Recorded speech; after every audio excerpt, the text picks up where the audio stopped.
I'm almost 30 now, a little older, a lot wiser, and still trying to shake off the dust of what happened that autumn.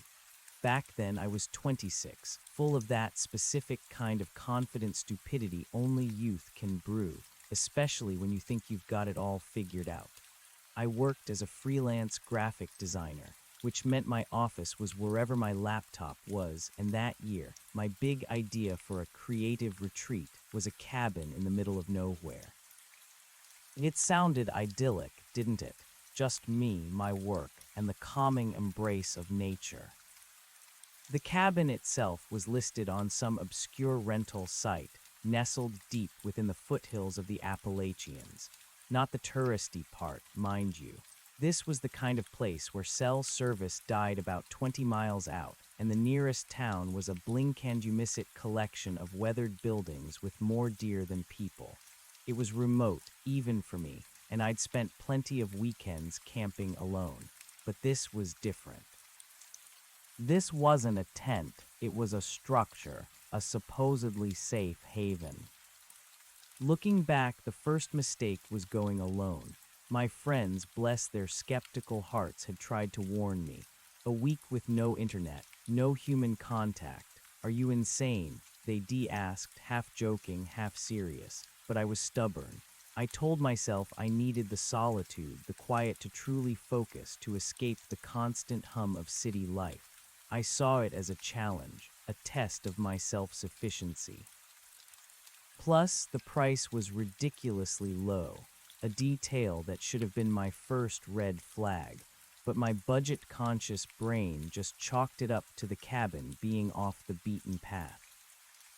The drive-in was long, winding, and beautiful.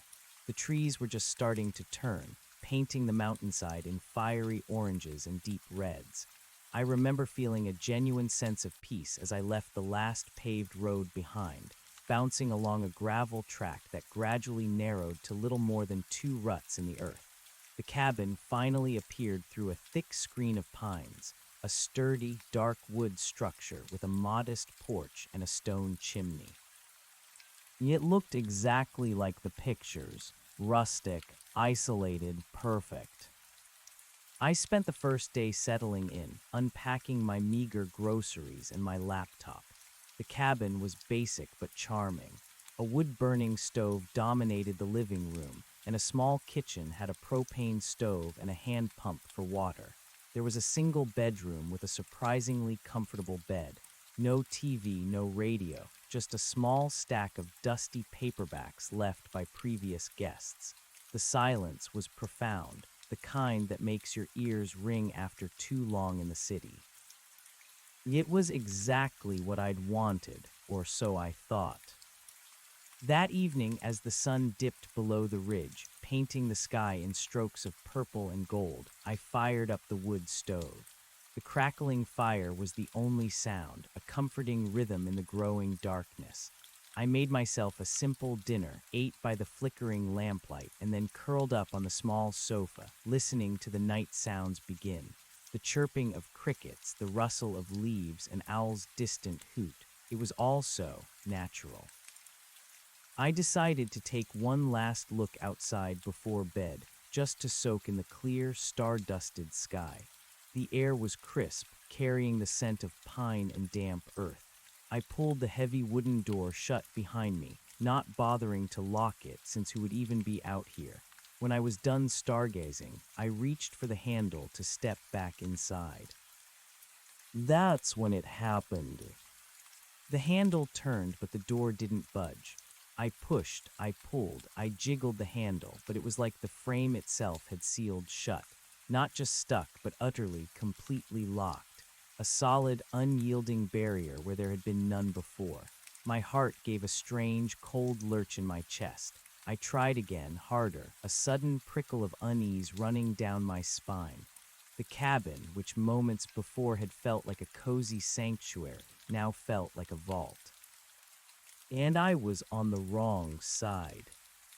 A cold dread, sharp and sudden, pierced through the peaceful calm I'd been cultivating. It wasn't just a stuck door, it was a fundamental shift in my reality. One moment, I was enjoying the vast, indifferent beauty of the night sky. The next, the sturdy barrier of the cabin had turned against me, an unyielding wall. My breath hitched, a small, involuntary gasp escaping my lips. I gripped the cold metal handle again, twisting it violently, rattling it, pushing with all my weight. Nothing. The door remained a solid, immovable block of wood. Panic, hot and immediate, flared in my chest. My mind, usually quick to problem solve, seized up. No, no, no, I whispered, the words thin and useless in the vast silence. This couldn't be happening. I tried to rationalize it. Swelling wood, an old latch mechanism finally giving out, but the handle turned. It just didn't disengage whatever was holding the door fast. It felt like something had latched it from the inside, or perhaps, more sinisterly, something had simply welded it shut. I slammed my palm against the heavy wood, then again, harder, a dull thud echoing into the night. "Hello," I called out, the sound swallowed immediately by the darkness. Who was I calling to? There was no one for miles. My friend's warnings, half joking at the time, now screamed in my head. No human contact. Are you insane? My gaze darted around, searching for some logical explanation. The porch light, a dim yellow bulb, cast weak circles of illumination, barely reaching the edge of the dense pines. Beyond that, impenetrable black. The air, which had felt crisp and invigorating moments ago, now felt like an icy clamp seeping into my thin, long-sleeved shirt. I shivered, not just from the cold, but from the dawning realization of my predicament. I had stepped out in what I was wearing, a light long-sleeved top, jeans, and sneakers. My phone, my laptop, my emergency flashlight, my water bottle, everything was inside. My car keys were in my pocket, thank God, but my car was parked out of sight, down the narrow track, a good 100 yards away, beneath a thick canopy of trees. Even if I got to it, what then? Drive away, to where? The nearest town was half an hour of winding, unlit road. And the thought of leaving the perceived safety of the cabin's immediate vicinity without first trying to regain entry felt like surrender. First things first, stay calm. This was just a problem, a big problem, but a problem nonetheless. I took a deep, shuddering breath, trying to slow my racing heart. Okay, the main door was out. What about other entry points? I moved quickly, propelled by a surge of adrenaline and a desperate need for action. The cabin was a simple, rectangular structure, living room and kitchen on one side, bedroom and small bathroom on the other. I knew there were windows. I started with the living room, pressing my face against the rough wood siding, peering into the gloom. The windows were old, small, and covered with heavy wooden shutters, bolted from the inside. Of course they would be. It was a rustic cabin, designed to keep out the elements and presumably anything else. My heart sank further. I moved along the wall, my fingers trailing over the rough planks, searching for any weakness, any crack, anything.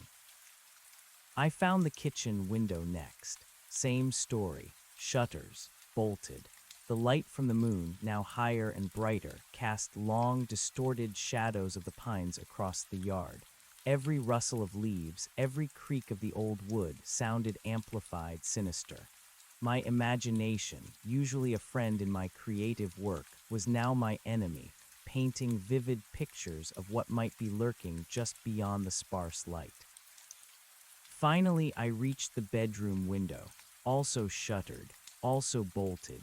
I tried the small bathroom window, more of a ventilation slot, but it was just a small, opaque glass panel set into the wood, far too tiny to fit through and definitely fixed in place. No luck there. My shoulders slumped. This was worse than I'd imagined. Every opening was secured, not just against casual entry, but seemingly against any entry from the outside. The only way in was through that front door, and it was impenetrable. I walked back to the porch, pacing the short distance, my sneakers scuffing on the rough planks. The air was getting colder, biting at my exposed skin. I wrapped my arms around myself, trying to conserve warmth. Think logically. What was I missing? A back door. I remembered the layout from the rental listing and from my brief tour on arrival. No back door, just the one main entry. It was designed to be simple, efficient, isolated. A single entry point, a single point of failure. My mind raced, jumping from despair to anger. Who would build a cabin like this? And why was it so damn secure from the inside? Was this a trap? The word felt absurd, melodramatic, but it whispered through my fear-addled brain. A trap for whom? For me? Why? I tried the front door again with a desperate fury that was both useless and exhausting. I kicked at the bottom panel, a dull thud against the sturdy wood. It hurt my foot more than it bothered the door. I pounded my fists, a primal scream building in my throat, but I bit it back. Panic wouldn't help. I needed a tool, something to pry with, something to force a window, something to what? Break down a door that felt like it was made of solid granite. I looked around the porch. A stack of firewood, neatly split, piled against the wall. A small, rusty metal bucket, probably for ashes. An old broom, nothing that would help. My gaze fell upon the stone chimney. Thick, robust, built to last. No way in there. The roof, a steep pitch, probably slick with dew. Even if I could get up there, what would I do? Jump through the chimney flue? Absurd. The silence pressed in again, no longer comforting but oppressive, suffocating. My earlier peace felt like a distant, naive dream. I was alone, truly, utterly alone, and it was going to be a cold night. I pulled my car keys from my pocket, the cold metal a small comfort. My car, my only real lifeline. I could drive away, but I hated the idea of abandoning the cabin, my workspace, my temporary home. Plus, what if I got to the car and it wouldn't start? Or what if something happened on the long, dark drive to town? It felt like jumping from the frying pan into an even darker, more unknown fire. No, I had to try harder here. There had to be a way. This wasn't some wilderness survival scenario where I was truly without shelter. My shelter was right there. I just couldn't get in. I began to methodically inspect the entire perimeter of the cabin again, this time with a more critical eye, trying to think like an intruder, or rather, like someone trying to unintrude. I walked slowly, running my hands along the siding, feeling for any loose boards, any structural weakness. The cabin was old but solidly built. Every plank felt secure, every corner tight. It was a fortress. The ground around the cabin was mostly packed earth and scattered pine needles. No tools lying around, no forgotten axe or crowbar. My gaze scanned the undergrowth, the dark shadows beneath the pines. Nothing, just leaves, twigs, and the looming silence. My mind wandered to the interior. My phone was probably ringing with notifications from friends, oblivious to my predicament.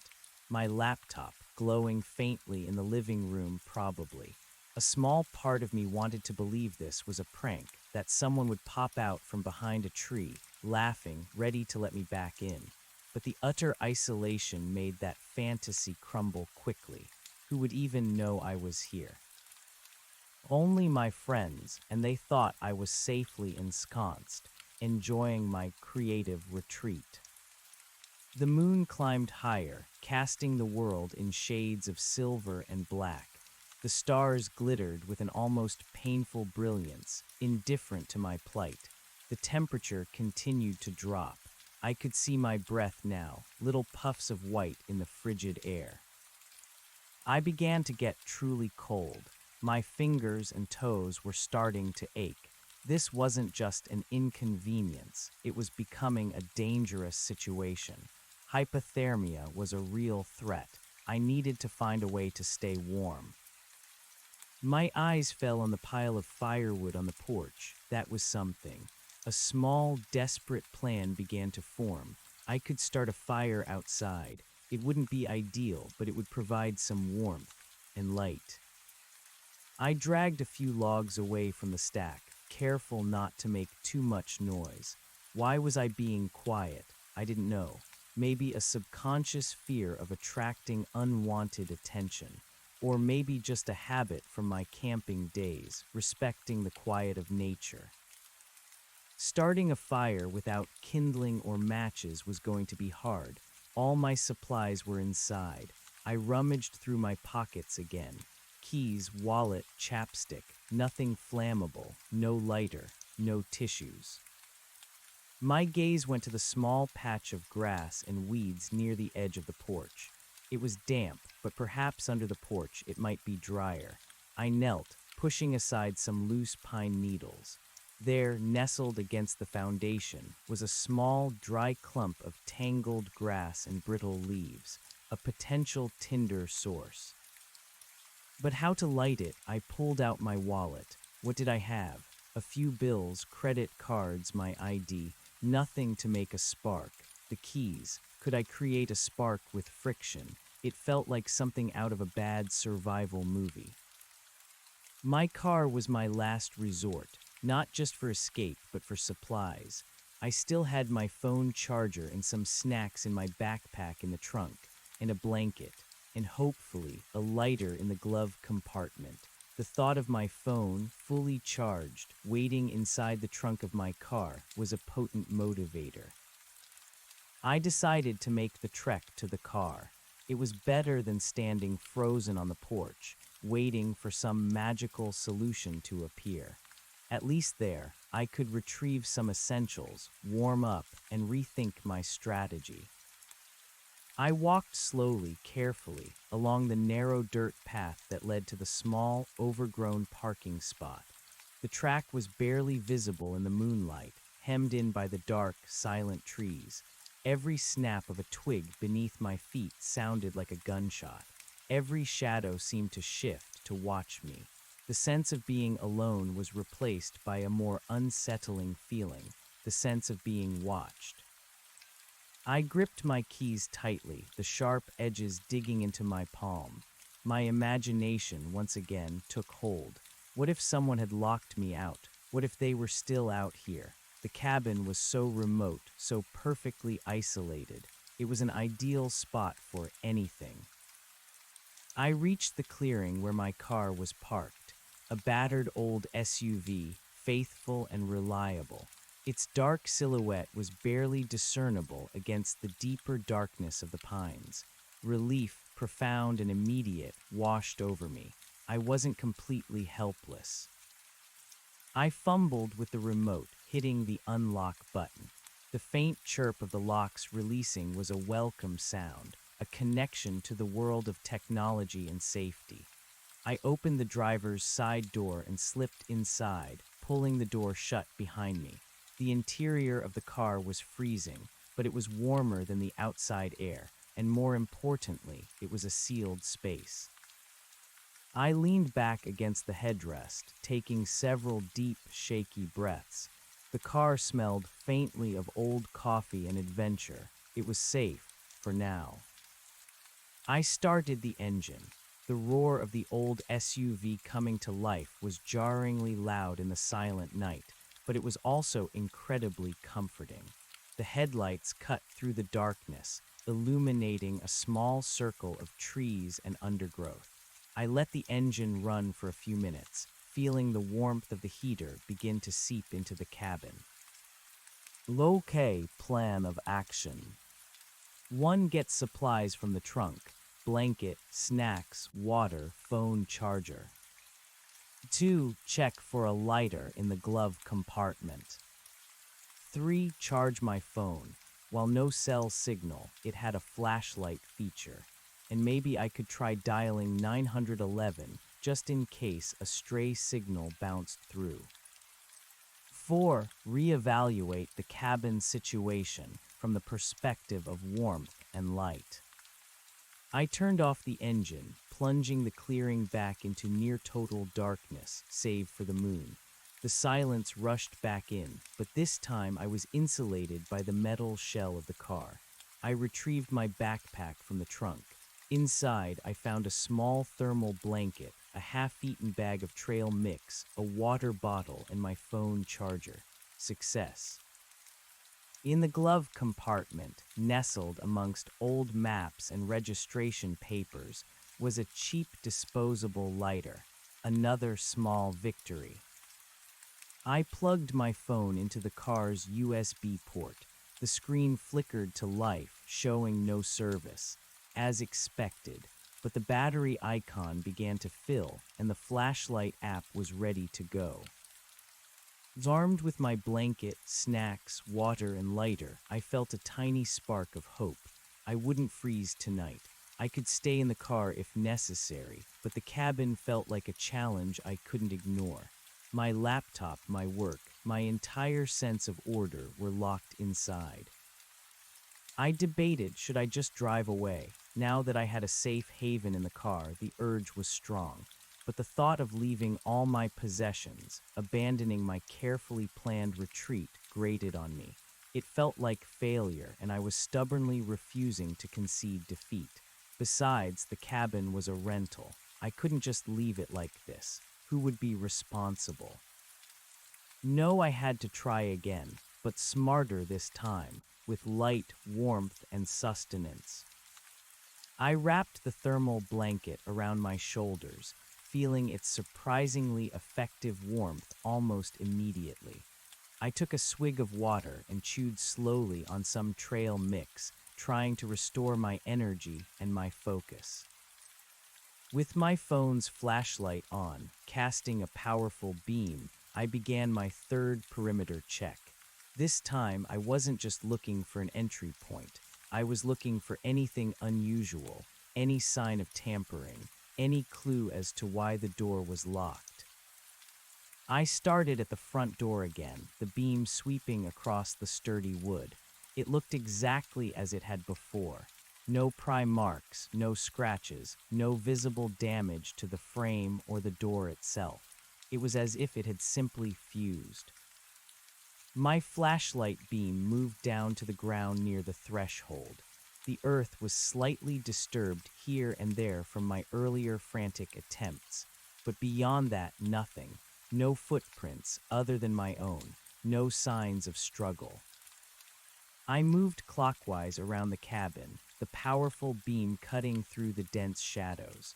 The side wall, where the living room and kitchen windows were, revealed nothing new. The shutters were still firmly closed. I tried shaking them, pushing at them, but they were solid, secured from the inside by heavy bolts. As I rounded the back corner, near where the bedroom window was, I paused. My flashlight beam caught something, a faint mark on the ground just at the edge of the cabin's foundation. It was a shallow indentation in the damp earth, barely visible, but distinct enough to catch my eye. It looked like a boot print. My heart gave another jolt. Not my boot print. My sneakers had a different tread. This was larger, deeper, with a more aggressive pattern, and it was pointed away from the cabin, towards the dense woods. I knelt, my heart hammering against my ribs, and examined it closely. It wasn't fresh. The edges were slightly blurred, partially filled with pine needles, but it was there, and it wasn't mine. Someone had been here, recently enough for the print to still be discernible, and they had left, or at least the impression of having left. My mind reeled. Was this the person who had locked me out? Had they been inside? If so, how did they get in, and why did they leave the door locked? Or did they lock it after they left, knowing I was outside? A fresh wave of fear, colder and more insidious than before, washed over me. This wasn't just an accident. This was deliberate. My creative retreat had just turned into something far more sinister. I stood up slowly, my flashlight beam sweeping in a wide arc, piercing the darkness of the surrounding woods. The trees, which had seemed so benign earlier, now felt menacing, full of hidden eyes and unseen presences. I clutched the blanket tighter around me. I moved on more cautiously now, my senses heightened. Every rustle of leaves, every distant hoot of an owl made me jump. My flashlight beam became my only shield, pushing back the encroaching darkness. As I reached the other side of the cabin, the side facing away from the main path, I noticed something else, something even more unsettling. The ground here was mostly covered in thick moss and fallen leaves, but near the corner, where the wall met the earth, the moss looked disturbed. Not just a boot print, but a wider area. And then I saw it. Wedged between the rough logs of the cabin, just above the foundation, was a small, crudely carved wooden effigy. It was about 6 inches tall, made of dark, gnarled wood, roughly shaped like a stick figure, but with disproportionately long arms and no discernible features beyond 2 small, burnt-out holes for eyes.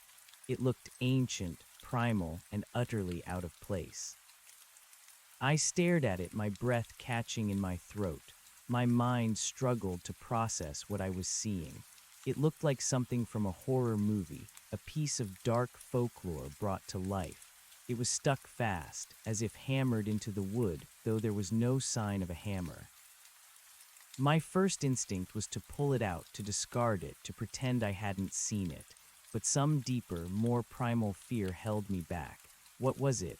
A warning, a curse, a forgotten child's toy? No, it felt far more sinister than a toy. The burnt-out eyes seemed to stare directly at me, even in the dim light. I backed away slowly, my flashlight beam still fixed on the effigy. My blood ran cold. This wasn't just about a locked door anymore. This was about something unsettling, something profoundly wrong with this place. The price, the ridiculously low price. My budget-conscious brain had dismissed it as a perk, but now it screamed at me as a blazing red flag. Obscure rental site, middle of nowhere, not the touristy part. It all coalesced into a terrifying mosaic. I remembered something else from the rental listing. A very brief, almost throwaway line about local folklore and respecting the land.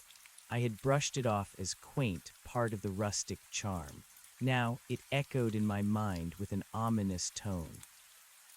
I felt a sudden, overwhelming urge to get as far away from that effigy, from that cabin, from this entire place as possible. The boot print, the effigy, the impossibly locked door, it wasn't an accident. It was intentional. Someone wanted me out, or wanted me trapped. I turned and practically ran back to my car, the thermal blanket flapping around me like a ghostly shroud. My mind was a whirlwind of frantic thoughts. Get in the car. Drive away. Now, don't look back. Don't try to get back in. I fumbled with the car door, yanked it open, and practically dove inside, slamming it shut behind me. I locked the doors, a futile gesture against whatever unknown force was at play, but a comforting one nonetheless. My hands were shaking so badly I could barely insert the key into the ignition. I started the car, the engine roaring to life, and slammed it into reverse. My intention was clear: get out, now. But as I began to back out of the clearing, turning the wheel hard, the headlights swept across the narrow, winding dirt track, and that's when I saw it. Hilarious. It was crude but effective. A large, freshly felled tree trunk, thick and heavy, lay squarely across the path, completely blocking my exit.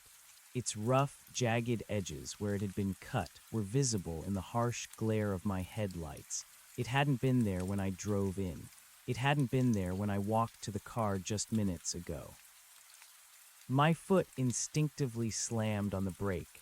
The SUV skidded slightly on the loose gravel. My stomach dropped to my feet. This was no longer a misunderstanding, no longer a strange coincidence. This was an active, malevolent act. I stared at the tree trunk, disbelief warring with terror. Someone had done this, while I was trying to get back into the cabin, or while I was in my car, charging my phone. They had waited, they had watched. A choked sound escaped my throat. I was trapped, truly, completely trapped.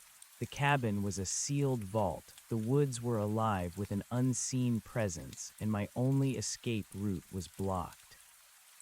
My mind flashed back to the boot print, the effigy. This wasn't some random prank. This was calculated. The sudden drop in price for the rental, the isolation, the complete lack of cell service, it was all part of the design. Someone wanted me here, and they didn't want me to leave. I gripped the steering wheel so hard my knuckles turned white. My breath was coming in ragged gasps. The comforting warmth of the car's heater now felt insufficient against the icy grip of fear that had seized my entire being. What was I going to do? I was locked out of my shelter, cut off from escape, and whatever or whoever was out there was clearly hostile. I leaned forward, peering through the windshield at the tree. It was too big to move alone. Even with an axe, it would take hours. And I had no axe, I didn't even have a saw. My car, while an SUV, wasn't built for off-roading through dense Appalachian forest. The narrow track was the only way in or out. I pounded the steering wheel with my fist, a frustrated, angry sob escaping my lips. This was a nightmare, a real, terrifying nightmare. My phone, still connected to the charger, blinked. No service, a cruel reminder of my isolation. I tried to force myself to think, but my mind was a chaotic mess of adrenaline and fear. I needed to calm down. I needed a plan. First, I had to accept the reality. I was stuck, for the night at least, and probably for longer. The tree wasn't going anywhere. Second, I had to consider my options, however limited. Option 1, stay in the car. It was warm, relatively safe, and had my remaining supplies, but it was also exposed. My headlights were on, a beacon in the darkness. What if they came for me? What if they tried to get into the car? My locks felt flimsy against the deliberate, menacing acts of an unknown antagonist. Option 2, try to get back into the cabin. It was a solid structure, designed to be secure. If I could somehow breach it, it would offer more protection than the car. But I had tried, and failed. The effigy and boot print suggested the person who locked me out might have been inside the cabin, or at least had access to it. It might not be as safe as I thought. Option 3, try to move the tree. Impossible alone. Option 4, walk out. Head towards the nearest town. It was at least half an hour's drive, which meant several hours of walking on dark, winding, potentially dangerous roads, and I didn't know the way perfectly in the dark. The thought of walking alone, knowing someone was actively trying to trap me, made my blood run cold. I sat there, engine idling, headlights illuminating the immovable tree, my mind cycling through these terrible options. The air in the car was warm now, but the heat couldn't thaw the knot of ice in my stomach. I decided to turn off the engine and the headlights. If someone was watching, I didn't want to make myself an easy target. The sudden plunge back into darkness was startling, but I forced myself to embrace it. My eyes, still adjusting from the harsh glare, began to make out shapes in the moonlight. The tree still lay there, a dark, insurmountable barrier. I pulled the thermal blanket tighter around me, grabbed my water bottle, and forced myself to sip from it. Hydration was important, even when terrified. My gaze was drawn to the dark, silent forest that surrounded me. Every tree looked the same, Every shadow held a potential threat. My earlier love for nature felt like a childish fantasy. This wasn't calming. This was primal, terrifying, and indifferent. I needed to conserve my car's battery. Running the engine continuously for warmth wasn't sustainable. I'd have to turn it on periodically. My phone was charged now, its flashlight a reliable source of temporary light. Okay, deep breaths. This was my situation. I had to face it. I decided to stay in the car for a while, at least until dawn. It was my best bet for immediate safety. I would periodically start the engine for warmth. I would try to sleep, though the idea felt ludicrous. But I couldn't just sit there. The anxiety was a physical weight pressing down on me. I needed to know more about that tree. Using my phone's flashlight, I cautiously exited the car again.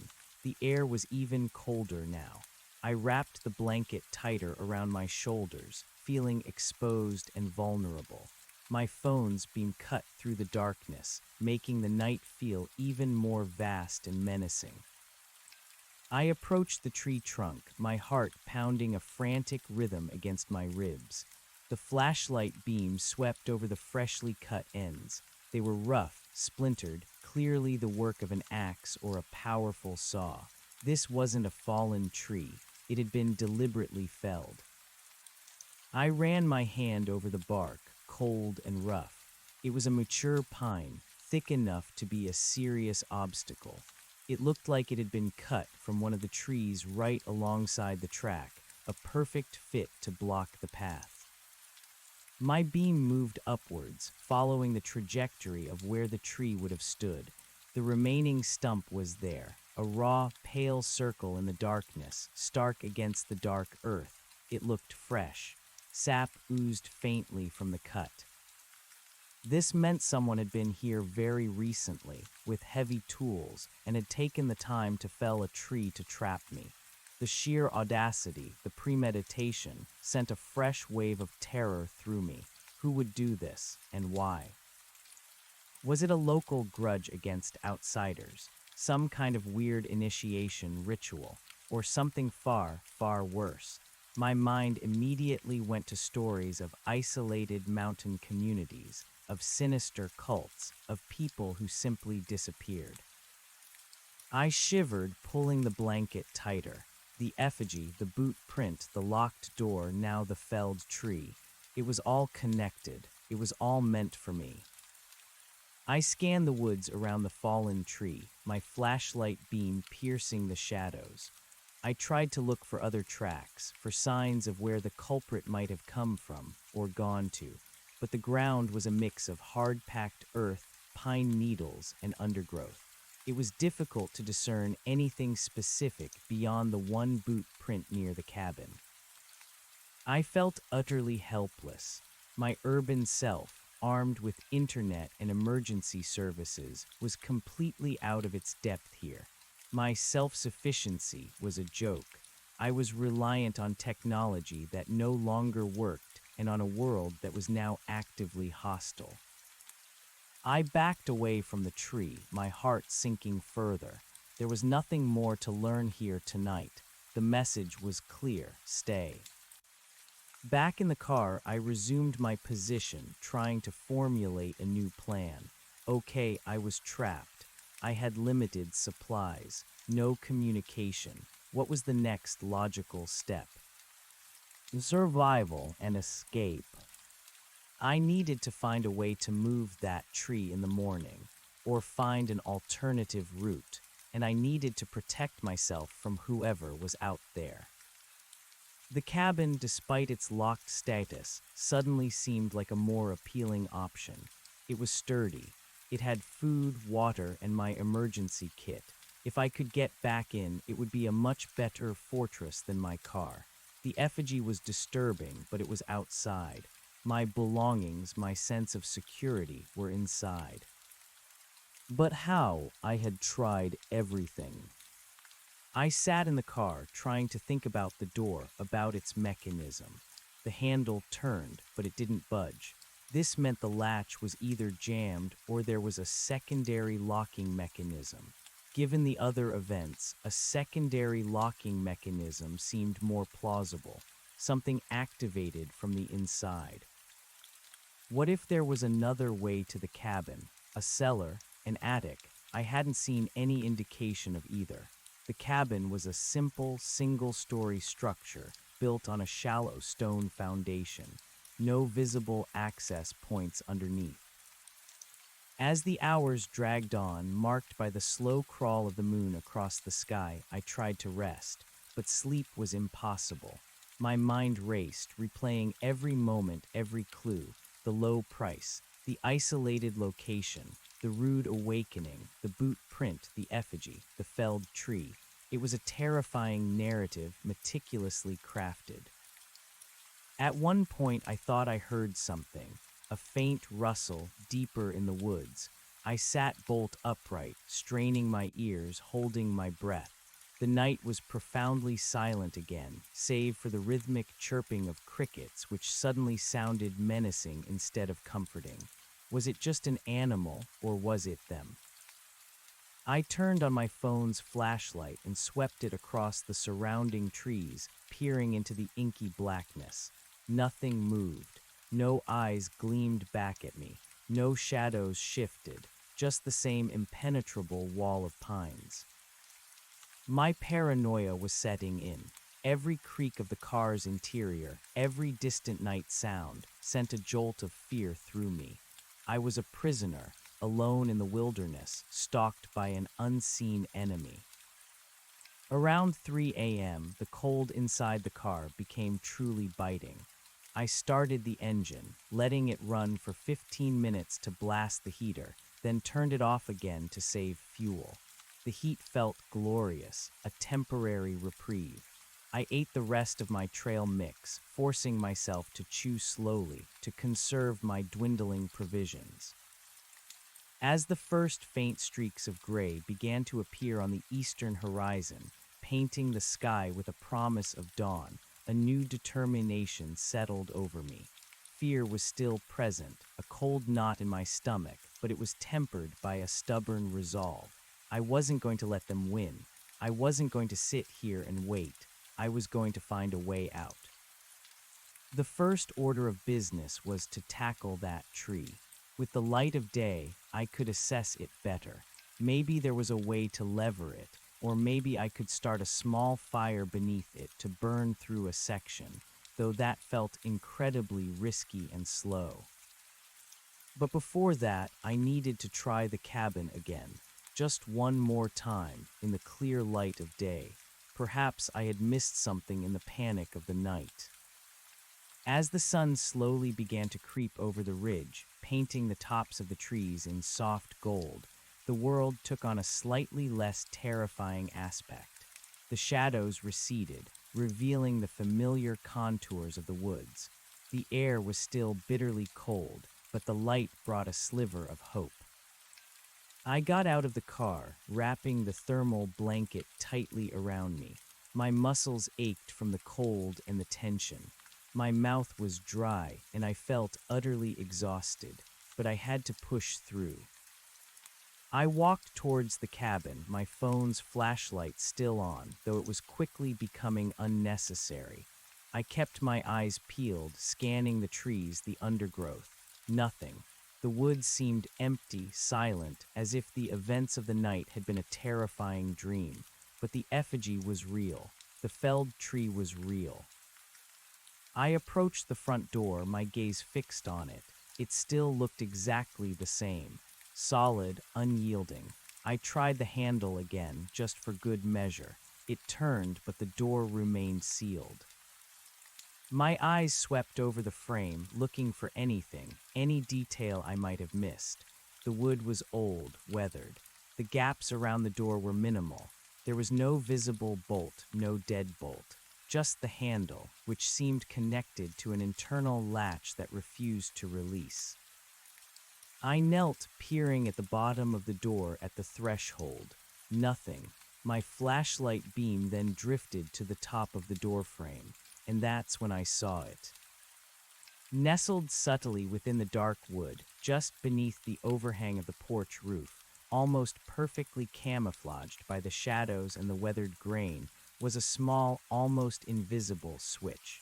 It was tiny, no bigger than my thumbnail and made of dark metal, blending seamlessly with the surrounding wood. It was flush with the frame, easy to miss.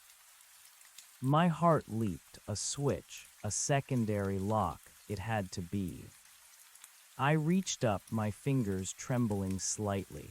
It was a toggle switch, designed to be pressed either up or down. I pushed it gently, feeling a faint click. Then I tried the door handle again. This time, when I turned the handle, there was a soft, almost inaudible snick from within the door, a sound of a mechanism disengaging. I turned the handle again, heart pounding like a drum against my ribs. The door creaked inward, slowly, reluctantly, as if sighing after a long night's vigil. A wave of stale, cold air, tinged with the scent of pine and old wood, washed over me. I stepped across the threshold, my eyes darting around the dim interior, flashlight beam cutting through the morning gloom. Relief, sharp and sweet, mingled with a fresh surge of dread. I was in. I was no longer an exposed target in the biting cold, but the feeling of sanctuary was fragile, tainted by the knowledge of what lay outside. The cabin, once my peaceful retreat, now felt like a cage, and I was the trapped animal. The living room was exactly as I'd left it. The wood stove, cold and dark, dominated the space. A small sofa sat against one wall, and my laptop lay innocently on the rustic coffee table. Nothing seemed disturbed. No forced entry from the inside, no signs of a struggle. It was unnervingly pristine, as if the events of the night had been a vivid, terrifying hallucination. I shut the heavy door behind me, the sound echoing loudly in the sudden silence. My hand instinctively went to the handle, testing it. It turned, and the latch engaged with a solid thunk. I reached up, my fingers finding the tiny toggle switch. I pushed it down. Another soft click. I tried the handle again. This time it was firmly locked from the inside. This was it, the hidden lock, designed to keep people in just as effectively as it kept them out. A sinister detail I hadn't noticed in my hasty arrival. It solidified my fear. This was no accident. This was deliberate. My first priority was to secure my newfound, fragile sanctuary. I moved quickly, checking the windows. As I'd suspected, they were all bolted from the inside. Thick iron bolts slid into heavy wooden frames, securing the shutters with undeniable finality. This cabin was built like a vault. Next, I went to the kitchen. The hand pump for water worked, thank God. I filled a glass and drank deeply, the cold water a shock to my dry throat. My meager groceries were still on the counter, canned goods, some bread, a few apples. Not a feast, but enough to survive on for a few days. The propane stove still had fuel, too. I could make coffee, maybe even something warm. These simple comforts felt like luxuries after the night's ordeal. I moved to the bedroom. My backpack, containing fresh clothes, was still on the floor next to the bed. A small, almost forgotten detail that brought a strange sense of normalcy. I quickly changed out of my cold, damp clothes, pulling on a thicker sweater and some wool socks. The warmth was immediate, a small victory against the lingering chill. The small bathroom was uneventful. Just a toilet, a small sink with another hand pump, and a tiny, opaque window that was also fixed shut. With the cabin seemingly secure and my immediate needs addressed, the adrenaline that had been coursing through me began to recede, leaving behind a crushing wave of exhaustion. My eyes felt gritty, my head throbbed, and my entire body ached. But I knew I couldn't rest yet. The sun was up, and I needed to use the daylight to my advantage. I started a fire in the wood-burning stove. The familiar crackle and pop of the burning logs were a welcome sound, pushing back against the oppressive silence. As the room began to warm, I made myself a cup of instant coffee and sat on the sofa, the thermal blanket still wrapped around me. I needed to think, logically, calmly. The cabin was secure, for now. I had food, water, warmth, and my phone fully charged, albeit useless for communication. Its flashlight, however, was a vital tool. I took out my laptop, but the screen was dark. No power, no internet, just a dead weight. My connection to my old life, my work, felt impossibly distant. My thoughts kept returning to the hidden switch on the door. It was so discreet, almost impossible to see unless you knew it was there. This wasn't a standard cabin feature. It implied a specific, intentional design, a design for control. Who built this cabin? Who rented it out? The obscure rental site, I needed to remember its name. I hadn't saved the link, only the cabin's ID. But I remembered the overall look of the site, its minimalist design, the lack of extensive reviews. It felt like a front now. I finished my coffee, the caffeine giving me a much-needed jolt. Time for a thorough search of the cabin. I needed to find any and all tools that could help me with that tree, and I needed to search for clues. Who was behind this? Why me? I started in the living room methodically, moving from corner to corner. I checked beneath the sofa cushions, behind the wood stove, under the small rug. Nothing, just dust, a few stray pine needles, and the faint scent of old wood smoke. In the kitchen, I opened every cupboard. Standard kitchenware, basic spices, more canned goods. No axe, no hammer, no pry bar. Not even a sturdy knife that looked like it could be used for more than cutting food. The kitchen was surprisingly devoid of anything useful as a tool or a weapon. I moved to the bedroom. I checked under the bed, in the small, built-in closet, and in the bedside table. Again, nothing. Just my clothes, a few dusty paperbacks, and the overwhelming feeling of emptiness. The bathroom offered no more luck, no tools, no hidden compartments. My frustration mounted. It was as if the cabin had been deliberately cleared of anything that could be used to facilitate an escape. Everything was just barely functional, enough to live, not enough to fight. I sat back down on the sofa, running a hand through my hair. This was harder than I thought. The cabin was a blank slate, offering no answers. But I still had the exterior to investigate, this time in full daylight and from the relative safety of the cabin's interior. I pressed my face against the small, grimy panes of glass on the living room window, peering through the slats of the shutters. The view was restricted, but I could make out the outlines of the pines, the dappled sunlight on the forest floor. I needed to see the entire perimeter again, not just for escape routes, but for anything I might have missed about the person who locked me in. With a heavy sigh, I decided to go back outside. The thought made my stomach clench, but I couldn't ignore the outside world. The effigy, the boot print, the felled tree, all those answers lay outside. I double-checked the hidden lock, making sure it was firmly engaged. I grabbed my phone, its flashlight now unnecessary in the daylight but a familiar weight in my hand. I took a deep breath, mentally preparing myself. I opened the front door, stepping out onto the porch. The cold morning air was crisp, carrying the scent of damp earth and pine. The world was quiet, but it was a different quiet than the oppressive silence of the night. This was the quiet of nature awakening, a subtle hum of birdsong and rustling leaves.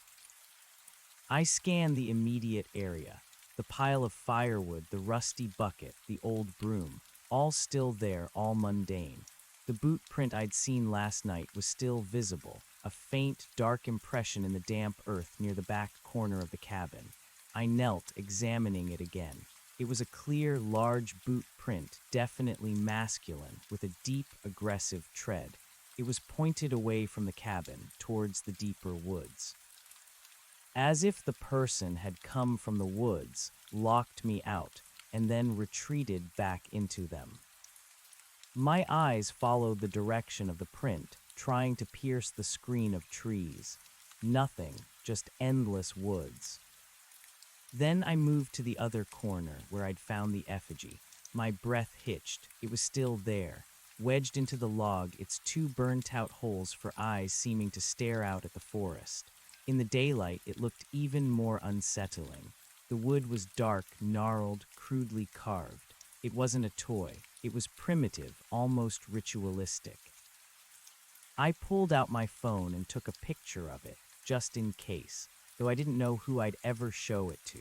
As I zoomed in, I noticed faint, almost invisible symbols carved into the wood around the effigy's body. They were small, intricate, swirling patterns that looked like ancient runes or some kind of stylized calligraphy. I had no idea what they meant, but they solidified the feeling of this being something more than a simple prank. This was a message, a warning. Lore of bindings. I resisted the urge to touch it, to pull it out. A primal instinct told me to leave it alone, to respect whatever dark purpose it served. I continued my perimeter check, moving slowly, meticulously. My gaze swept every inch of the cabin's exterior, every tree, every patch of undergrowth. I was searching for anything, another boot print, a dropped tool, a discarded cigarette butt, anything that indicated human presence. As I rounded the side of the cabin, I noticed something near the foundation, partially obscured by a patch of overgrown ferns. It was a small, flat stone, a natural rock, but something about its placement seemed off. It was almost perfectly centered beneath one of the window shutters. Curiosity piqued, I knelt down and pushed aside the ferns. The stone was cold and damp. I picked it up. On its underside, facing the earth, were more of the same intricate, swirling symbols I'd seen on the effigy. They were painted in a dark, reddish pigment that looked disturbingly like dried blood. My stomach churned. This wasn't just folklore. This was real, and it was deeply, unsettlingly personal. The symbols were clearly deliberate, placed to face the earth, as if to anchor something or to draw something from the earth. I dropped the stone with a gasp, my hand recoiling as if burned. The symbols seemed to pulse in my mind's eye. I stood up quickly, my heart racing again. This was getting darker and darker. The cabin was surrounded by these things. The effigy, the marked stone. What else was there, and what did they mean? I forced myself to continue. The back of the cabin, facing the densest part of the woods. Nothing new. The other side, same story. I circled back to the front porch, feeling a profound sense of unease. The cabin, once a place of potential refuge, now felt like the center of a malevolent web. My next task, the felled tree. I walked back down the narrow path towards the clearing where my car was parked. The air was getting slightly warmer as the sun climbed higher, but the chill of fear remained. The tree was still there, a solid, insurmountable barrier. In the daylight, I could see its size more clearly. It was easily a 2-foot diameter pine, stretching across the entire width of the track. Its freshly cut ends stood out, stark and pale against the darker bark. I approached it cautiously, sweeping my gaze around the surrounding woods. Was anyone watching now? The forest was still, silent, too silent. I examined the cut ends again. They were rough, splintered, suggesting an axe rather than a clean chainsaw cut. But a large, heavy axe would be needed for a tree this size, and it would take considerable effort. I walked the length of the tree, looking for any weakness, any point where it might be easier to move. It was solid, unyielding. It was too heavy for one person to move. Even an entire team would struggle without heavy equipment. My eyes searched the ground around the tree, looking for the stump. There it was, about 10 feet into the woods, a raw, pale circle where the tree had once stood. It was fresh, just as I'd noted last night. Sap still oozed. No tools were left behind. No axe, no saw, nothing. The culprits were meticulous. I tried to push at the tree, just to test its weight. It didn't budge an inch. It was firmly rooted in place, almost as if it had simply fallen there, but the fresh cut marks were undeniable. My hope, however faint, of simply moving the tree on my own, crumbled. This was a two-person, maybe even three-person job with proper tools, and I had none of those. This meant I couldn't drive out, not today, not without help, and help wasn't coming. The reality of my situation hit me with renewed force. I was trapped, utterly, completely trapped. My only mode of escape was blocked, and my shelter, while offering protection, was also a prison. I walked back to my car, defeated. I sat inside, starting the engine to warm up, blasting the heater. My phone was still fully charged, but it was just a dead weight without service. I needed to reevaluate my options. The cabin was my best bet for safety and shelter.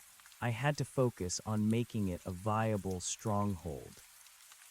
What else could I do? I had food for maybe a week, two if I rationed heavily. Water was available via the hand pump, but I didn't know the source.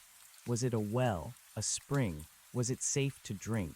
I had been drinking it without issue since I arrived, but now every detail seemed suspicious. I decided to try and locate the water source. It might give me another clue about the cabin, or at least reassure me about my water supply. Back inside the cabin, I gathered a few empty bottles and my phone for its flashlight. I opened the door cautiously and stepped out again. I followed the small, almost invisible path that led from the side of the cabin, through a thicket of rhododendrons, and down a gentle slope.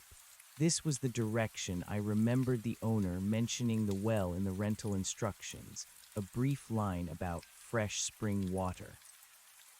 The path was overgrown, barely trodden. It was clear that not many people came this way. After about 50 yards, I came to a small clearing. And there it was, not a well but a natural spring, bubbling up from a cluster of moss-covered rocks. The water was crystal clear, cold, and looked pristine. A PVC pipe had been crudely inserted into the ground just below the spring, channeling the water. This was clearly the source for the hand pump in the cabin. I knelt, cupping my hands and taking a drink. It was deliciously cold and clean. A small victory, a small comfort. At least I had a reliable water source. As I surveyed the spring, my eyes drifted over the rocks surrounding it. And there, tucked into a small crevice, almost hidden by a clump of ferns, was another one, another effigy. This one was smaller, more crudely made, but unmistakably similar. It was a stick figure with the same burnt-out holes for eyes. This one had a small, intricately carved bird perched on one of its disproportionately long arms. My blood ran cold. 2 effigies. This was not random. This was a pattern. And the bird on the effigy's arm, what did it mean? A messenger, a scout. I took a picture of this one too, feeling a growing sense of being watched, of being marked. These were not just decorations. They were talismans, or warnings, or perhaps anchors for something far more sinister. I backed away slowly, my gaze sweeping the trees around the spring. The silent, watchful forest. Was someone there, hidden among the shadows, observing my reaction? I filled my empty bottles, trying to appear calm, but my hands were shaking. I needed to get back to the cabin. The open woods, even in daylight, felt too exposed, too dangerous. Back inside the cabin, the heavy door locked and barred, I sat down again, trying to process the new discovery. Two effigies, and the symbols on the stone. This was a dark, ritualistic element to my predicament. I tried to recall any local legends, any stories I might have heard about the Appalachians. Witches, haints, forest spirits, strange mountain folk. The region was steeped in folklore, but I'd always dismissed it as quaint superstition. Now it felt terrifyingly real. The burnt-out eyes of the effigies kept flashing in my mind. They weren't just carvings, they were imbued with something ancient and malevolent. I pulled out my phone again and looked at the pictures I'd taken. I zoomed in on the symbols on the first effigy, then on the stone, then on the second effigy. They were subtly different, but all shared that swirling, almost knot-like pattern. They were clearly a language or a system of symbols that I didn't understand. What if these effigies weren't just warnings, but some form of magic? Protection for the area, perhaps, or a way to trap something within it. And that something, I realized with a fresh jolt of terror, might be me. I spent the rest of the morning and early afternoon in a state of high alert, alternating between pacing the cabin, peering through the small window gaps, and trying to decipher the effigy photos. My imagination, once my ally, was now a tormentor, conjuring up images of figures lurking in the woods, of strange rituals, of being held captive for some unknown, terrifying purpose. The thought of someone having been inside the cabin, setting that lock, was the most unnerving. It meant they had access. It meant they knew the layout. It meant this place wasn't truly safe, but it was the only place. As the afternoon wore on, I realized I hadn't eaten much. My appetite was gone, replaced by a constant knot of anxiety, but I forced myself to eat a can of peaches and some crackers. I needed my strength. My brain kept circling back to escape. The tree, how to move it, I needed a tool. An axe, a saw, a heavy-duty pry bar. Where would I find such a thing in this cabin? I went through the entire cabin again, this time with a more desperate eye. I searched every crevice, every loose board, every corner. I even tapped along the walls, listening for hollow sounds that might indicate a hidden space. Nothing. The cabin was exactly what it appeared to be, a simple, rustic structure, designed to be isolated and hard to access from the outside, or exit from the inside. My gaze fell on the wood stove. It was old, cast iron, very heavy, and it had an ash bucket, a small metal shovel, and a poker. Could any of these be used? The poker was sturdy, a thick iron rod. Could it be used as a lever? Maybe. But for a tree the size of the one blocking my path, unlikely. The shovel was too flimsy. The ash bucket was just a bucket. I needed something with more leverage, more cutting power. Then a thought struck me. What about the chimney? The stone chimney, thick and robust. It was built into the cabin, extending from the living room to the roof. Had I checked it thoroughly, I dismissed it as an impossible escape route, but what about a hidden compartment within it? Old cabins often had such things. I stood by the wood stove, looking up into the dark maw of the chimney. It was too dark to see anything. I used my phone's flashlight, pointing it upwards. The beam illuminated the rough stone interior, coated in layers of soot, nothing obvious. But what about the exterior of the chimney? I had seen it from the outside. It was solid stone, but sometimes there were small access panels, places where tools were stored. I decided to go outside and investigate the chimney again, focusing specifically on finding a tool. This was my last hope for a useful implement.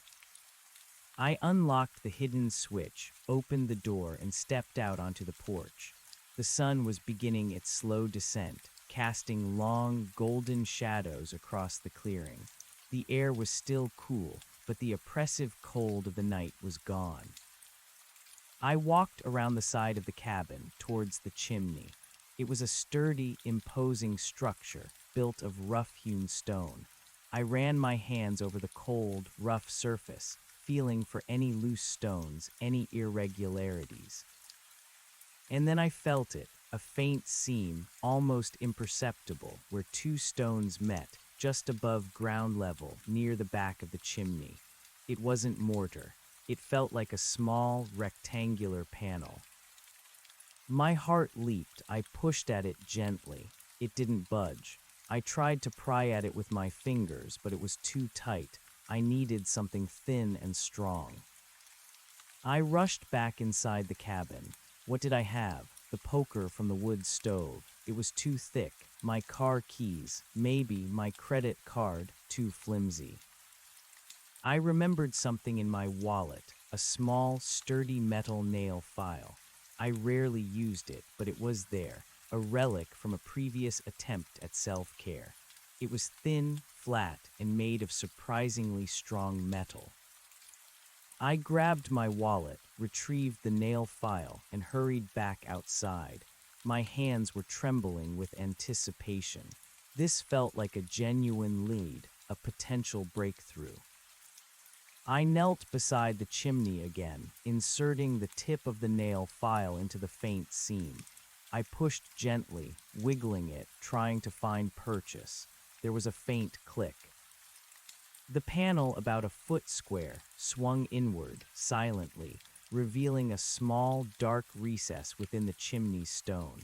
My flashlight beam cut through the darkness, illuminating the contents.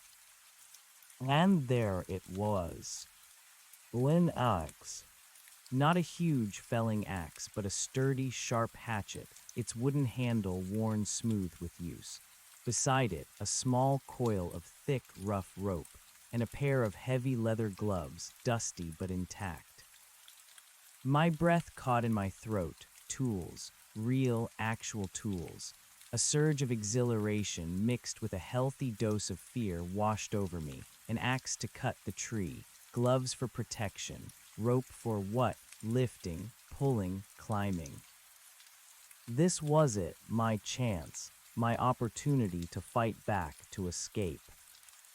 But as I reached for the hatchet, my fingers brushing against its cold metal head, I noticed something else in the recess.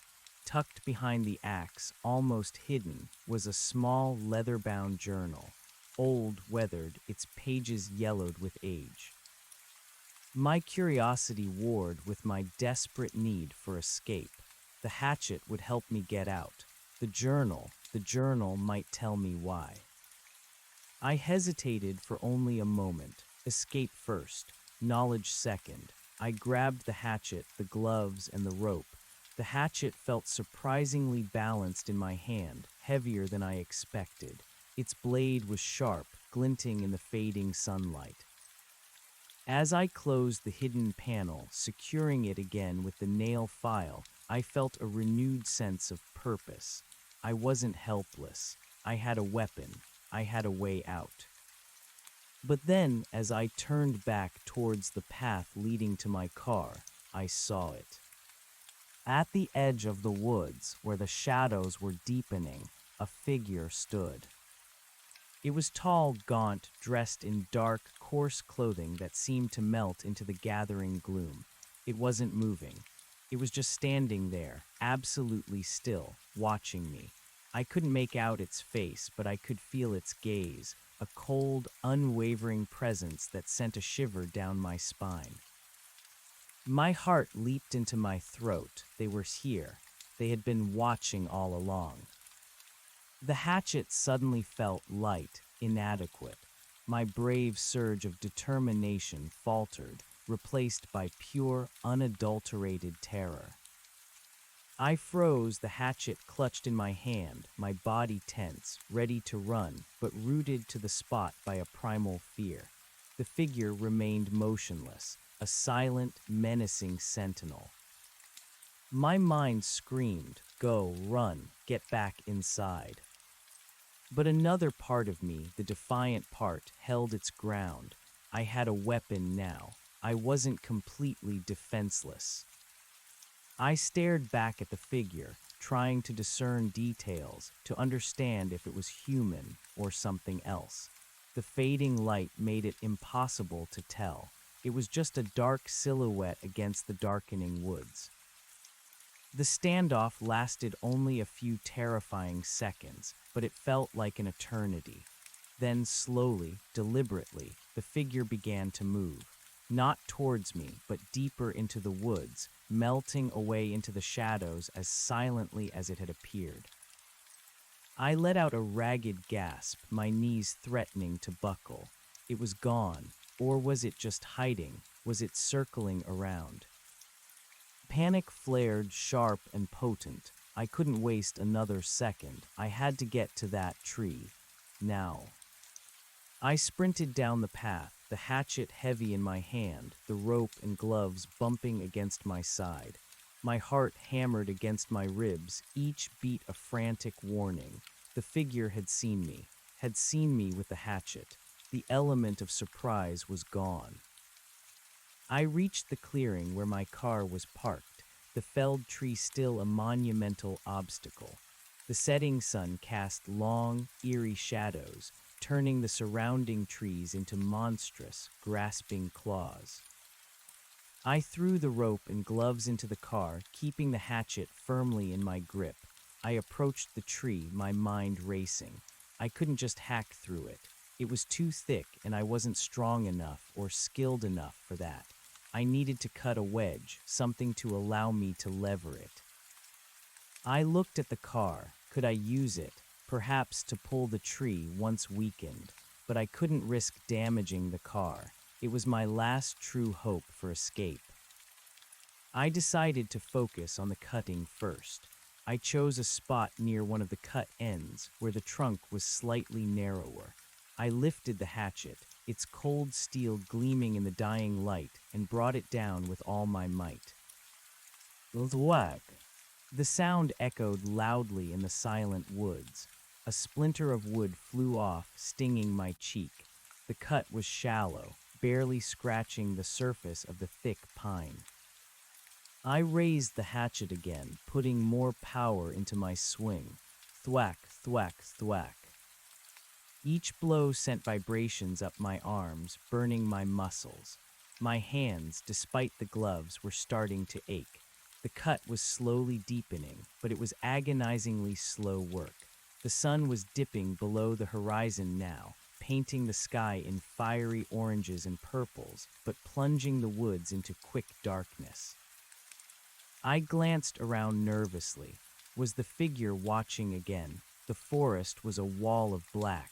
I couldn't see anything, but I could feel the unseen presence, the watchful eyes. I needed light, my phone. I grabbed it from the car, switching on the flashlight. Its powerful beam cut through the gloom, illuminating the section of the tree I was working on. I continued to chop, sweat beading on my forehead despite the cold. My breath came in ragged gasps. This was taking too long, far too long. The sound of my chopping, rhythmic and loud, felt like a beacon in the silent night, drawing attention. I was exposing myself, making myself a target, but I had no choice. I had to get out. I worked until my arms screamed in protest, until my shoulders ached and my hands throbbed. I had managed to cut a decent wedge, maybe a third of the way through the trunk.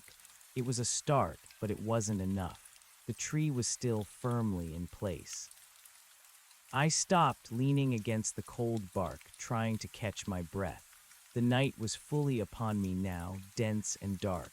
The moon, a sliver of silver, offered little light through the thick canopy. My phone's battery was depleting with the flashlight on. I needed to conserve it. I turned it off, plunging myself back into darkness. The woods pressed in, silent and watchful. I could feel their presence, the unseen eyes, the waiting. I had to get back to the cabin. I couldn't stay out here, exposed, chopping away at the tree in the dark. It was too dangerous. I grabbed the hatchet, the gloves, and the rope and stumbled back along the path towards the cabin, my eyes constantly scanning the shadows. Every rustle, every creak made me jump. My imagination was now completely unchained, painting monstrous figures in the peripheral vision, whispering threats in the wind. I reached the cabin, heart still pounding. I fumbled with the hidden lock, desperate to get back inside, to the relative safety of the solid walls. The door swung open, and I practically dove in, slamming it shut and engaging the lock with a frantic click. I leaned against the door, hatchet still clutched in my hand, breathing heavily. My muscles ached, my head throbbed, and a fresh wave of terror washed over me. I had seen him, or it, the figure in the woods. They knew I was trying to escape, and they were watching. I stoked the fire in the wood stove, desperately needing the warmth and the light. The flickering flames danced across the walls, casting shifting shadows that played tricks on my eyes. I collapsed onto the sofa, the hatchet still in my lap. I was exhausted, physically and mentally. The realization that I had made little progress on the tree and that I was now an even more exposed target was soul-CR crushing. But then my gaze fell on the journal, the small, leather-bound book I had left behind in the chimney recess. Perhaps it held answers. Perhaps it held a key. I stared at it, a flicker of desperate hope igniting within me. The hatchet had failed me tonight, but perhaps knowledge could be my weapon. I reached for it, my fingers tracing the worn leather cover. It was old, very old. The binding was loose, and the pages were yellowed and brittle. I opened it carefully, fearing it would crumble in my hands. The first few pages were blank, or perhaps too faded to read, but then I found writing. Small, cramped handwriting in faded brown ink. It wasn't English. It looked like some form of archaic script, perhaps the same symbols I'd seen on the effigies, woven into a more complex narrative. My heart sank. A journal, but in a language I couldn't read. Just another dead end. I flipped through the pages, hoping to find a sketch, a map, anything comprehensible. The journal seemed to chronicle observations, dates, and what looked like ritualistic practices. There were crude drawings of figures, similar to the effigies, performing strange actions. And then I saw it, a series of diagrams of a cabin, this cabin. And within those diagrams, marked with clear, simple lines, were the locations of various hidden mechanisms. The main door lock, a hidden panel in the floor, and a small, almost invisible trap door in the roof. My breath hitched. The hidden panel in the floor, the trap door in the roof. I had missed them entirely. My search had been thorough, but clearly not thorough enough. This journal wasn't just folklore. It was an instruction manual, a blueprint of the cabin's secrets. My eyes scanned the diagram of the floor. It showed a specific spot in the living room, near the wood stove, where a section of the floorboards could be lifted. It promised a storage space, perhaps even a small cellar. Hope surged hot and fierce through my veins. This was it. This was the breakthrough. Tools, escape routes, maybe even more answers. But then I looked at the writing next to the diagrams. Even though I couldn't read the script, the tone, the style felt increasingly unsettling. The drawings accompanying the text seemed to grow darker, more grotesque as the journal progressed. The figures in the later drawings were not just performing rituals, they were engaged in what looked like sacrifices. and the symbols, once simply intriguing, now felt menacing, powerful. I closed the journal, my hands trembling. This was a dangerous piece of information, a terrifying window into the mind of whoever built this place, whoever left these effigies, whoever was watching me. I had found the blueprint to my prison, but I had also uncovered the dark heart of my predicament. I had to use this information. I had to find these hidden spaces, but I also had to be careful. The journal was clearly ancient, filled with references to the old ways and the forest's bounty. It painted a picture of a sinister past, and perhaps an even more sinister present. I placed the hatchet beside me, a silent guardian. Then I opened the journal again, my flashlight illuminating the terrifying diagrams. The hidden panel in the floor near the wood stove. That was my next target. It had to be. It was the most immediate, the most accessible. But I knew I couldn't attempt it tonight. Not in the dark, not with my exhaustion, and not with the chilling image of that figure in the woods burned into my mind. I needed to rest. I needed to gather my strength, and I needed to prepare myself for whatever horrors this journal might reveal, and whatever dangers lay hidden within the cabin's secret compartments. I wrapped the thermal blanket around me, pulled the hatchet closer, and curled up on the sofa, forcing myself to try and sleep. The fire crackled softly in the stove, casting dancing shadows.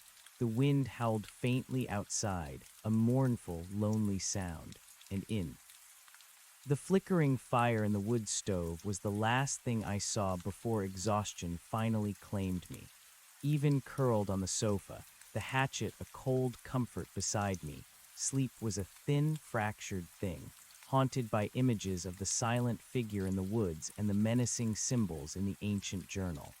Every creak of the cabin, every whisper of wind outside, pulled me back to a state of hyper-alertness.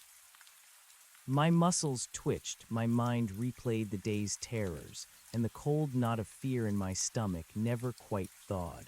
I dreamed of being trapped, of dark eyes watching from the shadows, of an axe that wouldn't cut. When I finally woke, it wasn't to the gentle dawn I craved, but to the harsh, gray light filtering through the gaps in the window shutters. My body ached in protest, every joint stiff, every muscle screaming. My throat was dry and my head pounded with a dull ache. I pushed myself up, groaning. The fire had died down to embers, leaving the cabin chilly. The hatchet lay exactly where I'd left it. The journal, too, was still on the coffee table, a silent, ominous promise. My first thought was food, then water. Survival instincts overriding fear for a moment. I ate a can of cold beans, scooped directly from the can with a spoon, and drank deeply from the hand pump. The water was still cold and clean, a small blessing. The caffeine from a cup of instant coffee helped clear some of the mental fog, but the exhaustion was a deep, bone-weary weight that I knew wouldn't lift easily. The light of day, even a gray, overcast one, brought a fresh wave of determination. I wasn't going to sit here and wait. I had found the journal, and it contained a blueprint. The hidden floor panel was my next move. I opened the journal carefully, flipping through the brittle pages until I found the diagram of the cabin's floor plan. It was crude, hand-drawn, but clear enough. A specific spot near the wood stove was marked with an X and a small, almost invisible arrow pointing to a section of floorboards. I knelt by the wood stove, my eyes sweeping the rustic wooden floorboards. They were old, dark, and uneven, worn smooth in places by countless years of footsteps. I ran my hand over the rough-hewn planks, feeling for any irregularity, any seam that wasn't quite right. The diagram suggested 3 planks, slightly shorter than the others, formed a square. It took me a few minutes, my fingers tracing the grain, but then I found it. 3 boards, just as indicated, that seemed to end prematurely, creating a faint, almost invisible seam. The surrounding boards were tightly fitted, but these three had a hairline gap. I tried pushing on them, pressing down, feeling for a hinge or a release. Nothing. They were flush with the floor, unyielding. I needed something to pry them up. I looked at the hatchet. Its blade was too thick, too likely to damage the wood. The poker from the wood stove was too clumsy. My nail file, the one that opened the chimney compartment, was too small, too weak for this. I racked my brain. What else did I have? My car keys. One of the keys, a spare for the trunk, had a slightly flattened end. It might work. I retrieved my keys from my pocket, selected the one, and knelt again. I carefully inserted the flattened edge into the faint seam between the suspected panel and the surrounding floorboards. I pushed, wiggled, and then applied gentle upward pressure. A faint creak. My heart leaped. It wasn't stuck. It was just tight. I worked the key slowly, patiently, inching it along the seam, applying pressure. More creaks, louder now. The wood groaned in protest. Then, with a soft pop, one corner of the panel lifted slightly. Adrenaline surged, clearing the last vestiges of sleepiness. I put the key aside, grabbed the hatchet, and using the dull end of its handle, carefully leveraged the panel upwards. It was surprisingly heavy, but the initial resistance was gone. With a final heave, the square of 3 floorboards came loose, revealing a dark, musty-smelling cavity beneath. I shone my phone's flashlight into the recess. It wasn't a cellar, as I'd fleetingly hoped, but a sturdy, wooden-lined storage space, about 3 feet deep and 4 feet wide. The air within was stale, thick with the scent of dry earth and aged wood. My beam illuminated the contents, and my breath caught in my throat. There was more than just tools. The first thing I saw was a rifle, a lever-action rifle, old but well-maintained, leaning against the far wall of the recess. Beside it, a canvas belt packed with ammunition loops. My hand reached for it, hesitant, then pulled back. A gun. That changed everything. It was a weapon, yes, but also a symbol of a deeper, darker intent. Who had stored it here, and why? Next to the rifle was a small, locked wooden chest. Its surface was adorned with more of the swirling, runic symbols, painted in that same reddish pigment I'd seen on the stone outside. My stomach clenched. Whatever was in there, it wouldn't be good. Beyond the chest, neatly stacked, were more practical items. A heavy-duty, long-handled axe, clearly designed for felling trees, its blade gleaming ominously. A sturdy, sharpened machete, sheathed in worn leather. A large, leather-bound map, rolled tightly. Several thick coils of rope, much heavier than the one I found in the chimney. A small metal box, sealed, rattling faintly when I nudged it with my foot. And tucked away in a corner, a small burlap sack. My head reeled. This wasn't just a hidden compartment for a few tools. This was an arsenal, a survival kit, or perhaps a prepper's stash.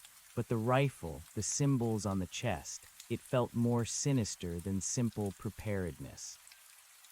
I reached for the heavy axe first. This was what I needed for the tree. It was perfectly balanced, the head heavy and sharp, the handle long and substantial. This would make short work of the pine blocking my path. A surge of fierce determination, mingled with a cold, hard anger, washed over me. I finally had the means to fight back. I set the axe aside, carefully, next to the floor opening. Next, the machete. Its blade was wickedly sharp, designed for clearing brush or for other uses. I didn't want to think about that, but it was another potential weapon, another layer of defense. I looked at the rifle again. Its dark, oiled wood felt smooth, cold. I had fired a gun once at a target range with a friend years ago, but I was no marksman. Still, the sheer presence of it was a deterrent, a statement.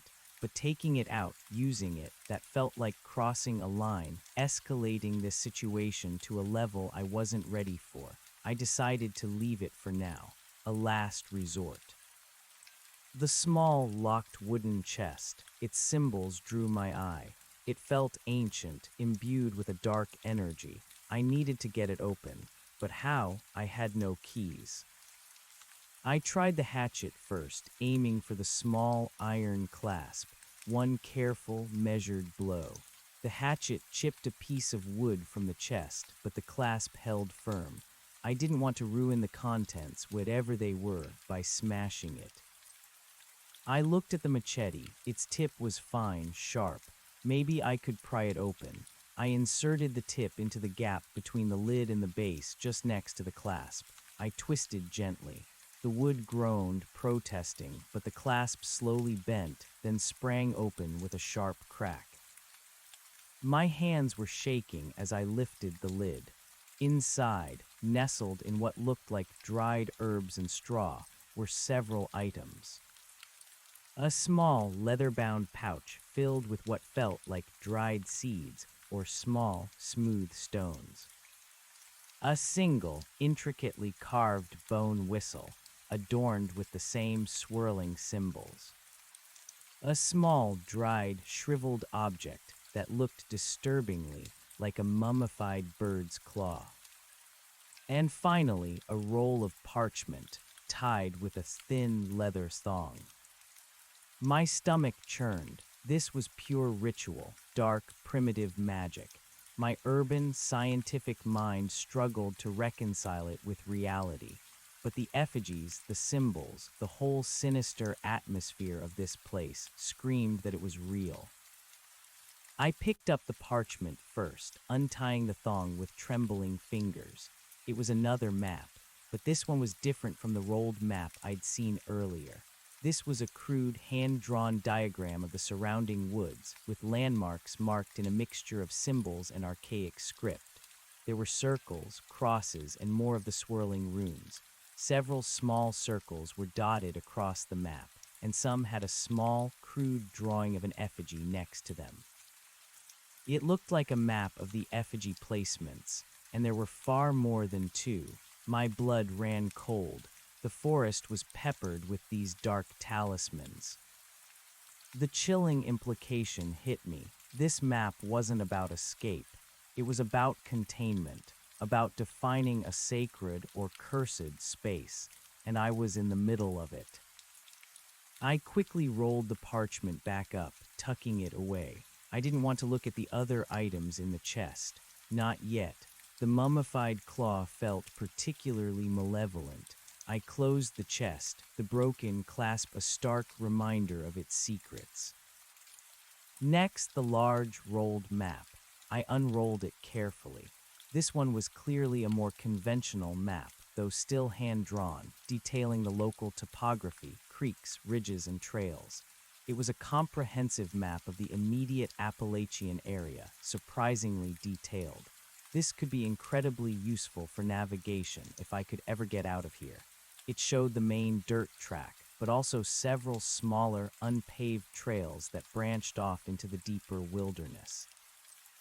Perhaps there was an alternate route out. The small, sealed metal box. I shook it. Something clattered softly inside. I tried to pry it open, but it was hermetically sealed. I would need to force it open later with the axe or machete. Finally, the burlap sack.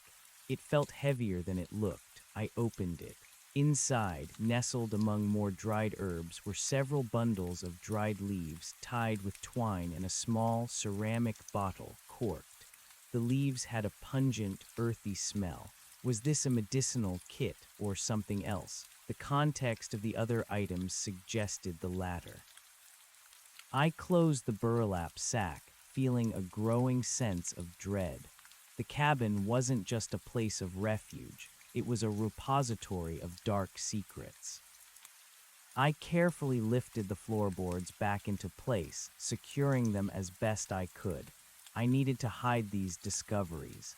This cache of tools and strange, ritualistic items felt too important, too dangerous to leave exposed. With the hidden compartment temporarily sealed, I took a moment to breathe. The cold beans and coffee were churning in my stomach. My hands were still trembling, but a new resolve was setting in. I now had the tools. I had the means to tackle that tree. I picked up the heavy felling axe, testing its weight. It felt good, solid, an extension of my will. I put on the leather gloves. They were thick, providing excellent grip and protection. I also brought the large map, rolling it carefully and tucking it into my pocket. Before heading out, I looked at the rifle again. I decided against taking it. It was too much responsibility, too much of a final escalation. I was trying to escape, not start a war, but I did grab the machete, sheathing it at my side. It felt more manageable, more versatile for clearing brush or as a defensive tool without the finality of a firearm. I unlocked the hidden switch, opened the front door, and stepped out into the gray morning. The air was crisp, silent. The cabin felt different now, less like a temporary home, more like a stage for something ancient and terrifying. My heart hammered as I walked down the path towards the clearing. Every shadow seemed to hold a lurking presence. The memory of the silent figure from last night was vivid, chilling. Had they seen me leave? Were they watching now? I reached the clearing. The felled tree still lay across the path, a formidable barrier. But this time I had the right tool. I approached it, axe in hand. I eyed the section I had started chopping last night. It was a small indentation, barely a scratch on the surface. I needed to be more methodical. I selected a new spot, about a foot away from the first cut. The goal wasn't to chop the tree in half. It was to weaken it sufficiently so that I could either lever it out of the way or cut a large enough section to drive over. I decided on the latter, a V-cut deep enough to remove a significant chunk of the trunk. I lifted the heavy axe, feeling its weight, finding my balance. Then, with a deep breath, I swung. WHUMMP. The sound was deep, resonant, echoing through the silent woods. The axe bit deep into the pine, sending a large chunk of wood flying. This was a different kind of tool entirely. This was efficient. This was powerful. I swung again, aiming just above the first cut, creating an angle. WHUMMP. Another chunk, larger this time, splintered off. I worked steadily, methodically, focusing on a precise V-shape. My muscles quickly started to burn, but the axe was doing its job. Each swing removed a significant amount of wood, revealing the pale, resinous interior of the pine. The scent of fresh pine sap filled the air, sharp and clean.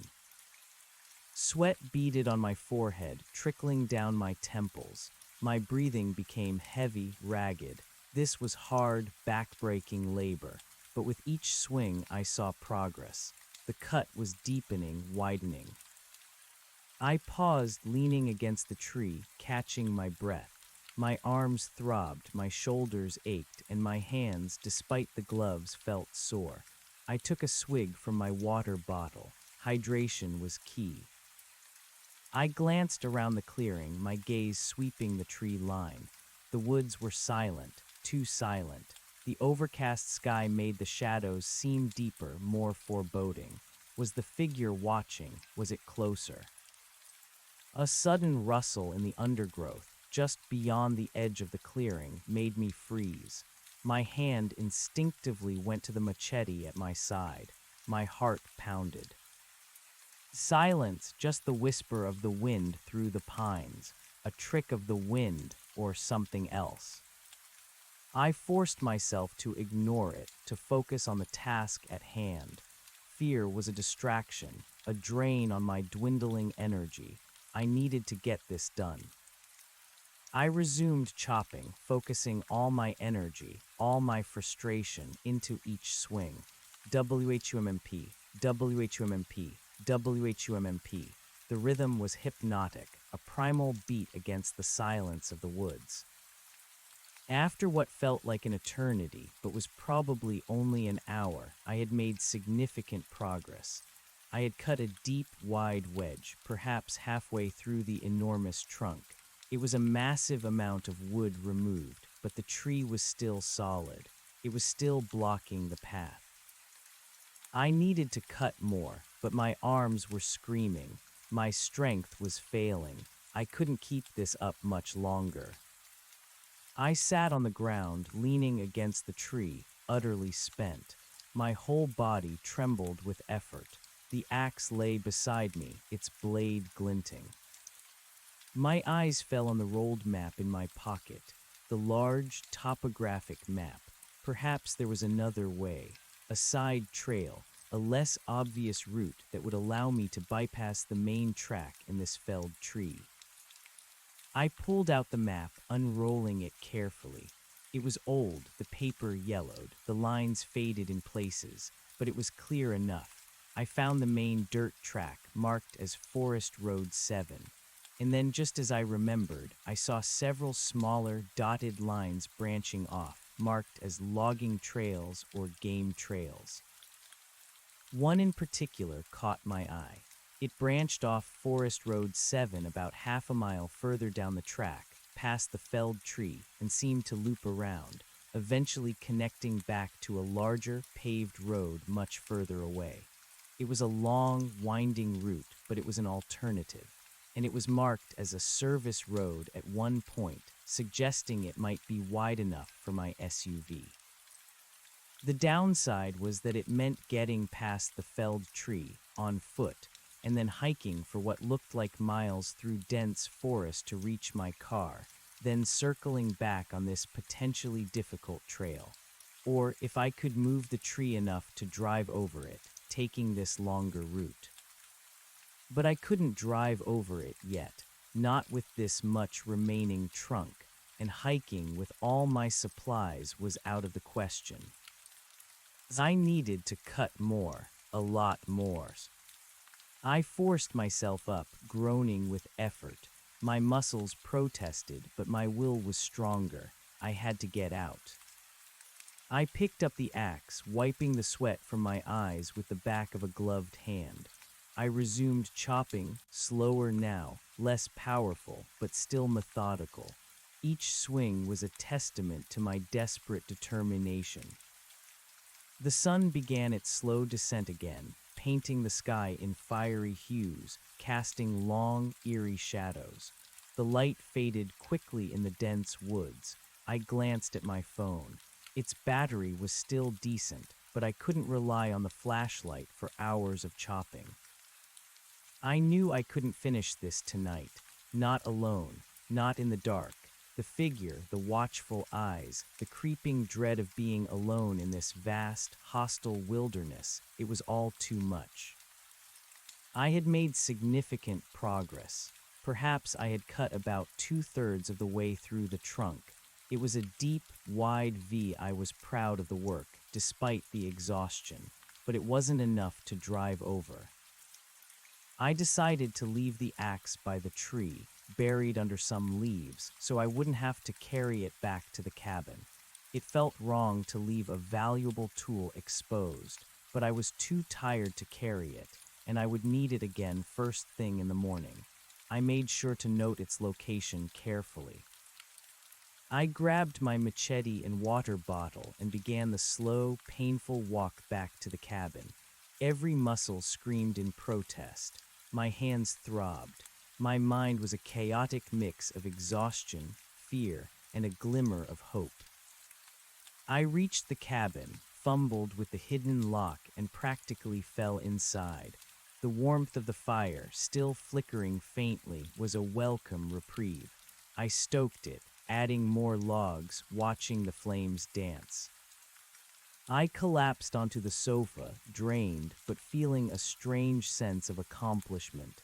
I had made progress. I had fought back.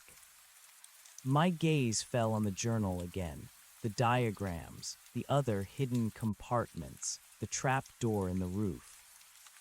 I decided to investigate it now, while I had a flicker of energy and the relative safety of being inside. I needed to know what else this cabin held. I opened the journal to the roof diagram. It showed a small, square trapdoor located directly above the wood stove, almost hidden by the angle of the vaulted ceiling.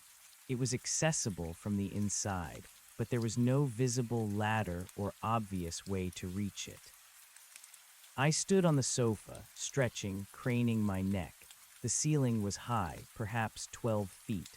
I could just about touch the rough-hewn beams with my fingertips. The diagram showed the trap door was flush with the ceiling, blending seamlessly with the rough wood. It would be almost impossible to spot without knowing exactly where to look. I grabbed my phone, turned on the flashlight, and directed its beam upwards, slowly sweeping the ceiling above the wood stove. My eyes searched for any seam, any irregularity in the wood. It took me a few minutes, my neck aching from craning, but then I saw it. A faint, almost invisible outline. A perfect square of wood, subtly different in grain from the surrounding planks. It was almost perfectly camouflaged. Now how to open it. The diagram showed a small lever, similar to the one on the main door but recessed. I couldn't see anything from below. I needed to get higher. The sofa wasn't tall enough. The rustic coffee table, maybe, if I dragged it over. I pushed the heavy coffee table across the floor, grunting with effort until it was directly beneath the trap door. Then, carefully, I climbed onto it. It wobbled slightly under my weight but held firm. I was still a few feet short. I needed more height. I looked around the cabin. Nothing else seemed stable enough. Then I remembered the fireplace tools. The poker, the shovel. What about the heavy, wrought-iron fire grate that held the logs? If I could lift it and place it on the table. It was a risky move, but I was desperate. I carefully lifted the heavy fire grate, which was surprisingly heavy, and placed it on the coffee table. It was wobbly, unstable. I needed to be extremely careful. I took a deep breath, said a silent prayer, and slowly climbed onto the wobbly grate. My head was now almost touching the ceiling. My outstretched fingers could reach the trap door. I ran my hand over the rough wood, feeling for the lever, and there it was, tiny, flush with the wood, almost imperceptible to the touch. It was a small metal stud that you had to push. I pressed it firmly. A faint click echoed in the silent cabin. The trap door shifted slightly, dropping down about an inch on one side. Now to open it fully. It was heavy, and it hinged upwards. I needed to push it up and open. I braced myself, took another deep breath, and pushed upwards with all my might. The wood groaned. My muscles strained. Slowly, reluctantly, the trap door began to lift. It was surprisingly stiff. With a final push, it swung upwards, revealing a dark, cramped space above. A wave of cold, musty air, tinged with the scent of dry leaves and bat guano, wafted down. I shone my phone's flashlight into the opening. It was a small, dusty attic space, mostly empty, just the raw underside of the roof. But tucked into a corner on a dusty beam was something. A small wooden box, and a single, dried raven's feather meticulously placed on top of it. My stomach clenched. A raven's feather. The effigy at the spring had a bird on its arm. A raven, perhaps. This was another layer of this dark, ritualistic puzzle. I carefully reached up, trying to maintain my balance on the wobbly grate. My fingers closed around the small wooden box. It was surprisingly light and felt hollow. I pulled it down slowly, carefully, onto the coffee table. The feather remained undisturbed on the beam. I decided to leave it. I climbed down, my knees shaking, my body aching. I secured the trap door again, pushing it back into place, and then, from below, I pushed the small stud back in, engaging the lock with another faint click. I carefully moved the grate and the coffee table back to their original positions. I sat on the sofa, the small wooden box in my hands. It was old, unadorned, just simple, rough-hewn wood. There was no lock, no clasp, just a snug-fitting lid. I opened it. Inside, nestled on a bed of dried, dark earth, was a single, intricately carved wooden figure. It was larger than the effigies, perhaps a foot tall and far more detailed. It depicted a gaunt, stylized human figure with long, spindly limbs, a slightly hunched back, and a face that was a mask of grief or despair. Its eyes, unlike the burnt-out holes of the effigies, were carved as deep, empty sockets, as if the eyes had been gouged out. And clutched in its hands, held against its chest, was a smaller, almost miniature version of itself, equally gaunt and sorrowful. My blood ran cold.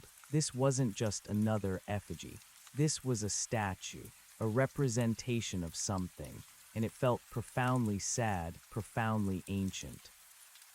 Around the base of the figure, etched into the wood, were more of the swirling, runic symbols, but these seemed older, more weathered, almost worn smooth by time or touch.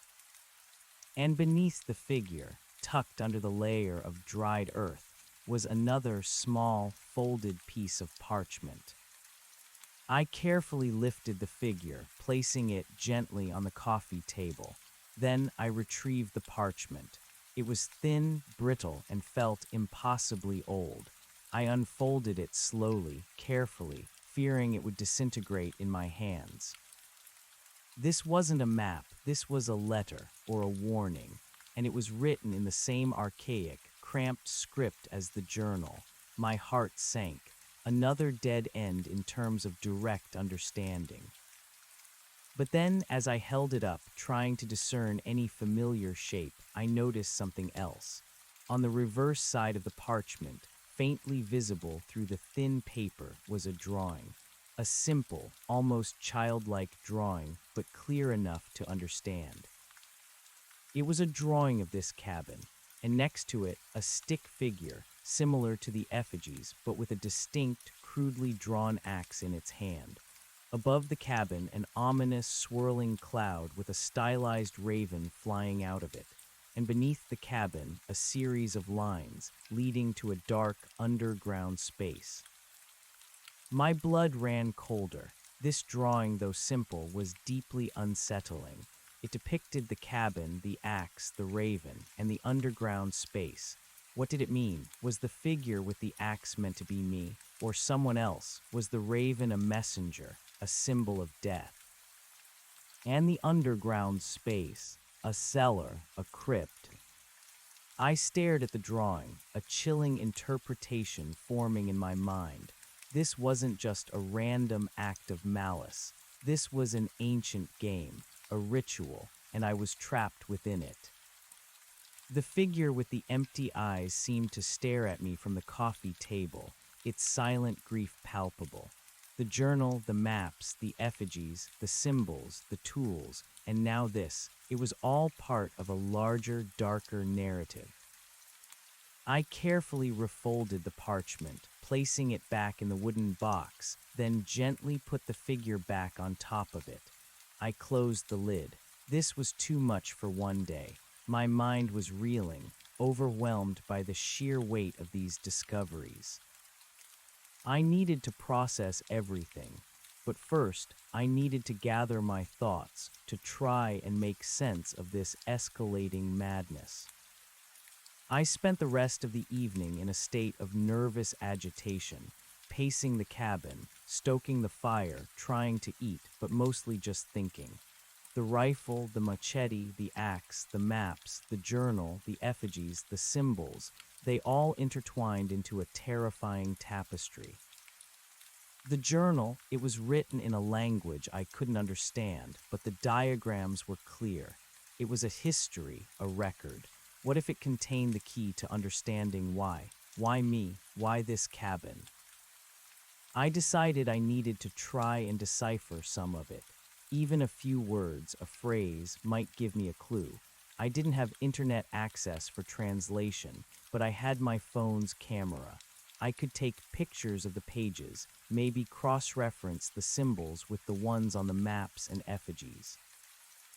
I pulled out the journal again, my hands trembling as I opened it to the first page of writing.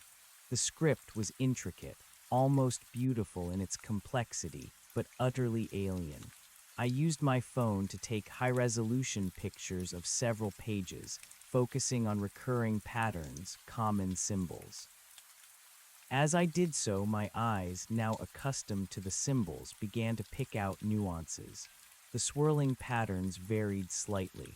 Some had more intricate loops, some had sharp, angular edges. They were not just decorative, they were meaningful. I spent hours poring over the journal, comparing the pictures, trying to find a Rosetta Stone, any pattern that might unlock its meaning. It was like trying to understand a complex code without a cipher.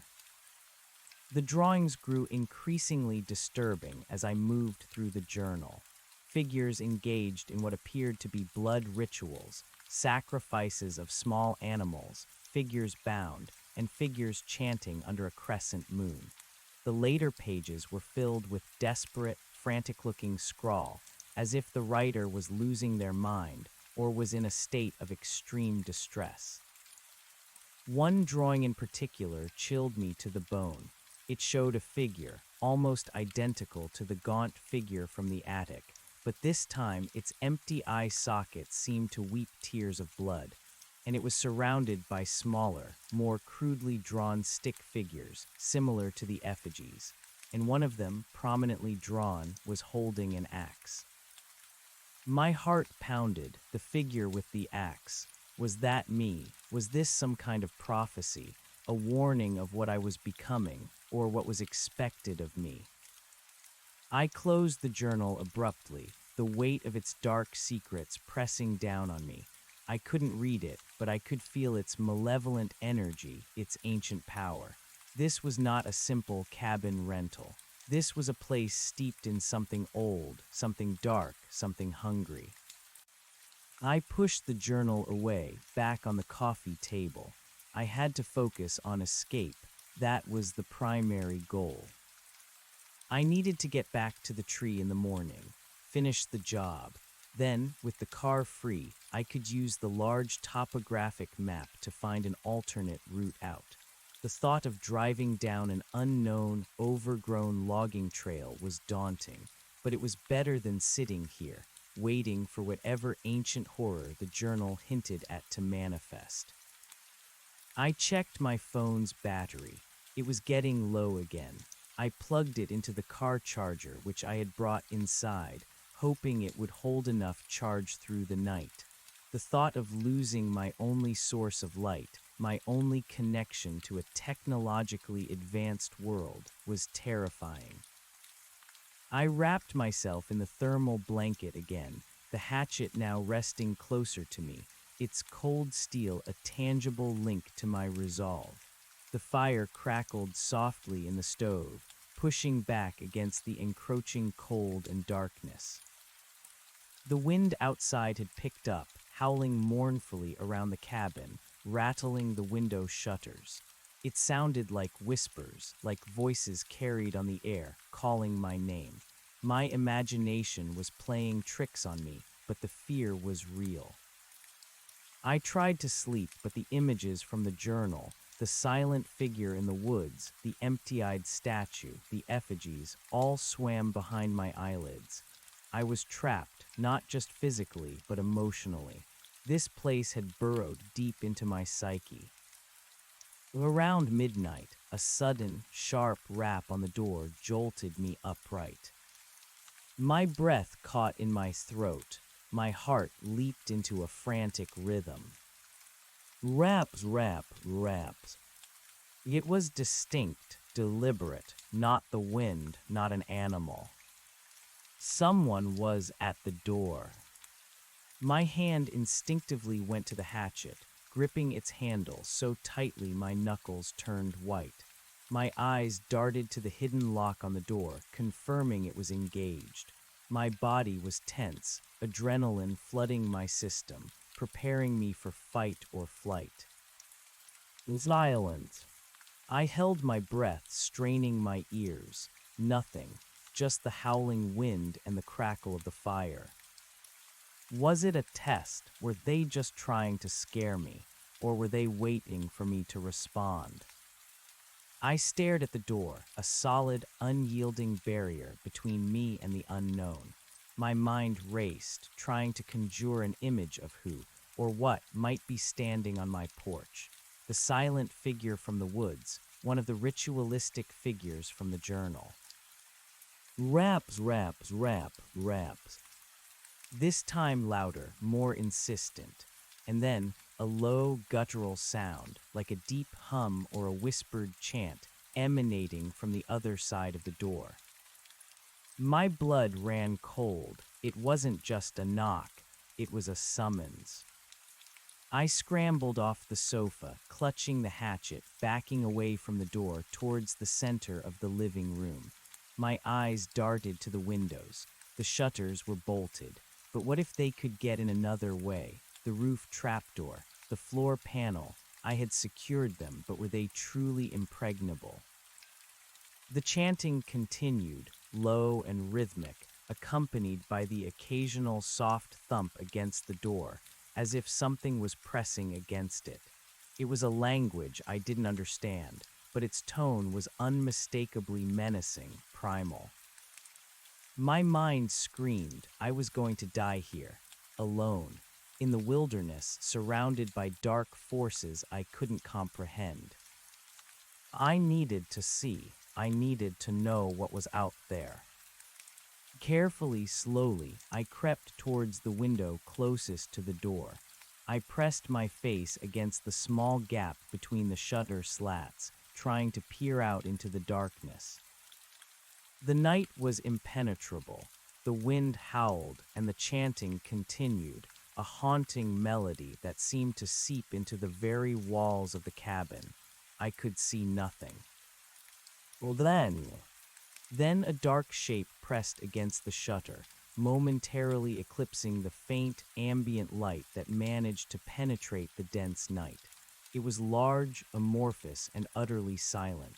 No features, just a mass of absolute black, deeper than the night itself. My heart hammered against my ribs, a frantic drumbeat against the silence of my terror. The chanting from the door stopped abruptly, replaced by a low, drawn-out scrape against the outer wall, just beneath the window I was peering through. It was a sound that prickled every hair on my body, a sound of something moving slowly, deliberately, with a heavy, scraping gait. My breath hitched, a silent gasp caught in my throat. I couldn't move. My eyes were glued to the tiny gap, desperate for another glimpse, but the darkness was absolute. The shape was gone, swallowed by the night, leaving only the sound of that terrible scrape. It passed under the window, moving slowly along the cabin's side, heading towards the back. The scraping sound faded, replaced by the howl of the wind, now seeming to carry a multitude of whispers. My imagination, already frayed, conjured images of the gaunt figure from the woods, or perhaps something even worse, something out of the journal's terrifying drawings. I pressed my back against the wall, sliding down until I was crouched, hatchet still clutched in my hand, my knees trembling violently. My eyes darted around the cabin's interior, every shadow now a potential threat. The fire in the wood stove, once a comforting presence, now cast dancing, flickering shadows that seemed to mock my fear. making every corner writhe with unseen movement. The silence outside after the scrape faded was almost more terrifying than the sounds. It was an oppressive, watchful silence, pregnant with menace. They knew I was here. They knew I was awake. They knew I was trapped. Panic, cold and suffocating, threatened to consume me. My mind raced. The door was a focal point. What if they tried to force it? It was sturdy, but how much could it withstand? And if not the door, then what? The windows were shuttered, but the wood was old, weathered, and the hidden passages. The hidden passages, the floor panel, the roof trapdoor. They were escape routes, yes, but also potential entry points. I had secured them, but had they known about them all along? The journal was a blueprint, a map to every secret of this cabin. It belonged to them. I needed to act. I couldn't just sit here and wait to be found. But what could I do? Where could I go? My eyes fell on the wood stove, its embers glowing faintly. Directly above it was the trapdoor to the attic. It led to a small, cramped space, but it was inside the cabin, and the journal had indicated another escape route from there, leading out, but I hadn't dared to investigate that far. The floor panel, it led to a small, enclosed space, dark and potentially suffocating, and it contained the rifle, the ritualistic chest, the strange artifacts. Going there felt like delving deeper into their lair, into their secrets. I decided on the attic. It felt higher, more defensible, and if there was an exit from there, it was my best bet. I scrambled up, my movements jerky, fueled by adrenaline. I dragged the coffee table back to the wood stove, then carefully, painstakingly, placed the heavy fire grate on top of it. My hands shook so much I almost dropped it. I climbed one tentative foot after another onto the unstable perch. The grate wobbled dangerously under my weight, each creak of metal a loud announcement in the silent cabin. My head almost touched the ceiling. My outstretched hand found the small stud of the trapdoor. I pressed it, click. The trapdoor dropped an inch, revealing a sliver of darkness. I pushed upwards with all my might. The wood groaned but held firm. It was stiff, much stiffer than earlier. Had something jammed it, or were they trying to hold it shut from above? The thought sent a fresh wave of terror through me. I pushed again, harder, bracing my feet, straining every muscle. My face was red, sweat pouring down my temples. Finally, with a loud THWMP, the trapdoor swung open, almost hitting me in the face. A cascade of dust, dry leaves, and small, crumbling bits of insulation rained down on me. The air was cold, stale, thick with the scent of old wood and something vaguely animalistic. I hoisted myself up, pulling myself into the cramped attic space, my hatchet still clutched in my hand. It was a tight squeeze. I scraped my knee on the edge of the opening, but ignored the pain. I was in. The attic was a triangular prism, following the slope of the roof, with wooden beams crisscrossing overhead. It was barely tall enough for me to crouch in the center, and certainly not to stand. My phone's flashlight, now critically low on battery, cut through the impenetrable darkness, illuminating a dusty, cobweb-laden space. The small wooden box containing the empty-eyed figure was still on the beam where I'd left it. The raven feather, too, lay undisturbed. I quickly scanned the space, searching for the other hidden exit the journal had hinted at. According to the diagram, there was a small hinged panel near the very peak of the roof, almost hidden in the gable, accessible from the attic. It was marked with a tiny symbol, similar to the one on the effigies, but with a slight upward arrow, an exit. I crawled on my hands and knees, ducking under beams, pushing aside dusty insulation, my breath catching in my throat from the stale air and my own exertion. My flashlight beam danced ahead of me, revealing nothing but more cobwebs and dust. Then at the far end of the attic, where the roof angle was sharpest, I saw it. A faint line, a thin seam in the rough-hewn planks, exactly as the diagram had indicated. It was almost perfectly camouflaged, blending into the wood. Without the journal, I would never have found it. I reached it, my fingers tracing the seam. It was a small, square panel, much smaller than the roof trapdoor, perhaps only 2 feet by 2 feet. It felt different from the trapdoor, lighter, almost flimsy. There was no visible lock, no lever. I pushed on it gently, then harder. It didn't budge. I tried to find a latch, a release mechanism, but there was nothing external. I ran my hands over the surrounding planks, feeling for any irregularity. Nothing. Frustration, hot and bitter, mixed with my fear. Another dead end. I had to get out. I couldn't stay in this suffocating attic if they found their way inside the cabin. I looked at the hatchet in my hand. It was my only option. I would have to force it open.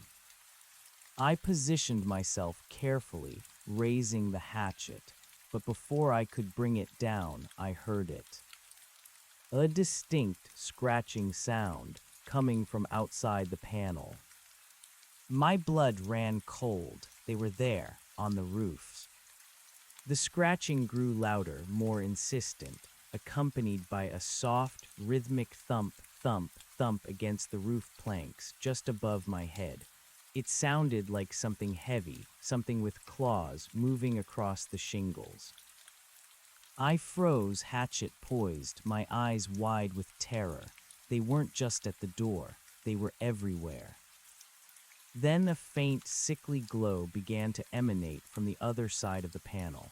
It was a faint, greenish light, pulsing rhythmically, casting an eerie, flickering pallor on the inside of the attic. The light pulsed, and with each pulse, the scratching intensified, as if whatever was out there was drawn to it, or was using it. It wasn't a natural light. It was something artificial, something menacing. My mind raced. What was that light? What were they doing? A sudden, sharp crack echoed through the attic. A tiny sliver of wood, perhaps a piece of the panel's frame, detached itself and fell into the attic, landing on my arm. My flashlight, flickering from low battery, illuminated it briefly. It was dark, almost black, and felt unnaturally cold against my skin. They were trying to get in. Panic gave way to a surge of desperate adrenaline. I had to get out. Now. I brought the hatchet down with all my might, aiming for the center of the panel. Crack. The sound was deafening in the enclosed space. The wood splintered, a jagged line appearing across the panel. I swung again and again, putting every ounce of my strength and terror into each blow. Crack, crack, THWMP. The panel began to give way, groaning, splintering. The scratching outside intensified, matching my blows, as if whatever was out there was struggling to hold the panel shut, or was trying to break through at the same time. The green light pulsed faster, brighter, illuminating the dust motes dancing in the stale air. With a final, desperate swing, the hatchet tore through the last vestiges of wood. The panel gave way with a sickening rip, and a section of it swung inward, tearing from its hinges, falling into the attic with a loud clatter. A gust of cold, wet air rushed in, carrying with it the scent of pine needles, damp earth, and something metallic, something vaguely like blood, and through the jagged opening I saw it. 2 glowing green eyes, large and luminous, staring directly at me from the darkness outside.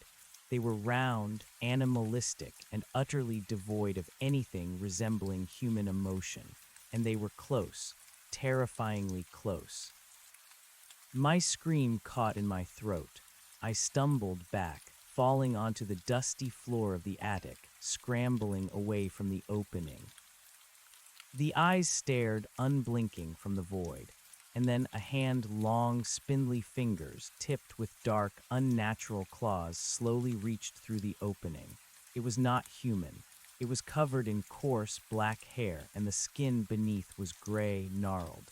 It reached into the attic, slowly, deliberately, as if exploring the space, searching for me. My phone, in my terror, slipped from my grasp, hitting a beam and then tumbling down through the trapdoor opening, disappearing into the darkness of the cabin below. My last source of light gone. I was plunged into near-absolute darkness, illuminated only by the pulsing, sickly green glow from the eyes in the opening, and the dim, distant light of the wood stove far below. The hand, its claws flexing, continued to reach. It was moving towards me. I could feel the cold draft of its presence. I clutched the hatchet, my knuckles white, my body pressed against the far wall of the attic, trying to make myself as small as possible. This was it. This was the end.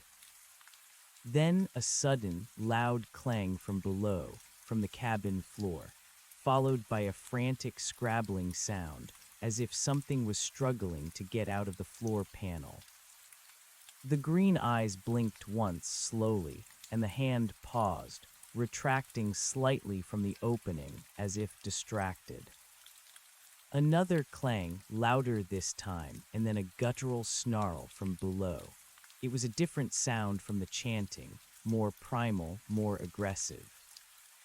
The creature on the roof seemed to hesitate, its attention momentarily divided. This was my chance. I scrambled back towards the opening, not caring about my scraped knee or the dust. I had to escape. Anywhere was better than here. With a desperate lunge, I thrust my hatchet through the opening, blindly swinging. The blade connected with something soft, then hard. A sharp, high-pitched shriek tore through the night. The green eyes vanished instantly, and the hand retracted with a sudden, violent jerk. I didn't wait. I pulled myself through the jagged hole, scraping my body against the rough edges of the broken wood. I was out, on the roof. The night was cold, wind whipping around me, but it was clear. The sky was a vast, inky canvas, dotted with a million stars, and a sliver of moon cast a faint, ethereal glow. The wind howled, a mournful song that seemed to carry the echoes of the creature's shriek. I was on the steep, shingled roof, exposed and vulnerable. I could feel the rough texture of the shingles beneath my hands. The slope was treacherous, and I knew I couldn't stand without falling. I carefully crawled along the peak of the roof, away from the broken panel, towards the edge. My mind was reeling. What had I just fought? What was below? As I reached the edge of the roof, peering down, I saw it. The clearing below was bathed in an eerie green light. It emanated from several sources. The two effigies I had found, which now glowed with an unsettling internal luminescence, and horrifyingly, a group of figures standing around my car. They were tall, gaunt, dressed in dark, coarse clothing. Some held crude torches, their flames guttering in the wind, but several of them held strange, glowing orbs that pulsed with the same sickly green light I had seen from the attic. These orbs cast long, distorted shadows across the clearing, making the figures appear even more monstrous. And in the center of the circle, struggling violently, was another figure, human. My heart leaped into my throat. Who was it? Then I saw it clearly. The figure on the ground was struggling against the ropes that bound its wrists and ankles, and around its head was a rough burlap sack. It was trying to get free, thrashing desperately. My car was open, its doors ajar. They were ransacking it, pulling out my supplies, my bags. My escape vehicle was compromised. My gaze swept back to the figures. There were at least 5 of them, and the air around them seemed to shimmer with an unseen energy, fueled by the glowing effigies and orbs. They were performing some kind of ritual. My car keys, my wallet, my phone, my entire life laid bare. Then one of the figures, taller than the others, raised its arms. It was holding something in its hands, something dark and gleaming. It was my rifle, the one from the hidden floor compartment. It was now in their possession. My breath caught in my throat. I had left it. I had been a fool. They had found the hidden compartment. They had been in the cabin. But then my eyes darted to the figure on the ground, the human. It was struggling, twisting, trying to free itself. The taller figure holding the rifle turned its head slightly, as if sensing my presence on the roof. I ducked instinctively, pressing myself flat against the cold shingles. My heart was a frantic drum, threatening to burst from my chest. I risked another peek. The figures were now chanting again, a low, guttural hum that vibrated through the air, different from the one at the door, but just as menacing. The green light intensified, and the effigies pulsed brighter. The rifle was held aloft, glinting in the strange light. It was pointed at the bound figure on the ground. No, this couldn't be happening. I had to do something, but what? I was on the roof, exposed, armed only with a hatchet. They had numbers, they had the rifle, and they had whatever dark power animated those effigies and orbs. My eyes swept the roof. There was another chimney, a smaller one for the kitchen stove at the other end of the cabin. Maybe I could get down there. I began to crawl slowly, painstakingly, along the peak of the roof, hatchet clutched in my hand. Each movement was agonizingly slow, each loose shingle a potential giveaway. The wind bit at my exposed skin, and the cold seeped into my bones. As I crawled, I heard the chanting intensify, a sudden, sharp gasp from the figure on the ground. I risked another glance. The tall figure with the rifle was no longer aiming it. It had dropped it to the ground and was now holding a long, wicked-looking knife, and it was approaching the bound figure. My mind screamed, sacrifice. They were going to sacrifice this person. A raw primal scream tore from my throat, surprising even myself. Hey. Every head in the clearing snapped towards the cabin, towards me. The chanting stopped. The green light flickered, then intensified, focused on me. I was exposed, vulnerable, but I couldn't just watch. The figure with the knife paused, turning its head slowly, its face a dark, unreadable mask against the pulsating green light. I had to get down. I had to create a distraction. My eyes fell on the chimney I was crawling towards. It was made of stone, sturdy, and it extended down to the ground. With a surge of desperate adrenaline, I launched myself towards it, scrambling down the sloping roof, ignoring the fear, ignoring the treacherous angle. My feet slipped on the moss-covered shingles, but I kept going, hatchet still gripped tight. I reached the chimney, gripping the rough-hewn stones, my fingers scrabbling for purchase. The gap between the cabin wall and the chimney was narrow, but I could wedge myself into it, slowly climb down. It was my only way. As I began my descent, I heard shouts from below. The guttural sounds of their language, filled with anger, with a chilling sense of purpose. I glanced down. 2 of the figures were already breaking away from the circle, running towards the cabin. They were fast, alarmingly fast. I continued to climb down, my muscles screaming, my hands raw from gripping the cold, rough stone. Each step was a battle against gravity, against fear. The axe was in my hand, heavy, solid. I was halfway down when I heard a loud THWUMP behind me. One of the figures had reached the cabin wall. I heard the scrape of claws, the sound of something climbing rapidly up the side of the cabin. They were coming for me. My heart pounded, a frantic drum in my chest. I couldn't let them reach me. I had to get to the ground. I sped up my descent, ignoring the pain, ignoring the burning in my arms. I swung my legs, trying to find purchase on the lower stones, almost slipping several times. Just as my feet touched the ground, I heard a shriek from above. A guttural snarl, followed by a heavy thud on the roof, just above where I had been a moment before. I didn't look back. I sprinted away from the cabin, towards the edge of the clearing. My goal was the main path, the felled tree. I had left the felling axe there. It was my only real weapon against the tree and against them. The other figures in the clearing were now scattering, some still surrounding the bound figure, others running towards me.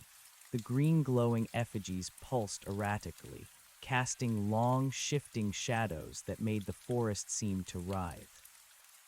I ran as fast as my exhausted legs could carry me, the machete at my side bouncing with each stride, the hatchet gripped in my hand.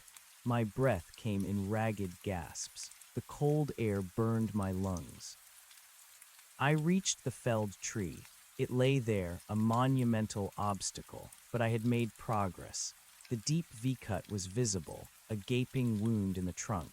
The heavy felling axe was where I had left it, buried under a pile of leaves, its blade glinting faintly in the green-tinged darkness. I grabbed it, feeling its familiar weight, its power. I turned to face my pursuers. They were closer now, 3 of them, running with an unnerving, silent speed. The tall one with the knife was among them. The green orbs pulsed in their hands. "Stay back," I screamed, my voice raw, hoarse. I brandished the felling axe, its sharp blade a testament to my desperation. They paused, perhaps surprised by my defiance. They spread out, forming a semicircle around me, slowly closing in. Their faces were shadowed, unreadable, but I could feel their intent, their malevolence, radiating towards me like a physical force. The bound figure on the ground, back near my car, was still struggling, whimpering now.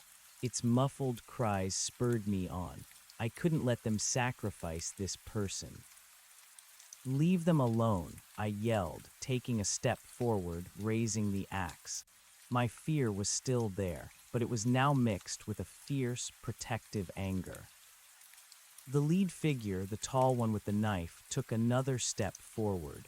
Its hand, gnarled and powerful, extended, pointing a finger at me. And then it spoke. Not the guttural chanting, not the whispered hum, but a single word, clear and chillingly resonant. "An outsider." My blood ran cold. It had spoken English. It knew who I was. And then it pointed past me, towards the cut in the tree, and it spoke again, its voice low, raspy, ancient. "The debt must be paid." My mind reeled. Debt? What debt? What was it talking about? Before I could process the words, the other 2 figures charged. They moved with a terrifying speed, their glowing orbs held aloft, casting an unsettling green pallor on their forms. I swung the felling axe in a wide, desperate arc. It was heavy, but its momentum was immense. The first figure, caught off guard, stumbled back, avoiding the blade by a hair's breadth. The second, bolder, dodged the swing and lunged, its hand reaching for me, claws extended. I brought the hatchet up, striking its arm. A choked cry, a sickening crunch, and the figure reeled back, its green orb falling to the ground, extinguishing with a soft pop. But the tall figure, the leader, was already upon me. Its knife glinted in the green light, arcing towards my chest. I reacted instinctively, deflecting the blow with the heavy handle of the felling axe. The clash of metal on wood sent a jarring shockwave up my arms. The knife slid along the handle, missing me by inches. I stumbled back, gasping, but held my ground. I couldn't fight all of them. I had to get to the car. I had to free the bound person. My eyes darted to the cut in the tree. It was the only way out. With a desperate cry, I swung the felling axe again, not at them, but at the remaining wood of the tree trunk. WHUMMP, a huge chunk of wood splintered off.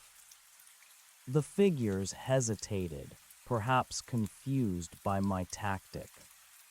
"The debt must be paid," the leader repeated, its voice laced with a cold, malevolent fury. It raised the knife again. I ignored it, focusing all my energy on the tree. WHUMMP, WHUMMP. My arms screamed in protest, but I kept swinging, each blow more desperate than the last. The trunk was groaning, cracking. It was close, so close. Another figure, recovering from my hatchet blow, charged me, its remaining arm swinging wildly. I parried with the hatchet, keeping it at bay, but I couldn't keep fighting and chopping. Then a sudden, blinding flash of green light erupted from the bound figure on the ground near the car. The burlap sack over its head tore, and a woman's face, pale and terrified, was revealed. Her eyes, wide with a mixture of fear and something else, something ancient, met mine across the clearing. And from her lips, a single guttural scream tore through the night, a sound that seemed to rip the very fabric of the forest. It was not a scream of terror, but of pure, raw power. The glowing effigies around the clearing flared, pulsing erratically, the green light intensifying, distorting everything. The figures surrounding me faltered, clutching their heads, letting out small cries of pain. The woman on the ground, despite her bonds, was writhing, a strange, flickering green light now emanating from her own body.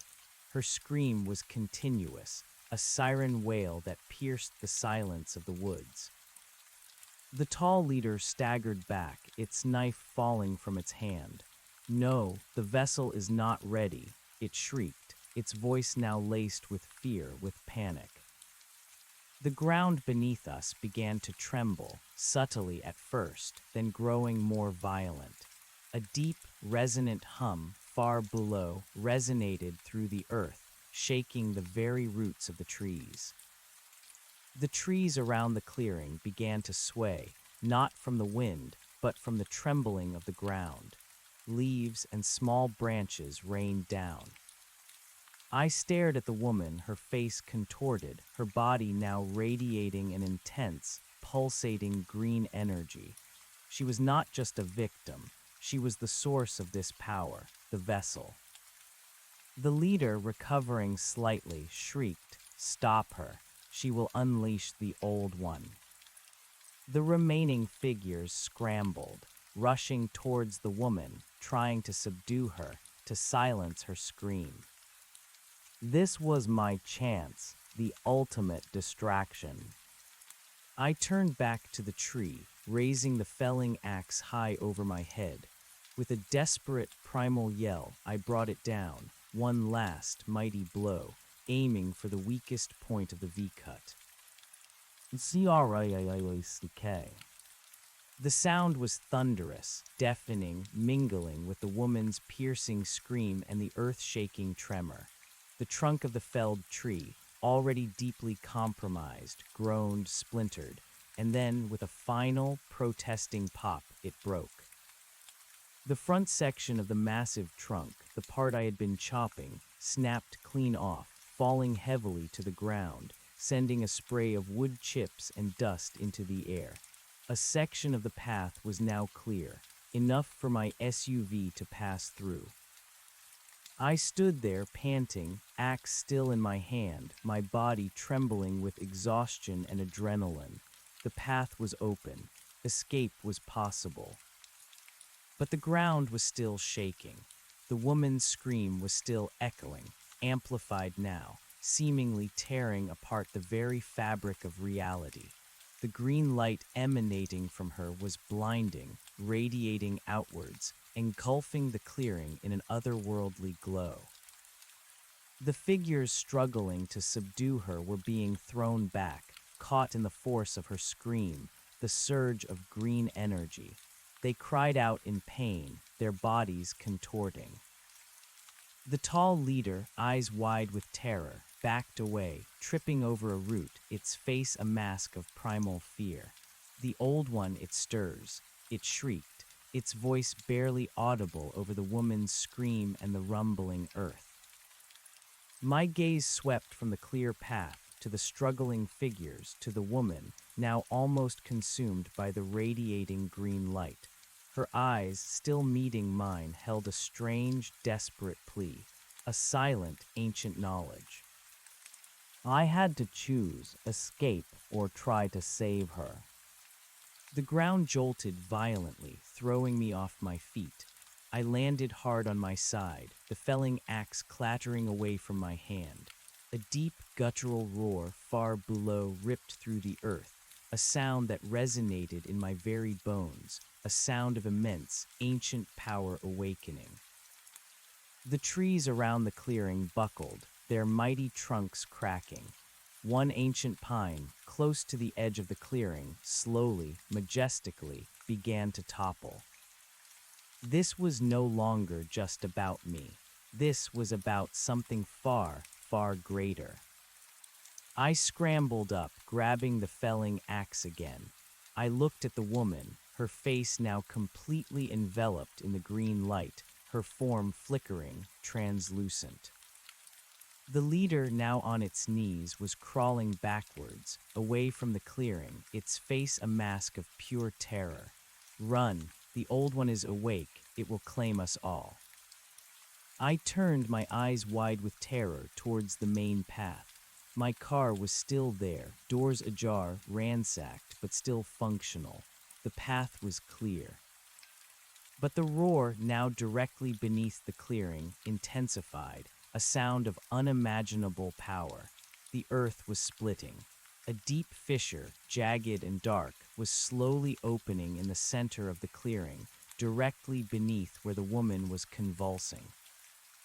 The green light intensified, then, with a deafening crack, the woman's form dissolved, shattering into 1,000 fragments of emerald light that cascaded into the opening fissure. The roar from below became a deafening shriek. The fissure widened rapidly, consuming the glowing effigies, the ransacked car, the struggling figures. The ground was collapsing. I didn't hesitate. Survival instinct, pure and raw, took over. I sprinted towards the cleared path, towards my car, towards any chance of escape. The earth buckled and twisted beneath my feet. Trees were falling all around me with thunderous crashes. The air was thick with dust and the stench of upturned earth, of something primal and ancient. I reached the cleared section of the path, dodging a falling branch that shattered just behind me. My car, miraculously, was still just outside the expanding chasm. Its front wheels were barely on solid ground. I fumbled with the door handle, flung it open, and dove inside, not even bothering to close the door. I jammed the key into the ignition, my hands shaking so violently I almost missed. I turned it. The engine sputtered, caught, then roared to life, a beautiful sound of defiant machinery against the chaos of the waking world. I slammed the car into reverse, tires spinning on the loose dirt, pulling away from the crumbling edge of the chasm. The ground behind me was falling away, swallowed by the expanding maw. I glanced in the rearview mirror. The clearing was gone, swallowed by a gaping black abyss from which a sickly green light now pulsed, illuminating the depths. And from those depths, a new sound began to emerge, a wet, slurping, hissing sound, like something impossibly vast, impossibly ancient, was slowly, deliberately pulling itself from the earth. I screamed, pressing the accelerator to the floor. The SUV lurched forward, speeding down the dirt track, away from the cabin, away from the horror, away from the source of the old one. The forest itself seemed to be in agony, the trees groaning, branches snapping, as if resisting the awakening horror. The green light from the abyss pulsed, casting eerie, shifting shadows that seemed to chase me through the trees. I drove wildly, blindly, pushing the car to its limits, the felling axe and machete clattering on the floor. My heart was a frantic bird, trying to beat its way out of my chest. My breath was ragged, my body shaking uncontrollably. I reached the point where the topographical map had shown the logging trail branching off. It was narrow, overgrown, barely visible in the green-tinged chaos, but it was there, and it was away from the main track, away from the direct path out. I made a split-second decision. The main track was too predictable. If they were still alive, if they pursued, they would follow the main track. I needed to disappear. I swerved hard, turning off the main track and onto the narrow, overgrown logging trail. Branches scraped against the side of the car, tearing at the paint, but I didn't care. I needed to get away. The trail was rough, unpaved, filled with potholes and loose rocks. The SUV bounced violently, throwing me against the seatbelt, but I kept going, pushing the accelerator, desperate for distance. The green light from the clearing, a beacon of otherworldly dread, began to fade behind me, swallowed by the dense canopy of the forest. The roar from the abyss also receded, becoming a faint, guttural hum that still resonated in the air, a terrifying memory. I drove for what felt like hours, deeper and deeper into the unknown wilderness, following the faint, winding path of the logging trail. The fear was a constant companion, a cold, hard knot in my stomach. The images of the glowing eyes, the gnarled hand, the woman's scream, the collapsing earth, the abyss, all flashed behind my eyes. My phone, still inside the cabin, was gone. My spare keys, wallet, all my possessions that had been in the car were likely lost to the abyss. I had nothing but the clothes on my back, the hatchet and felling axe and the machete, and the ancient journal still on the coffee table in the cabin, if the cabin even still stood. As the first hint of dawn, a faint gray smudge on the horizon began to lighten the sky, I saw it. Ahead through the trees, a wider gravel road, and beyond that, the faint glimmer of asphalt. A civilization. A sob escaped my lips, a ragged, choked sound of relief and exhaustion. I was out. I had escaped. I turned onto the gravel road, then onto the paved road, driving now at a more controlled speed, my body shaking, my mind numb with shock. The sun rose, a crimson ball in the sky, chasing away the last vestiges of the green, otherworldly glow. But as I drove, away from the Appalachian wilderness, away from the cabin, away from the abyss, I couldn't shake the feeling. The hum was still there, a faint vibration in the air, a memory of unimaginable power. The old one, it was awake, and I had been a part of its awakening. I glanced at the passenger seat, the heavy felling axe, the hatchet, the machete. They were my only remaining possessions, a tangible link to the horrors I had just witnessed, and a reminder of what I had done, what I had become. The sun climbed higher, casting golden light over the road ahead, but the shadows of the mountains still loomed in my rearview mirror, dark and menacing. I drove for what felt like an eternity, the sun climbing higher, baking the asphalt. The trees eventually thinned, giving way to more open fields, then scattered houses, then small towns. Each familiar sign of civilization was a small anchor in the storm of my mind, a confirmation that I hadn't completely lost touch with reality. But the fear lingered, a cold, hard knot in my stomach. Every shadow seemed to hold a lurking menace. Every rustle of leaves was a whisper of pursuit. The green light from the abyss, the woman's scream, the guttural roar of the awakened old one, they were burned into my memory, playing on a loop. My body ached, my muscles screamed. My hands were raw and blistered from the axe and machete. I was covered in dust, sweat, and streaks of dirt. My clothes were torn, my hair matted. I must have looked like a wild animal. Eventually, I pulled into a small gas station in a sleepy town, the kind you only find on forgotten stretches of highway. The SUV was a wreck, covered in scratches and mud, with branches still clinging to its sides. It looked like it had been through a war. I killed the engine, and the sudden silence was deafening. I just sat there for a moment, gripping the steering wheel, my knuckles white. My heart still hammered against my ribs. I was safe, for now. I needed gas and water and to call someone, anyone, but my phone was gone. My wallet was gone, my spare keys, everything. I looked at the felling axe, the hatchet, and the machete on the passenger seat, my only remaining possessions. They felt heavy, tangible reminders of the horrors I had endured. I couldn't just walk into a gas station with them. I carefully placed them on the floor of the back seat, covering them with the thermal blanket.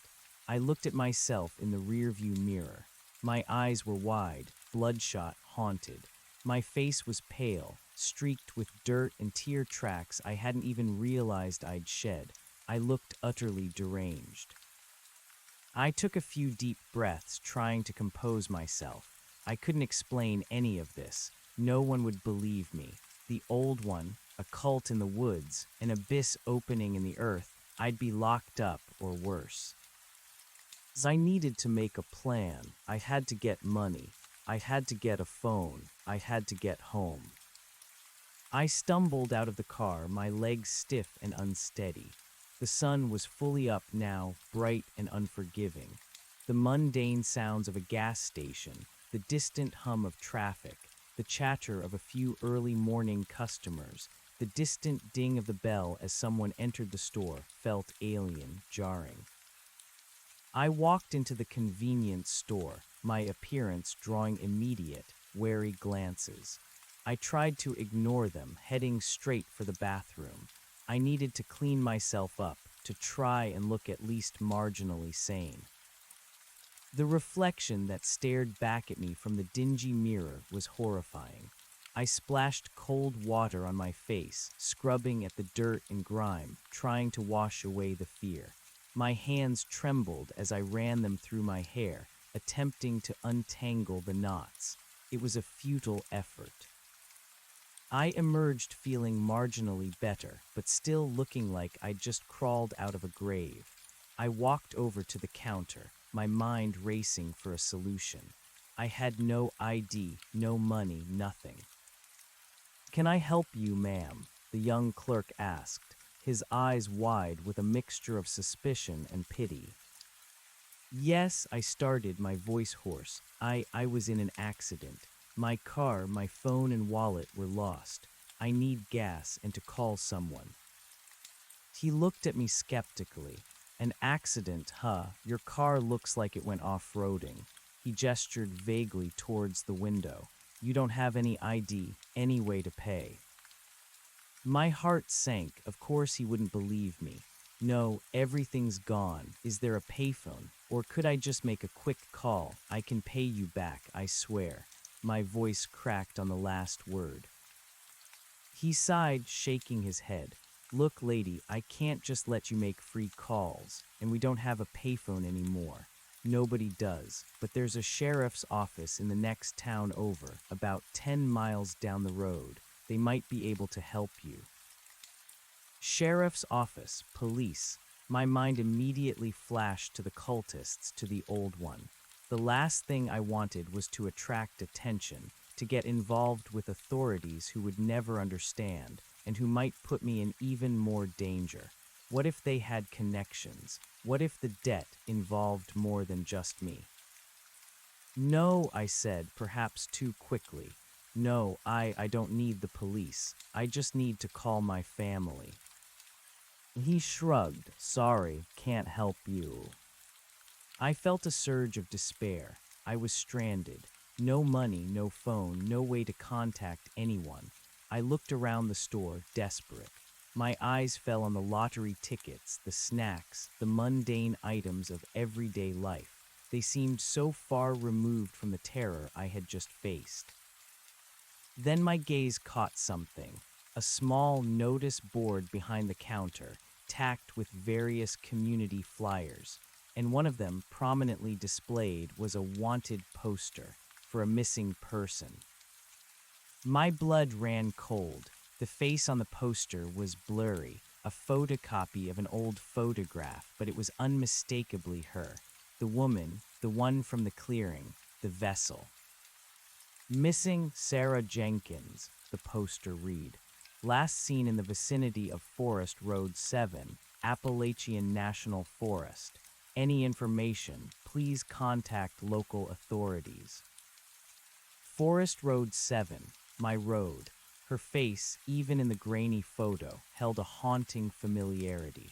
She was younger in the picture, smiling, but her eyes, there was something in them that resonated with the ancient knowledge I had seen in her terrified gaze in the clearing. My mind reeled. She was a missing person, not just a random victim of some ritual. She had a name, a life, a family. And I had been there when she dissolved, when the old one awoke. The gas station clerk cleared his throat, snapping me back to the present. Are you gonna buy anything, ma'am? I tore my eyes from the poster, feeling a fresh wave of nausea. I had to leave. I couldn't stay here. I couldn't tell him about Sarah. No, I mumbled, turning and walking out of the store, my head down. I got back into the SUV, starting the engine. My options were limited. I had to drive towards civilization, towards a larger town where maybe I could find a bigger gas station, a sympathetic ear, or even just some place to rest without attracting suspicion. As I drove, the image of Sarah's face, both on the poster and in my memory, haunted me, and the words of the cult leader, the debt must be paid. What debt? Was it hers? Was it mine?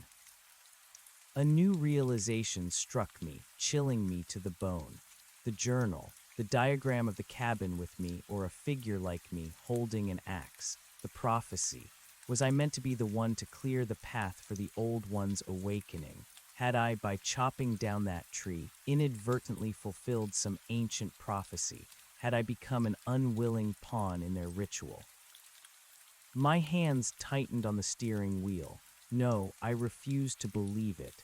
I was a victim, just like Sarah. I had fought for my life, for my escape. I hadn't intended any of this.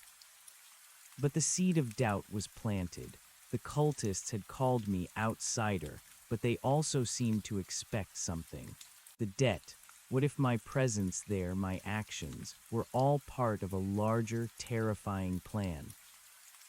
I drove for another hour, the paved road eventually leading to a slightly larger town. This one had a small motel, a diner, and a slightly larger gas station with a mini-mart attached. I pulled in, parking the SUV discreetly at the back, away from the main entrance. I couldn't just walk in looking like this. I needed a shower, I needed clothes, and I still had no money. I looked at the felling axe in the back, then at the hatchet and machete. These were valuable tools, expensive. Could I sell them? pawn them. It felt wrong, but I was desperate. I considered it for a moment, then dismissed the idea.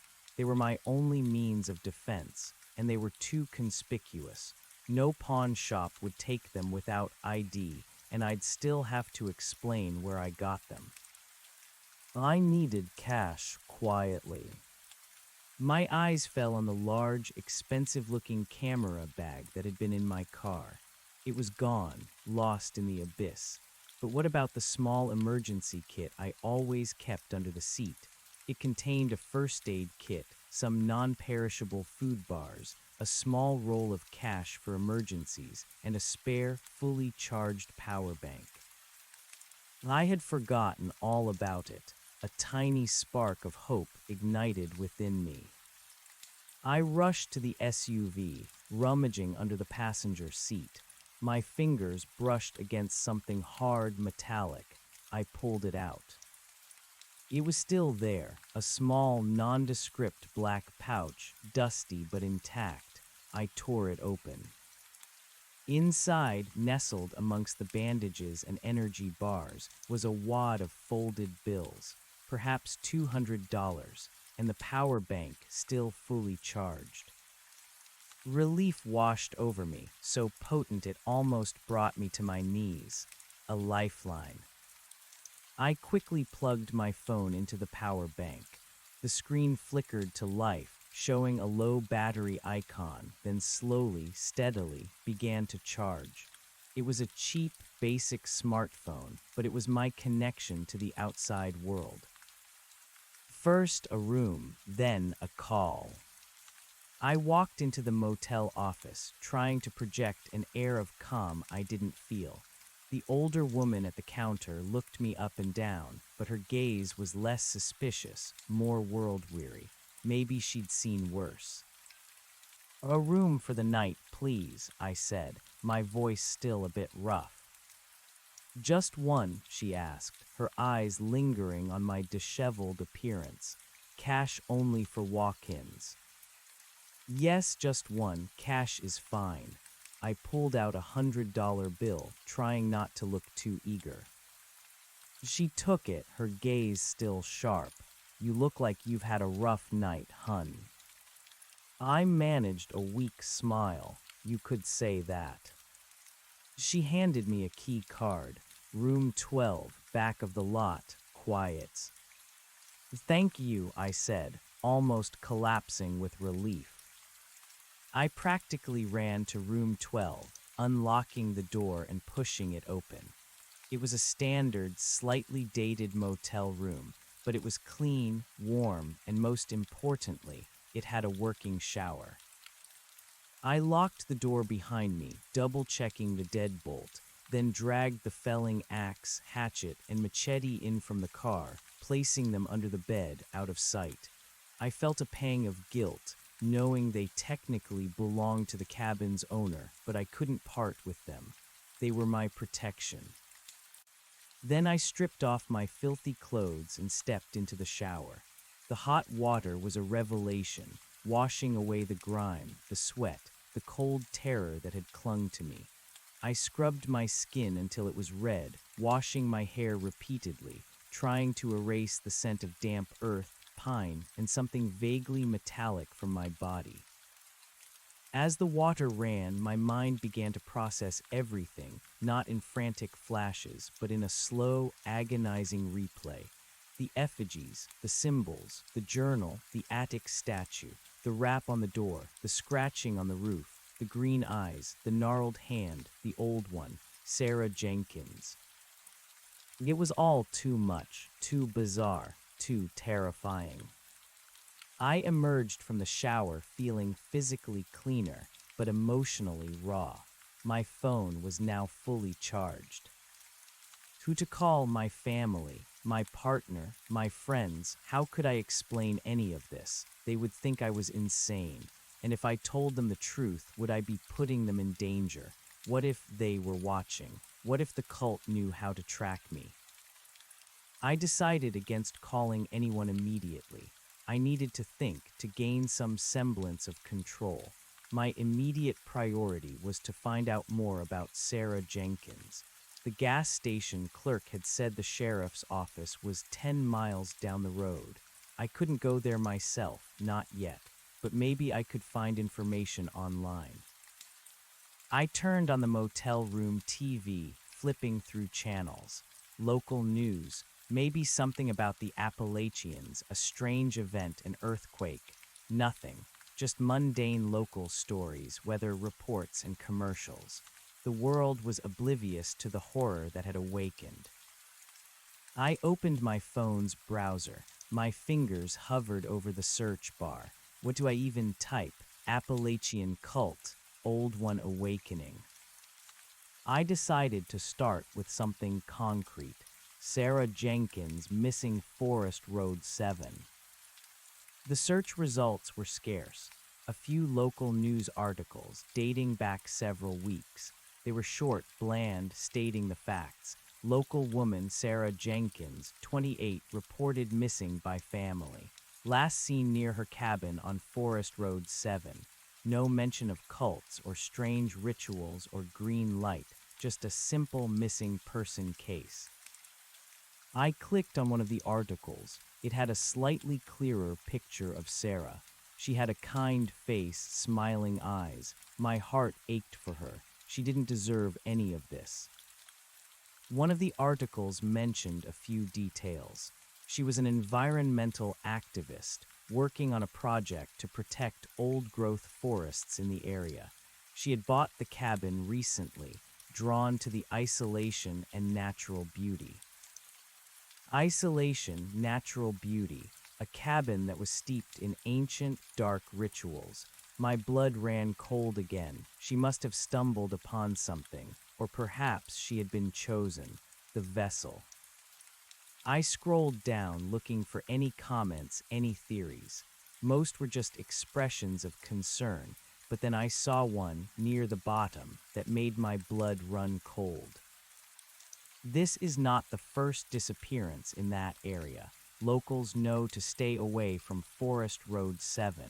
The mountain has its secrets. The old ones demand their due. My breath hitched, old ones. It wasn't just my imagination. This was known, at least among some. Demands their due, the debt. I quickly closed the browser. This was too much. I was in too deep. I needed to clear my head. I had to make a plan that didn't involve the authorities. I couldn't trust anyone yet. I lay on the bed, staring at the ceiling, trying to piece together a coherent strategy. One, safety. I was physically out of the immediate danger zone, but was I truly safe? The cult leader had called me outsider and spoken of the debt. Did they know where I was? Could they track me? I had to assume they could. 2, resources. I had about $100 left. Enough for another night, maybe gas and some food. I needed more. 3, information. The journal. If the cabin still existed, the journal might contain critical information. But going back was unthinkable. My phone contained pictures of some pages, but the battery had been low when I took them, and the images were probably too blurry to be useful for detailed deciphering, and the phone was gone anyway. 4, proof. How could I prove any of this? No one would believe me, and if I tried, I'd likely be institutionalized. 5, the old one. What was it? What would it do now that it was awake? Was it confined to the abyss, or could it emerge, spread its influence? The last point terrified me the most. If the old one was truly awake, and if it was as powerful and malevolent as the cultists believed, then my escape might just be a temporary reprieve. The world could be in danger. I had to get home, to my life, to a semblance of normalcy. But how could I ever go back to normal after this? I got up, pacing the small motel room. I needed to eat. My stomach rumbled, a stark reminder of my body's basic needs. I walked to the diner across the street. trying to blend in to appear unremarkable. I ordered a simple meal, trying to ignore the lingering glances I received.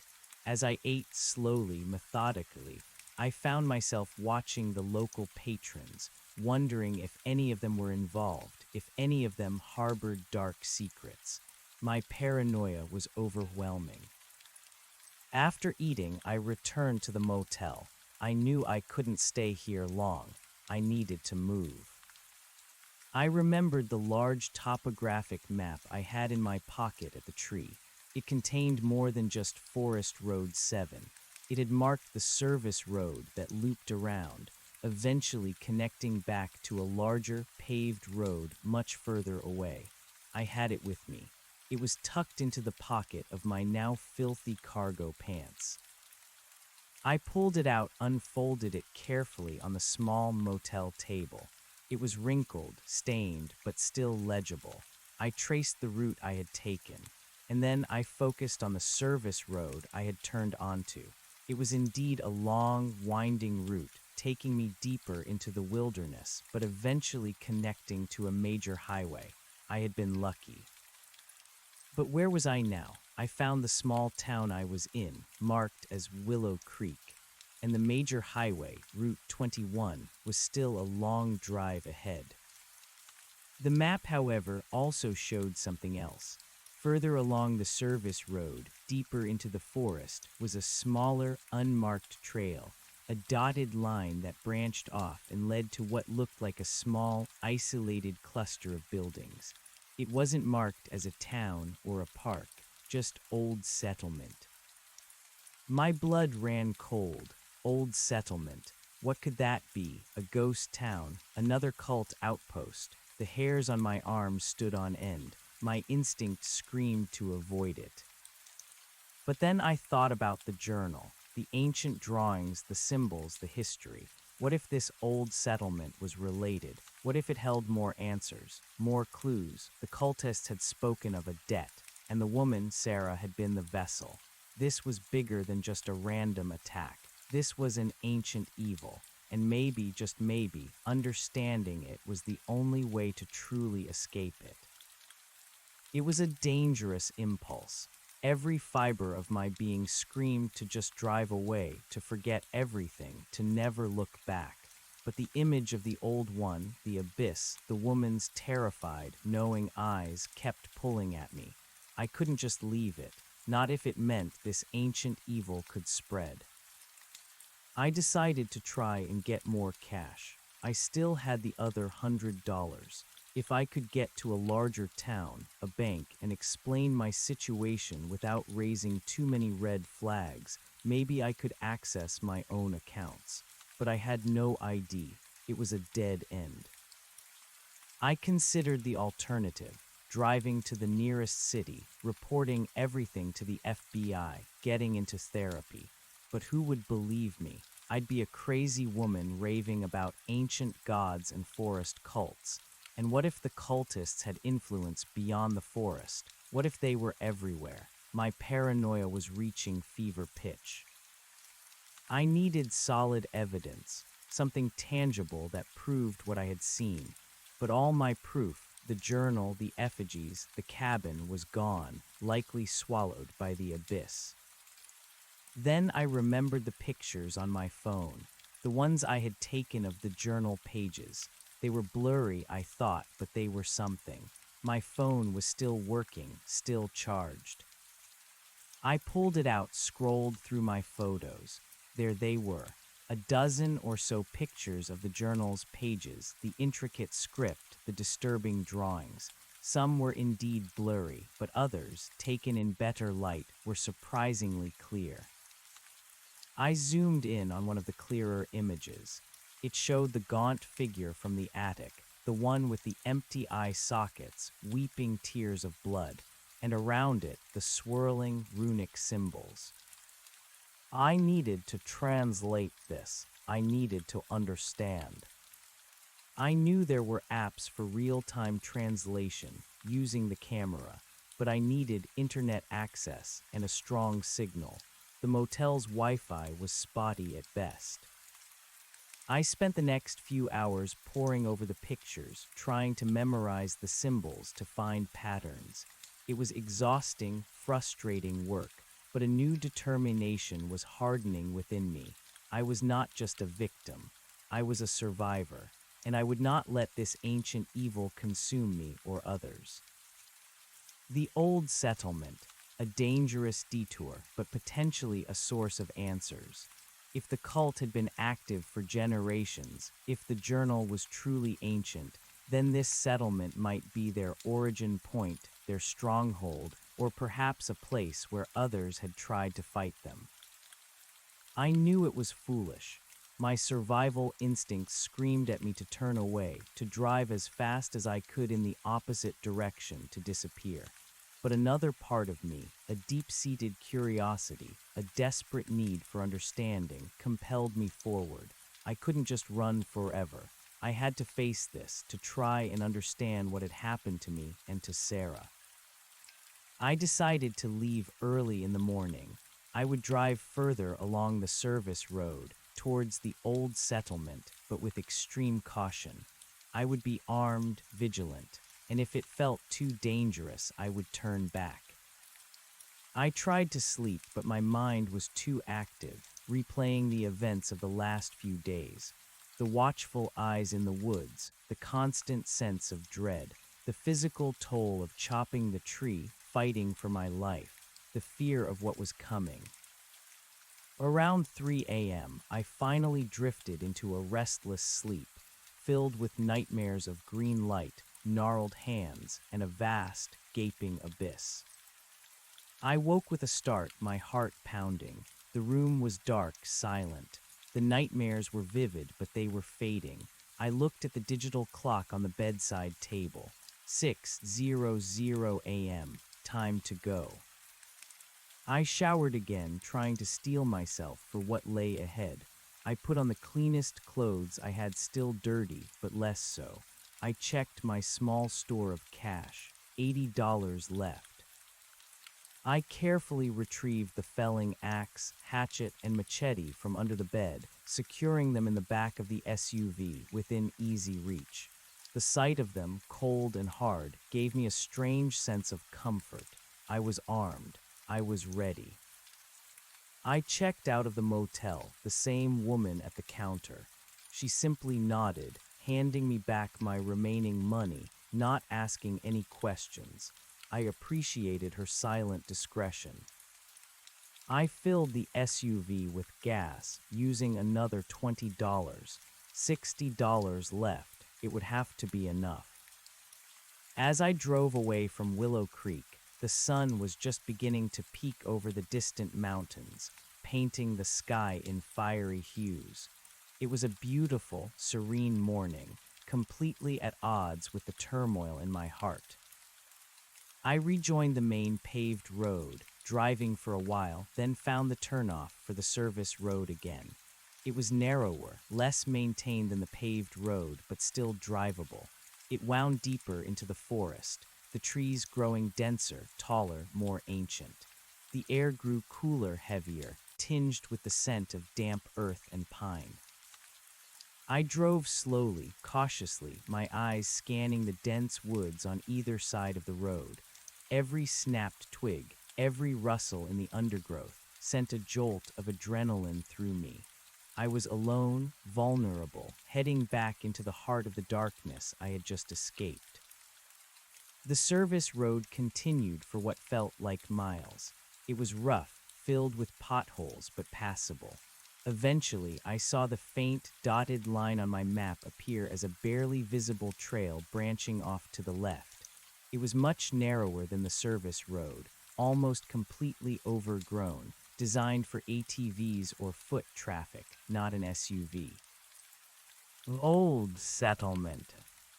I hesitated. This was it, the point of no return. My mind screamed at me to turn around, to forget this madness, to just drive home and try to resume my life. But the image of Sarah's face, the words of the cult leader, the terrifying hum of the old one held me captive. I had to know. I made the turn, the SUV groaning as it pushed through the thick undergrowth. Branches scraped along the sides, making a terrible racket. I drove slowly, picking my way through the dense vegetation, trying to avoid getting stuck. The trail wound its way uphill, deeper and deeper into the forest.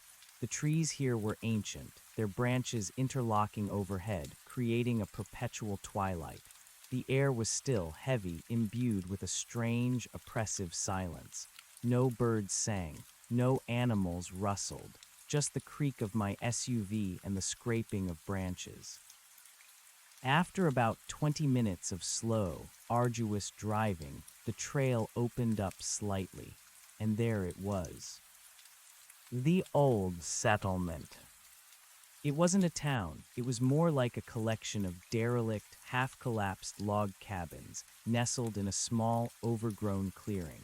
Perhaps a dozen structures, all in various states of decay, their roofs caved in, their walls crumbling. They looked abandoned for decades, perhaps even centuries. Moss and vines covered everything, reclaiming the wood, blending the structures back into the forest. And in the center of the clearing, something else, a stone structure, a crude, squat monument, perhaps 10 feet tall, made of rough-hewn stones, covered in the same swirling, runic symbols I had seen in the journal, on the effigies on the attic statue. My heart pounded. This was it. This was their sanctuary, or what was left of it. I pulled the SUV behind one of the larger, more intact cabins, trying to conceal it as best I could. I killed the engine, and the silence that descended was absolute, unnerving. I grabbed the hatchet and the machete, securing them in my belt. The felling axe was too large, too heavy for active exploration, but I left it in the car ready. I took a deep breath, trying to calm my frantic heart. My hands were clammy, my mouth dry. I stepped out of the SUV, my boots crunching on fallen leaves and twigs. The air was cold, damp, and carried the faint scent of decay, of old wood and earth. I approached the first cabin cautiously, machete in hand, my senses on high alert. The door hung open on a single rusted hinge, creaking mournfully in the faint breeze. I peered inside. It was empty, just a single rotted wooden table, a crumbling fireplace, and a scattering of fallen leaves and dirt. No signs of recent habitation, no cultists. I moved from cabin to cabin, each one a mirror image of the last, empty, decaying, reclaimed by the forest. The silence was absolute, heavy, almost suffocating. It felt like walking through a graveyard.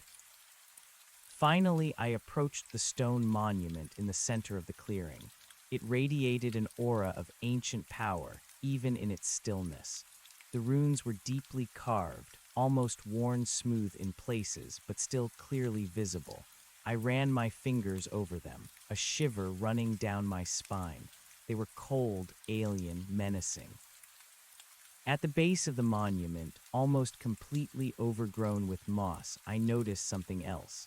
A small, square stone slab, almost perfectly flush with the ground. It had a single, shallow indentation in its center, a perfect square. It looked like a hidden door, a trapdoor into the earth. My mind immediately flashed to the journal's drawing. The cabin, the axe, the raven, and beneath the cabin, a series of lines leading to a dark, underground space. Was this it? I knelt, trying to clear away the moss and dirt. The stone was heavy, unyielding. There was no visible latch, no handle, just the indentation. I looked around the clearing, my gaze sweeping the dilapidated cabins, the ancient trees. The sense of being watched, of something ancient and powerful lurking just beyond my sight, was overwhelming. I decided to try pushing the slab, just as I had with the trapdoors in the cabin. I pressed my hands against the stone, pushing downwards, then trying to lever it upwards. It didn't budge. It was too heavy, too securely set. Then I noticed something else, near the base of the monument, partially hidden by a thick clump of ivy. A small, almost invisible crevice in the stone, no wider than my finger, and nestled within it, a tiny, almost perfectly rectangular piece of polished black stone. It was smooth, cold, and strangely resonant.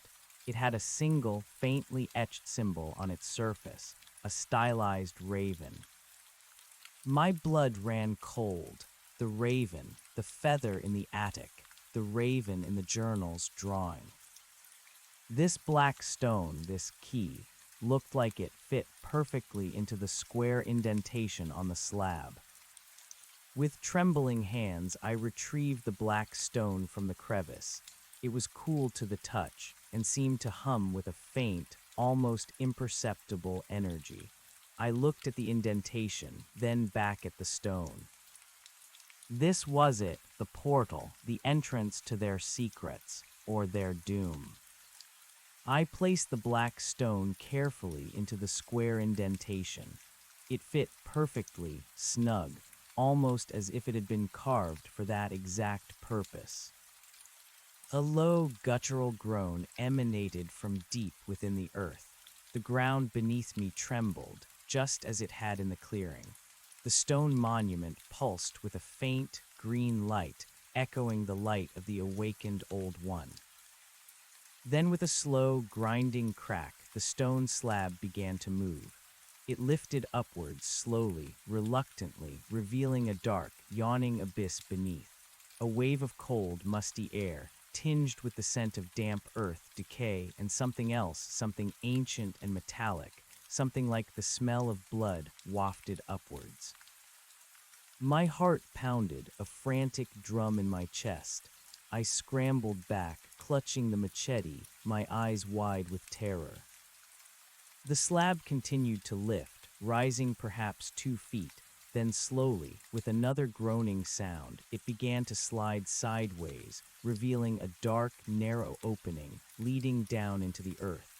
It was a passage, carved out of the solid rock, descending into impenetrable darkness.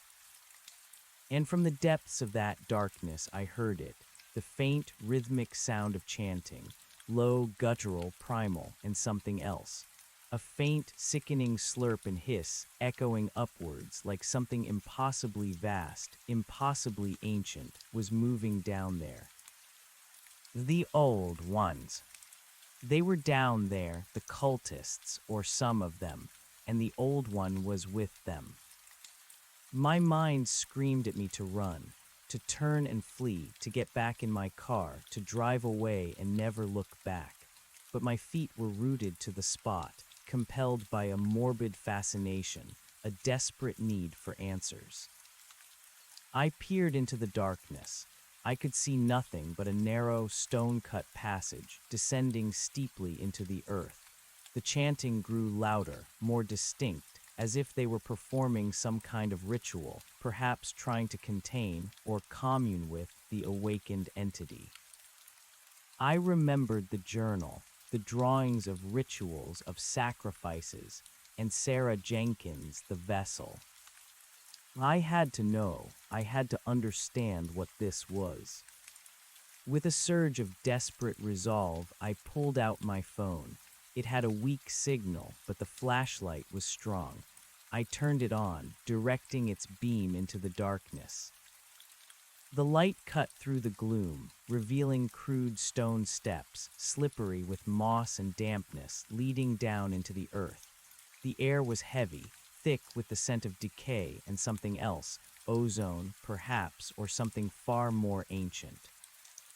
I took a deep breath, clutching the machete tightly. This was either the most courageous or the most foolish thing I had ever done.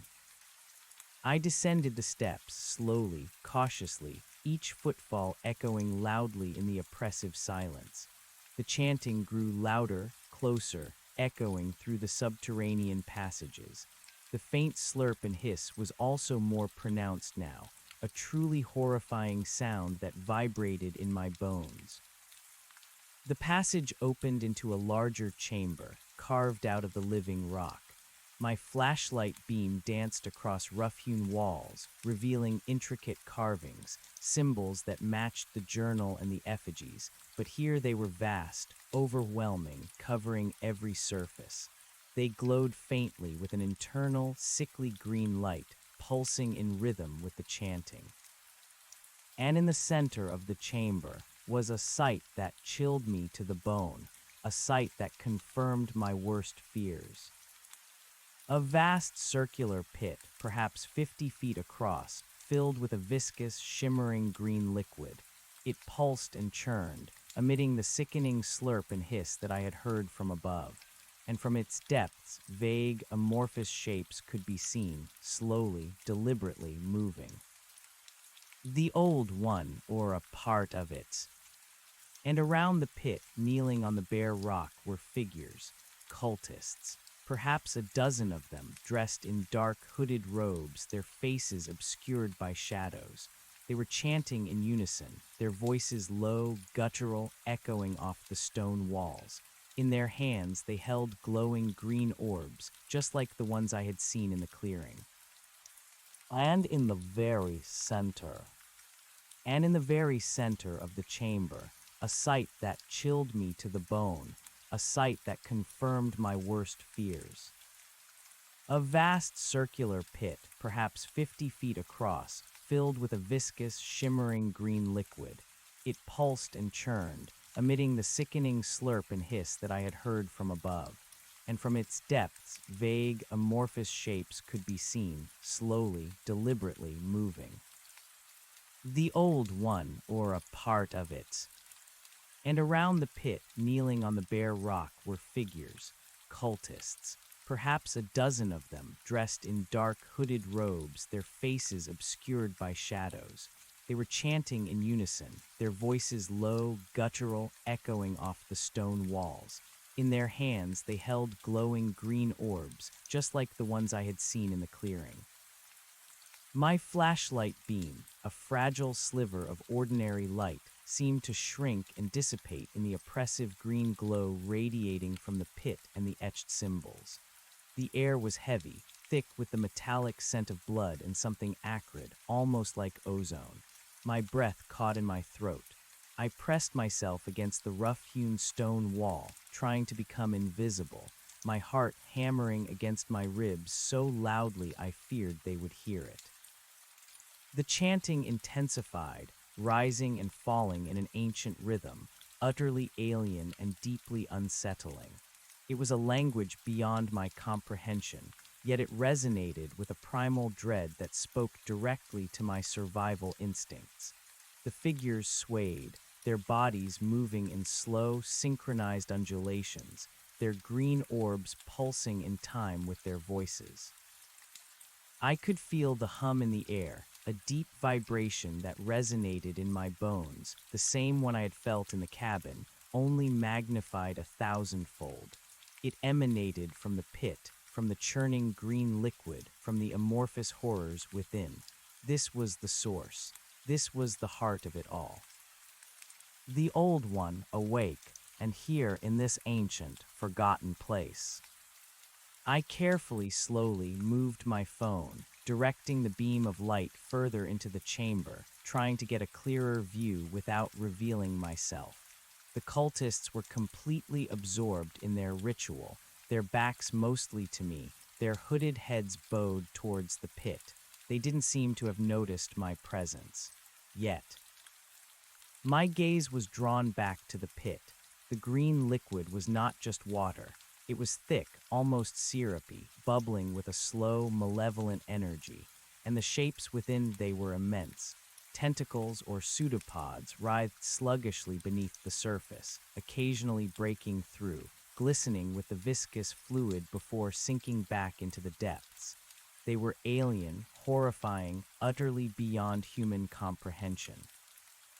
The slurp and hiss sounds were the old one breathing, or moving, or simply existing. It was a sound that made my stomach churn with revulsion and terror. I spotted the tall leader among the cultists, its imposing figure unmistakable even in the hooded robe. It stood slightly apart, its voice deeper, more commanding in the chant. It held not an orb, but a long, curved dagger, similar to the one it had wielded in the clearing. Its gaze seemed fixed on the pit, its posture radiating a terrifying reverence. My mind raced, trying to piece together a strategy. I was trapped. Descending into this chamber was a catastrophic mistake, but now that I was here, I needed to learn something. I needed information, some tangible proof. The chanting suddenly shifted. It became faster, more frenzied, the guttural sounds rising in pitch. The green orbs in the cultists' hands flared brighter, casting dancing, emerald shadows on the stone walls. The liquid in the pit churned more violently, the amorphous shapes within becoming more defined, larger. A wave of nausea washed over me. I pressed my hand over my mouth, stifling a gasp. The air was getting heavier, more cloying, filling with a sickening, sweet aroma that prickled my nose and burned my throat. Then the leader raised its dagger high. The blade, even in the faint green light, seemed to absorb and reflect the malevolent energy of the chamber, glinting with a dark, inner fire. It spoke, its voice booming over the chanting, in that same raspy, ancient English. The binding is complete. The vessel opened the way. The old one stirs. The time of reckoning is nigh. My blood ran cold. The vessel opened the way. Sarah Jenkins. My actions, breaking the tree, had indeed played a part in this. I had been a pawn, the debt, my debt. A new figure emerged from the depths of the pit, slowly, ponderously. It was not a single, defined creature, but a shifting, coalescing mass of green-black tendrils and pseudopods, forming into a vaguely humanoid shape, but grotesquely distended with too many limbs, too many glistening eyes that seemed to open and close randomly across its undulating surface. It dwarfed the cultists, rising higher and higher from the pit, filling the cavern with its horrifying presence. The chanting reached a fever pitch, then abruptly stopped. A profound, chilling silence descended upon the chamber, broken only by the wet slurp and hiss of the Old One and the ragged beat of my own heart. The Old One, now fully visible above the liquid, turned its immense, amorphous head. Its many eyes, glowing with that same sickly green light, seemed to scan the chamber slowly, deliberately, and then they paused. They were looking directly at me. My blood froze. I hadn't made a sound. I hadn't moved. But it knew. It knew I was there. The leader, following the direction of the Old One's gaze, slowly turned its head. Its hood remained dark, but I could feel its unseen eyes boring into me. "Outsider," it hissed, its voice echoing with cold fury. "You return to pay the debt." The other cultists turned as one, their green orbs now pointing at me, casting long, menacing shadows. A low growl rippled through the group. I was exposed, trapped. My mind screamed, "Run, fight, do something." The Old One began to move slowly, deliberately, pulling itself further out of the pit, its immense bulk shuddering, its pseudopods slapping wetly against the stone edges. A guttural rumble, a sound that vibrated through the very bedrock, emanated from its depths. The leader raised its dagger again, pointing it at me. "She is marked, the one who breached the sacred barrier, the one who awakened it prematurely. Her sacrifice will complete the ritual." My blood ran colder than ice. Sacrifice. They wanted to sacrifice me. Before I could react, before my fear could be translated into action, the cultists charged. They moved with a terrifying speed, their orbs glowing, their growls echoing off the stone walls. I had no choice. Fight. I ripped the machete from my belt. the cold steel a sudden, reassuring weight in my trembling hand. I flicked on my phone's flashlight, aiming it directly at the charging figures, hoping to disorient them. The light flared, momentarily dazzling them. Two of the cultists stumbled, shielding their eyes. It was a brief reprieve, but enough. I lunged not at them, but towards the narrow passage I had descended. Escape was my only option. The leader shrieked, "Stop her! Do not let her escape!" I scrambled up the first few steps, my boots slipping on the damp stone, but the cultists were fast, too fast. One of them, recovering from the light, launched itself at me, a dark blur. I swung the machete in a wild, desperate arc. The blade connected with something soft, then hard. A choked cry, and the cultist reeled back, clutching its arm, its green orb falling to the ground and extinguishing with a soft pop. But the others were closing in. I could hear their guttural cries, their heavy breathing, echoing behind me. The old one from the pit let out another deep, resonant rumble. Its amorphous form seemed to expand, filling more of the chamber, its pseudopods reaching, stretching. I continued to climb, using my free hand to push off the stone walls, desperate for purchase. The passage was steep, narrow, and every step was a battle. Suddenly, a heavy weight landed on my back, knocking the wind out of me. A cultist had leapt onto me from behind, its gnarled hands seizing my shoulders, its claws digging into my flesh. Pain flared. I roared, thrashing, trying to dislodge it.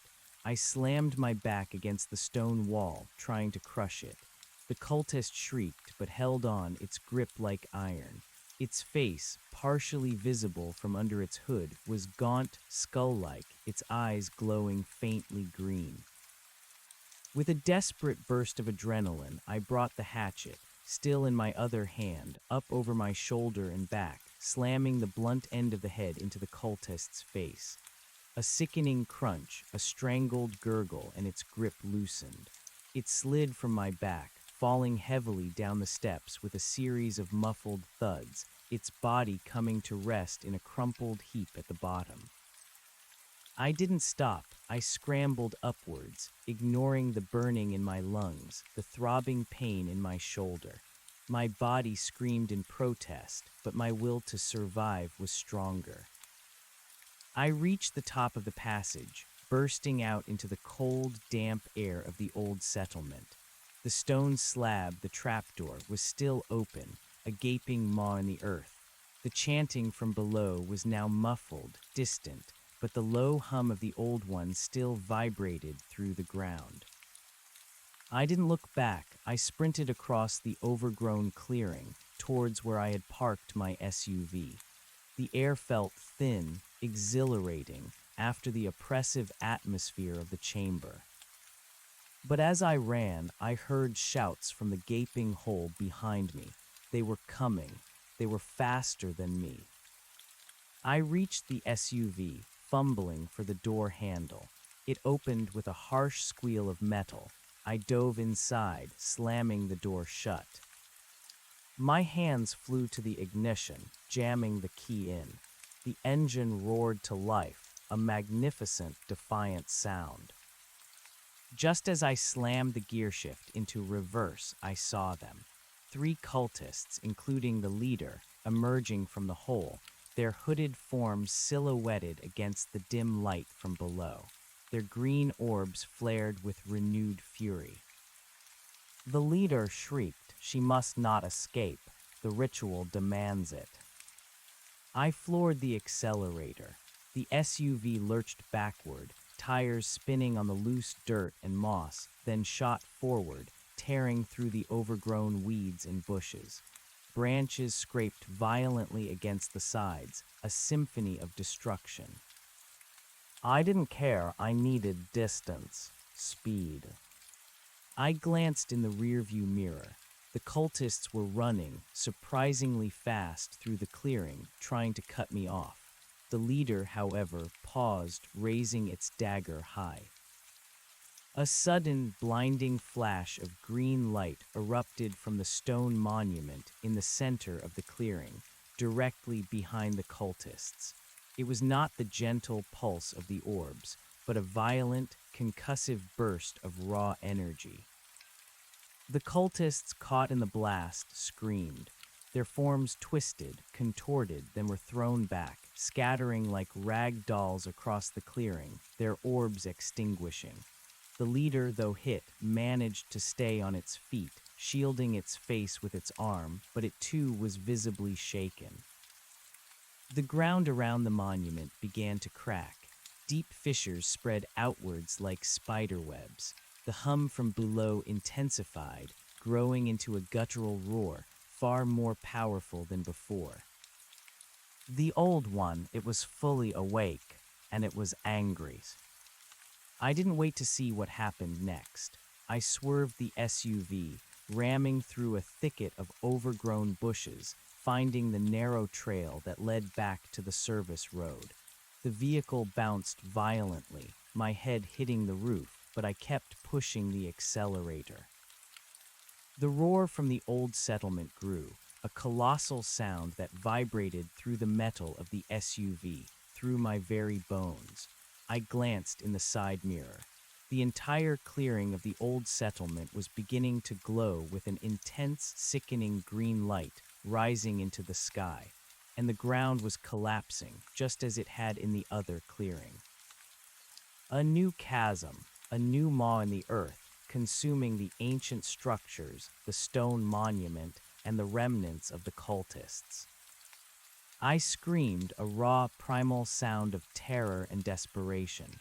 The old one was free, or at least its influence was spreading. I drove wildly, blindly, pushing the SUV to its limits on the rough, narrow trail. Branches whipped against the windows, leaves and debris flew everywhere.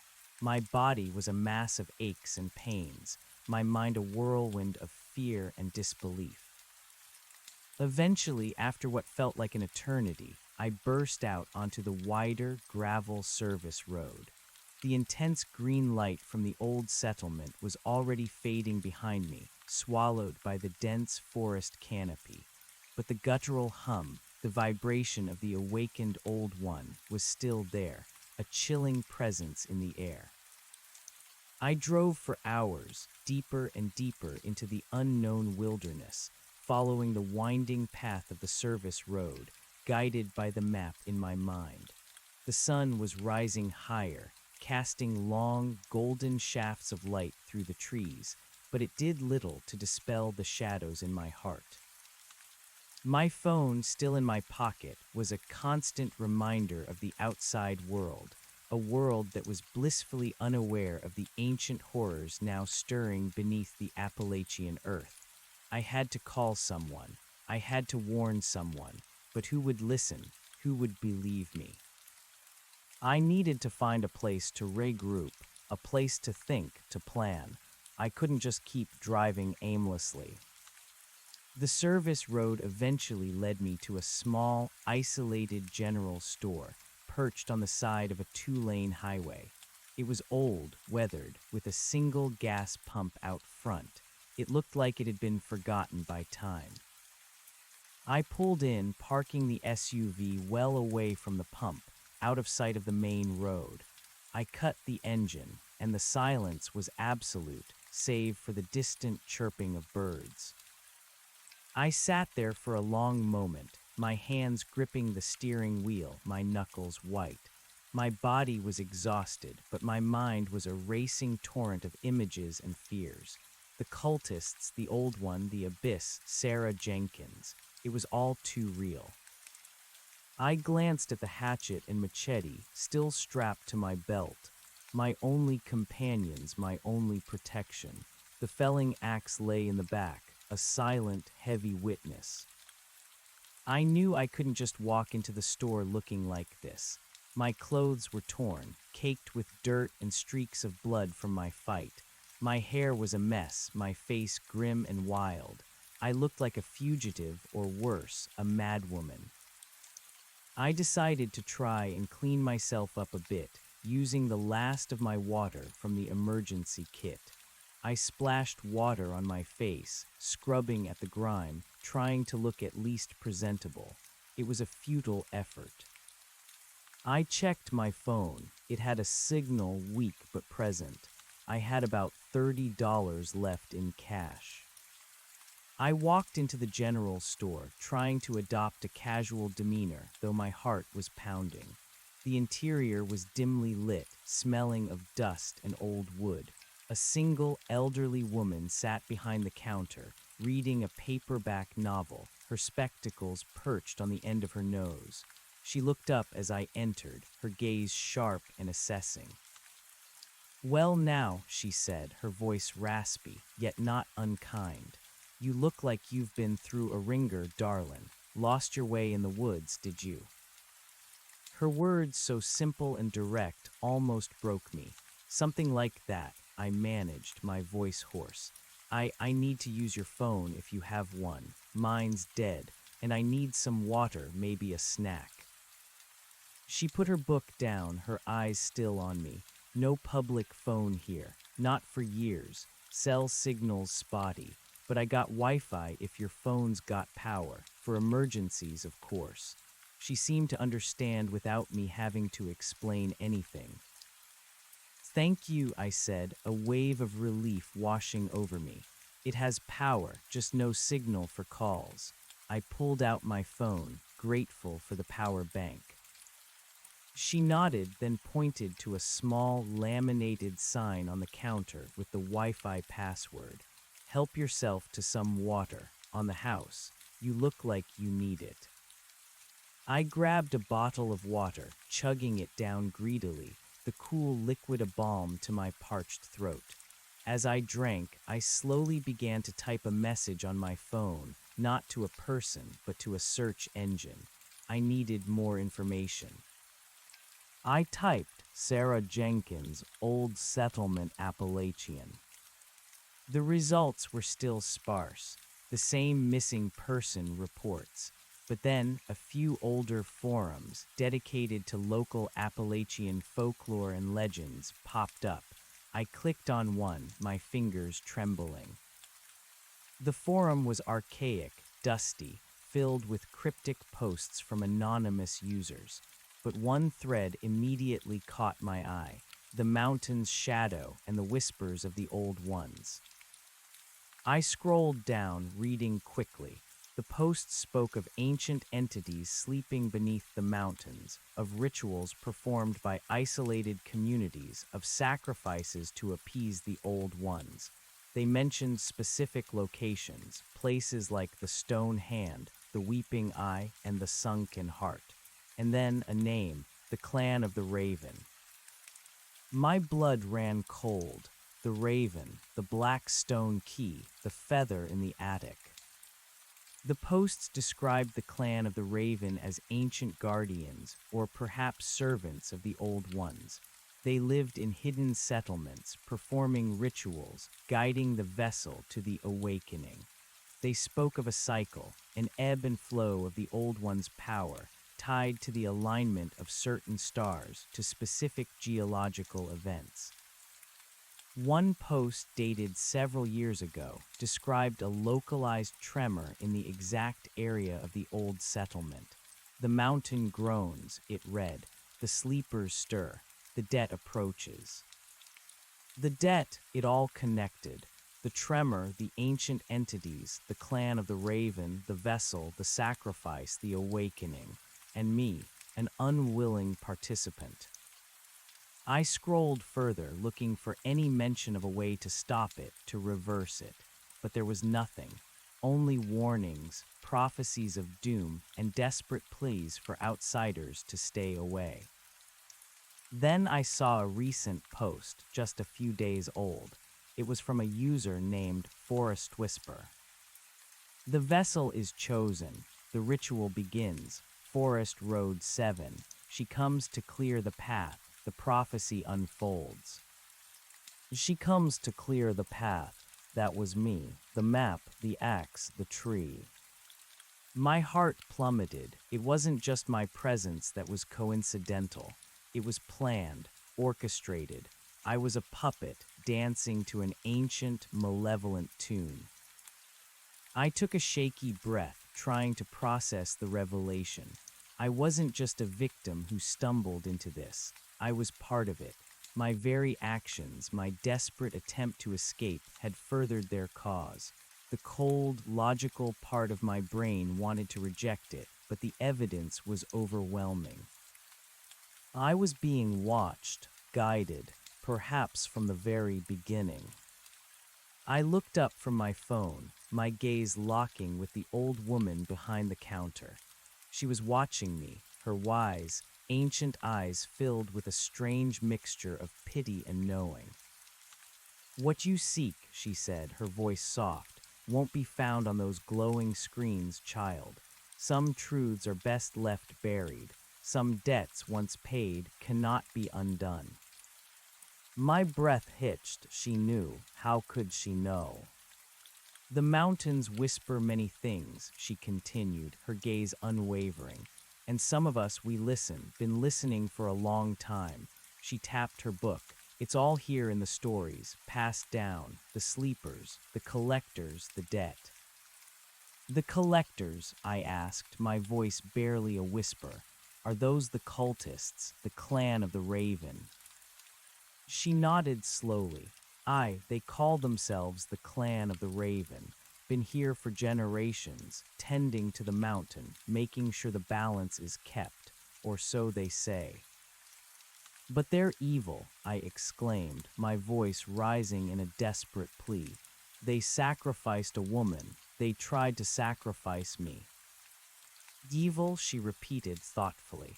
"A human word, child. The mountain has its own ways, its own needs, and the old ones, they are beyond good and evil.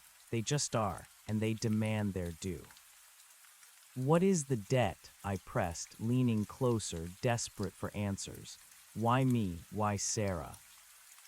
She sighed a weary sound. "The debt, darlin', is for the sustenance, the energy, the life force that keeps the old ones sleeping or awake, depending on the cycle. The mountains, they give, and they take, and sometimes they need a little help from the collectors."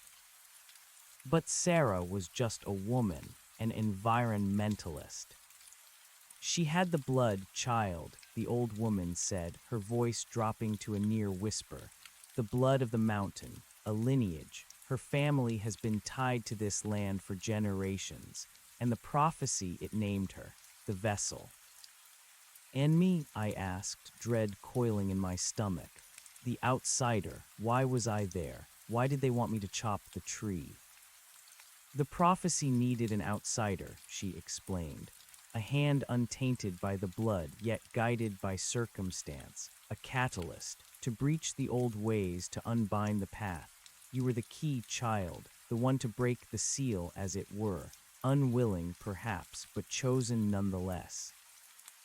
My mind reeled. It was worse than I thought. I wasn't just caught in the crossfire. I was an essential component. My every move, every decision had been manipulated, guided by an ancient, terrifying script. "Can it be stopped?" I asked, my voice trembling. "The old one, now that it's awake." She shook her head slowly. "Awakened it is. Now it needs to feed, to stabilize. That's what the collectors are doing in the old settlement, tending to it, guiding its hunger. For now, it will be content with what is below ground, but given time, its influence will spread." "What does that mean?"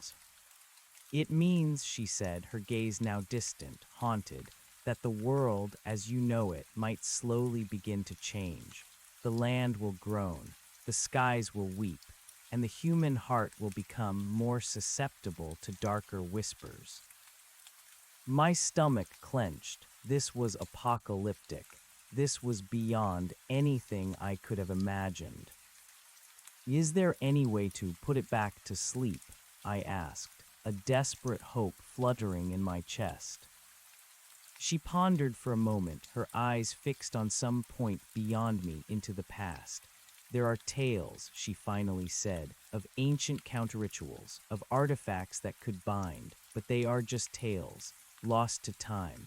The collectors, they burned everything that could truly oppose the old ones centuries ago. Only fragments remain. Oh, fragments. Yes, in hidden places, in forgotten lore. The journal you found, it spoke of such things, no, but not the full truth. Only what the collectors wanted known, their version of history. The journal, my phone, the blurry pictures, my one link to understanding. Do you know where these fragments might be? I asked, a new resolve hardening within me. She looked at me, a flicker of something in her ancient eyes, respect perhaps, or a deep sadness. Why do you ask, child? Your part is played, you escaped. Go home, forget this, live your life. I can't, I said, my voice firm. Not now, not after what I've seen, what I've done. If I played a part in unleashing this, then I have to try and put it right.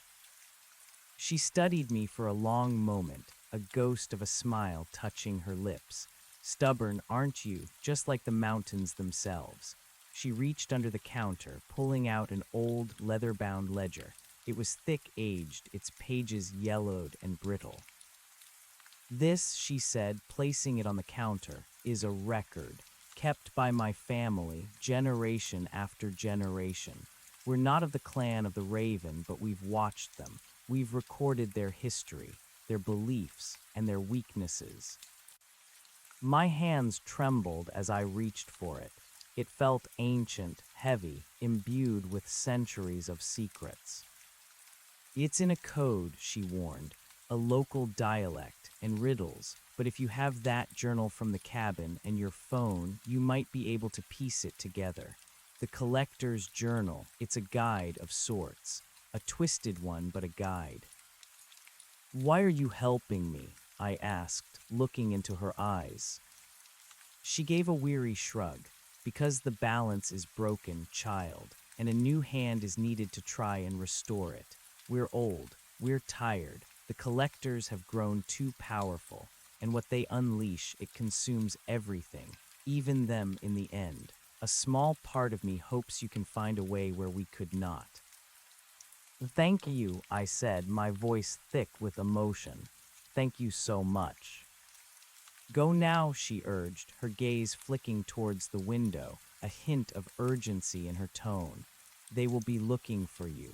The collectors are not easily deterred, especially now. They will want to complete the sacrifice. I grabbed the ledger, clutching it tightly to my chest. I rushed out of the store, my mind racing with renewed purpose. I jumped into the SUV, starting the engine. My hands fumbled with the old ledger, trying to open it. It was tied shut with a leather thong. As I drove away, I glanced in the rearview mirror. The old woman was standing in the doorway of her general store, watching me go, a solitary figure against the vast, indifferent landscape. Her image lingered, a silent sentinel of ancient knowledge. I drove for a while, the highway stretching out before me, a ribbon of asphalt cutting through the endless forest. I found a secluded spot, pulling off onto a dirt track, hidden by a dense cluster of trees. I opened the ledger. Its pages were indeed filled with dense, spidery script, ancient drawings, and complex diagrams. It was utterly baffling. I needed to decipher this. I needed to compare it to the images on my phone. I pulled out my phone, finding the blurry pictures of the journal pages. I tried to line them up, to match symbols, to find recurring patterns. It was incredibly difficult, frustrating work. The cryptic language of the old woman's ledger, combined with the distorted images from the cultist's journal, felt like trying to solve a puzzle with half the pieces missing and the other half in a foreign language. But as I slowly, painstakingly compared the texts, a few common symbols began to emerge. A stylized eye, a twisted tree, a coiled serpent, and always the raven. One particular drawing in the old ledger caught my eye. It was a depiction of a ritual, but it was different from the ones in the cultist's journal. This one showed figures gathered around a central point, not sacrificing, but performing an act of binding. They held not glowing orbs, but glowing, intricate talismans, and above them, suspended in the air, was a single, shimmering, crystalline object. The crystal, the one I had seen in the attic, trapped within the statue. The ledger described it as the heart of the mountain, a potent artifact capable of containing or even reversing the old one's influence. It spoke of a place of sacred stillness, a refuge from the shadow, where the heart of the mountain was meant to be kept safe, a place the clan of the Raven had sought to destroy for centuries. And then a breakthrough, a small, almost invisible inscription at the bottom of the drawing, beneath the heart of the mountain crystal. It was a location, a riddle really. Where the three rivers weep into the stone mouth, and the ancient sentinel sleeps with eyes unseeing. My heart pounded, a riddle, a quest, this was it, my chance. I pulled out the topographic map, spreading it on the passenger seat. I needed to find three converging rivers, a stone mouth, and an ancient sentinel. I studied the map, tracing the winding paths of rivers and creeks. It was a massive, complex area. The Appalachian wilderness was vast, unforgiving. But then my gaze settled on a particular section. A cluster of three prominent rivers marked as the Blackwater, the Serpent's Coil, and the Whispering Stream. They converged at a point deep within the wilderness, forming a larger river that flowed into a series of jagged, steep-sided canyons, a stone mouth. And near that convergence, marked on the map with a faded, almost erased symbol, was a small, isolated peak. It wasn't particularly tall, but it stood apart, rising abruptly from the surrounding forest. It looked like a natural rock formation, weathered by time, perhaps resembling a sleeping figure or a gargantuan face, an ancient sentinel. This had to be it, the sacred stillness, the refuge, the hiding place of the heart of the mountain. It was deep in the heart of the wilderness, far from any paved roads, far from any semblance of civilization. The hike would be arduous, dangerous, but if the crystal could bind the old one, it was my only hope. I looked at the ledger again. It also contained warnings. The clan of the Raven knew of this place. They might even be actively searching for it, or guarding it, and the old one, now awake, might sense its presence. I had to be careful. I had to be quick. My remaining $30 wouldn't last me. I needed supplies for a multi-day hike, food, water, proper gear, and a weapon. The hatchet and machete were good, but for something truly ancient, truly dangerous, I needed more. The felling axe. It was heavy, but it was powerful. I decided to drive to the nearest town, a slightly larger one than Willow Creek if I could find one. I needed to liquidate some assets. My camera gear was gone. My car was practically totaled, but perhaps I could sell something else. I thought about the journal from the cabin. It was gone, lost to the abyss, but what about the black stone key, the one that opened the passage to the old settlement? It was a powerful artifact, perhaps valuable to some, or at least a tangible piece of evidence. I had retrieved it from the indentation after I escaped the old settlement, clutching it tightly. I took it from my pocket now. It was smooth, cold, black, with the faint etching of the raven. It pulsed with a faint, almost imperceptible energy. It was dangerous, but maybe useful. I couldn't sell it. It was too important, too connected to the old one. I had to be smarter. I had to think like a survivor, not a victim. I drove for another hour, the paved road finally leading to a small, sleepy town that was marginally larger than Willow Creek. It had a pawn shop, a grocery store, and even a small outfitter for hikers and hunters.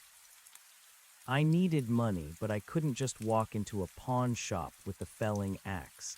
It was too conspicuous, too tied to the crime scene, and I still had no ID. I considered my options. My car was still drivable, but it was battered, scraped, clearly involved in something messy. No one would buy it without questions. Then I remembered the contents of my emergency kit. Beyond the cash and power bank, there was a small, waterproof watch, a gift from my partner, not expensive, but solid and reliable, and a small heirloom silver locket from my grandmother, something I always kept in the kit, a good luck charm. They weren't much, but they were something, and they wouldn't raise too many questions. I walked into the pawn shop, trying to look calm, collected. The owner, a burly man with a handlebar mustache, eyed me skeptically. "Can I help you, darlin'?" he grunted. "Yes," I said, my voice a bit shaky. I lost my wallet and phone. I need to get some money for food and gas. I have this." I pulled out the silver locket and the watch, placing them on the counter. He examined them, turning them over in his hands. "No ID." "No," I admitted. "Everything was stolen. I just need enough to get by." He looked at me for a long moment, then sighed. "Tell you what, I can give you $50 for these. It ain't much, but it's honest." $50, not great, but it was something. "Thank you," I said, genuinely grateful. He counted out 5 crisp $10 bills. I took them, feeling a small surge of hope. $110 total now. Enough for a quick resupply. I needed provisions for the trek, durable food, more water, a first aid kit, a sturdy backpack, and perhaps better footwear. I also needed to be fast. The cultists would be hunting me. I went to the grocery store first, buying dried fruit, jerky, energy bars, and several large bottles of water. I bypassed the outfitter for now. I couldn't afford expensive hiking gear. My existing clothes would have to do, along with my sturdy work boots. Total spent, $40, $70 left. Next, I found a small hardware store. I bought some strong rope, a heavy-duty flashlight in addition to my phones, just in case, and a small, foldable camping shovel.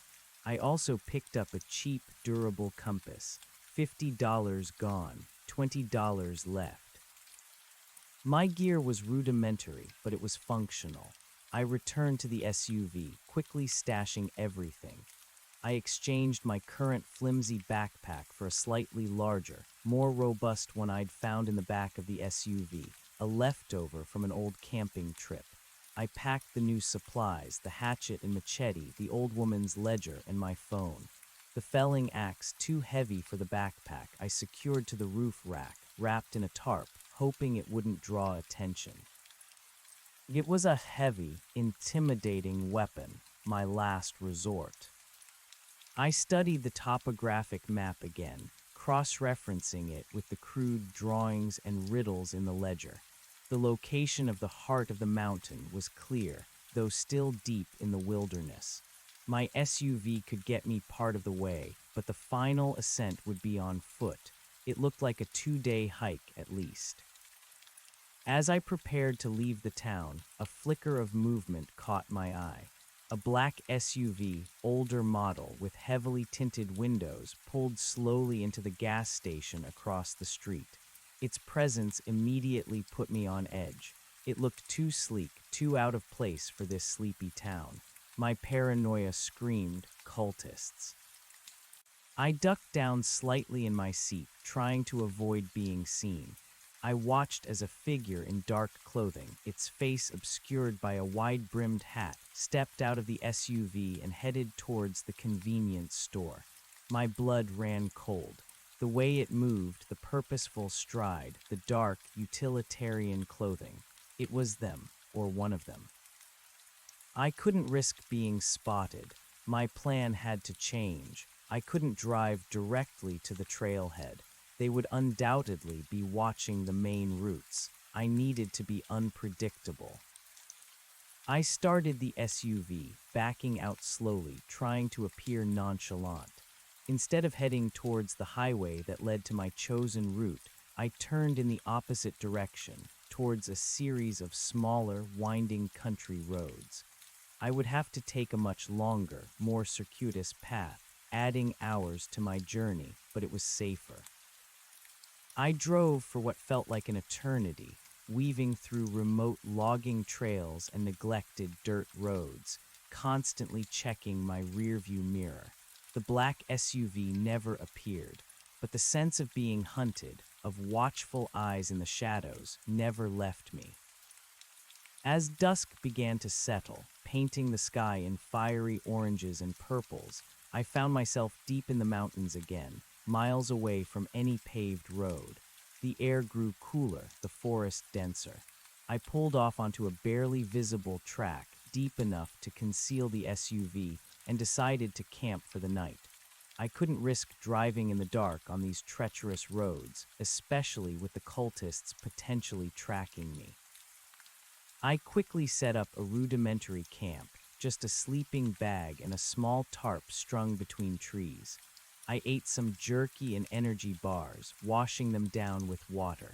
The silence of the forest was unnerving, broken only by the chirping of crickets and the rustle of leaves in the wind.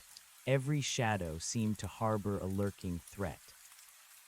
I spent hours poring over the ledger and my phone. The old woman's book was an intricate web of knowledge, revealing the true nature of the old ones, not gods, but ancient parasitic entities that fed on life force and resonance, awakened by cycles of planetary alignment and human-orchestrated rituals. The clan of the Raven were not just cultists, but generations of caretakers, ensuring the old ones were placated, or at least kept contained enough not to destroy the world entirely. Their debt was a ritual payment, a transfer of energy to maintain a fragile balance. The counter-ritual described in the ledger was complex, requiring specific components and a precise sequence of actions.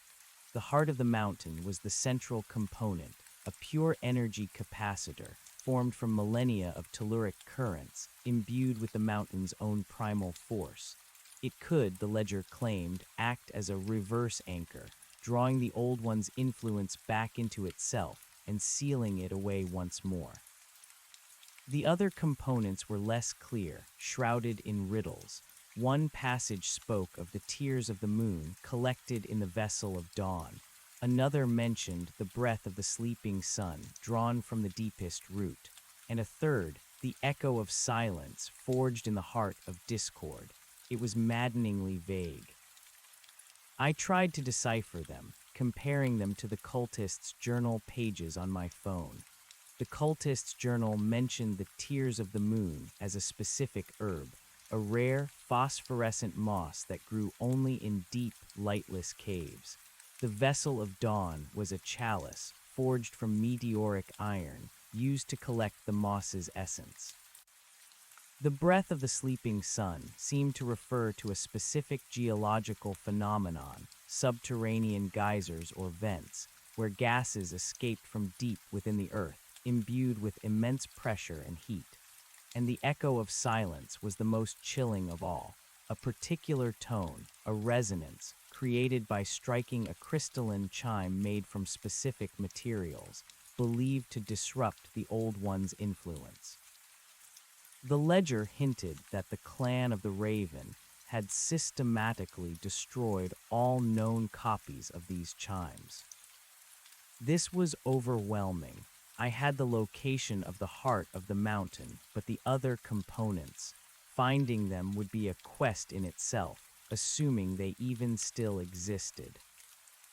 I closed the ledger, frustration warring with despair. This was too much. But then I remembered the old woman's words. The balance is broken. A new hand is needed. I was that hand. I had to try. I forced myself to get some rest, though sleep was elusive. The next morning I woke before dawn, my muscles aching, my mind still racing. I ate a quick breakfast, packed up my meager camp, and continued driving, following the increasingly faint tracks on my map.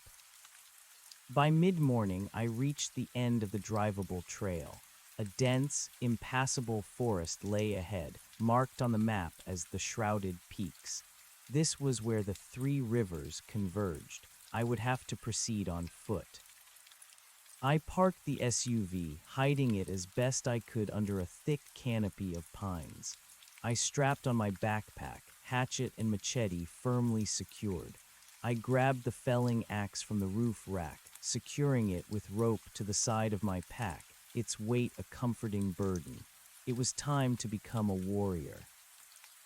I took a deep breath, my gaze sweeping over the impenetrable wall of trees. The air was cold, crisp, carrying the scent of pine and damp earth. No signs of cultists yet. I was alone, truly alone, in the heart of the wilderness. I began my trek, following the faint indications on my topographic map. The terrain was brutal. Steep inclines, dense undergrowth, slippery rocks covered in moss. I moved slowly, cautiously, my senses on high alert. Every snapped twig, every rustle made me pause, my hand instinctively going to the hatchet. Hours passed. The sun climbed higher, then began its slow descent.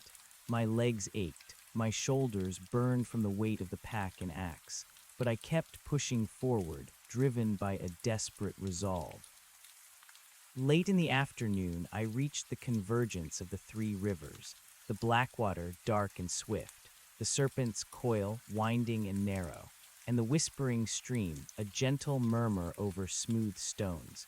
They met in a small, rocky ravine, forming a turbulent confluence that churned and foamed. This was the Stone Mouth. And there it was, rising majestically from the surrounding forest, the ancient Sentinel. A massive, weathered rock formation, resembling a sleeping giant, its features eroded by millennia of wind and rain. It was immense, imposing, and strangely peaceful. I felt a surge of adrenaline. I was close. The heart of the mountain had to be here. I studied the ledger again. It described the entrance to the sacred stillness as being hidden at the eye of the sentinel, accessible only during the shadow of the turning sun. I looked up at the setting sun. Its golden light was already casting long, shifting shadows across the sentinel's face. The shadow of the turning sun must refer to the specific angle of the setting sun's light. I began to climb the sentinel, searching for any sign of an entrance. The rock was rough, jagged, offering precarious handholds. I ascended slowly, carefully, my eyes scanning every crevice, every overhang. As the sun dipped lower, its last rays illuminated a narrow fissure, almost perfectly concealed, high up on the sentinel's western face. It was located exactly where an eye would be if the rock formation truly were a sleeping giant, the eye of the sentinel. I pulled myself towards it, my heart pounding. It was a tight squeeze, a vertical shaft leading down into darkness. I took out my heavy-duty flashlight and shone it down. The beam revealed a rough-hewn tunnel descending into the earth. This was it. I squeezed through the narrow opening, my backpack snagging on the rough rock. I descended into the darkness, the air growing colder, heavier. The tunnel was damp, echoing with the sound of my own breathing. After a short, steep descent, it opened into a cavern. This was no ordinary cavern. The air vibrated with a palpable energy, a deep, resonant hum that was different from the old one's malevolent thrum. This was pure, primal, powerful. The walls of the cavern shimmered faintly, infused with thousands of tiny, phosphorescent crystals, casting an ethereal, soft blue light. In the center of the cavern, hovering above a pedestal of rough-hewn stone, was the heart of the mountain. It was breathtaking, a colossal crystal, easily 10 feet tall, multifaceted and perfectly clear, pulsing with a gentle, internal blue light. It radiated a profound sense of peace, of ancient power, of pure, untainted energy. It was a stark contrast to the sickening green of the old one. I approached it awestruck. The hum grew stronger, vibrating through my entire body, not painfully but soothingly. I reached out, my fingers hovering just inches from its surface. I could feel its immense power, its deep connection to the earth. But then the ledger's words flashed in my mind. The clan of the Raven knew of this place. They might even be actively searching for it, or guarding it. And the old one, now awake, might sense its presence. As if on cue, a low, guttural growl echoed from the tunnel entrance behind me. My blood ran cold. I spun around, machete in hand. 3 cultists stood there, their hooded forms silhouetted against the dim light from the tunnel. And at their head, the imposing figure of the leader, its curved dagger gleaming in the cavern's blue light. Outsider, the leader hissed, its voice filled with cold fury. You lead us right to it, the heart of the mountain, the last resistance, the final fragment. My heart hammered against my ribs. They had followed me. They had been watching. It will fall, the leader continued, raising its dagger, just as the tree fell, just as the vessel opened. The old one demands total dominion. This artifact, this cage, will be destroyed. I clutched my machete tighter. Not while I still breathe. I spat, my voice surprisingly steady despite the terror gripping me. Then your breath will be taken, the leader snarled, for the debts. The cultists charged, their green orbs flaring, casting sickly emerald shadows against the crystal's blue glow. I knew I couldn't fight them all head-on, not 3 against 1, especially with the leader. My only chance was to complete the counter-ritual. But how? I only had the heart of the mountain. The other components, the moss, the chalice, the geyser gas, the crystalline chime, were missing. Suddenly a thought struck me, the black stone key, the one I had found at the old settlement, the one with the raven symbol, the one that opened the passage to the old one. It hummed faintly in my pocket, a constant reminder of its dark power. And what about the statue from the attic, the one that contained the smaller, pure crystal? The ledger mentioned the heart of the mountain as capable of containing or even reversing the old one's influence. But perhaps a fragment of the old one's power, like the black stone, could be used to focus the heart's energy, to direct it against the main entity. It was a desperate gamble, a half-formed theory based on fragmented lore, but I had no other choice. I dodged the first cultist's lunge, swinging my machete in a wide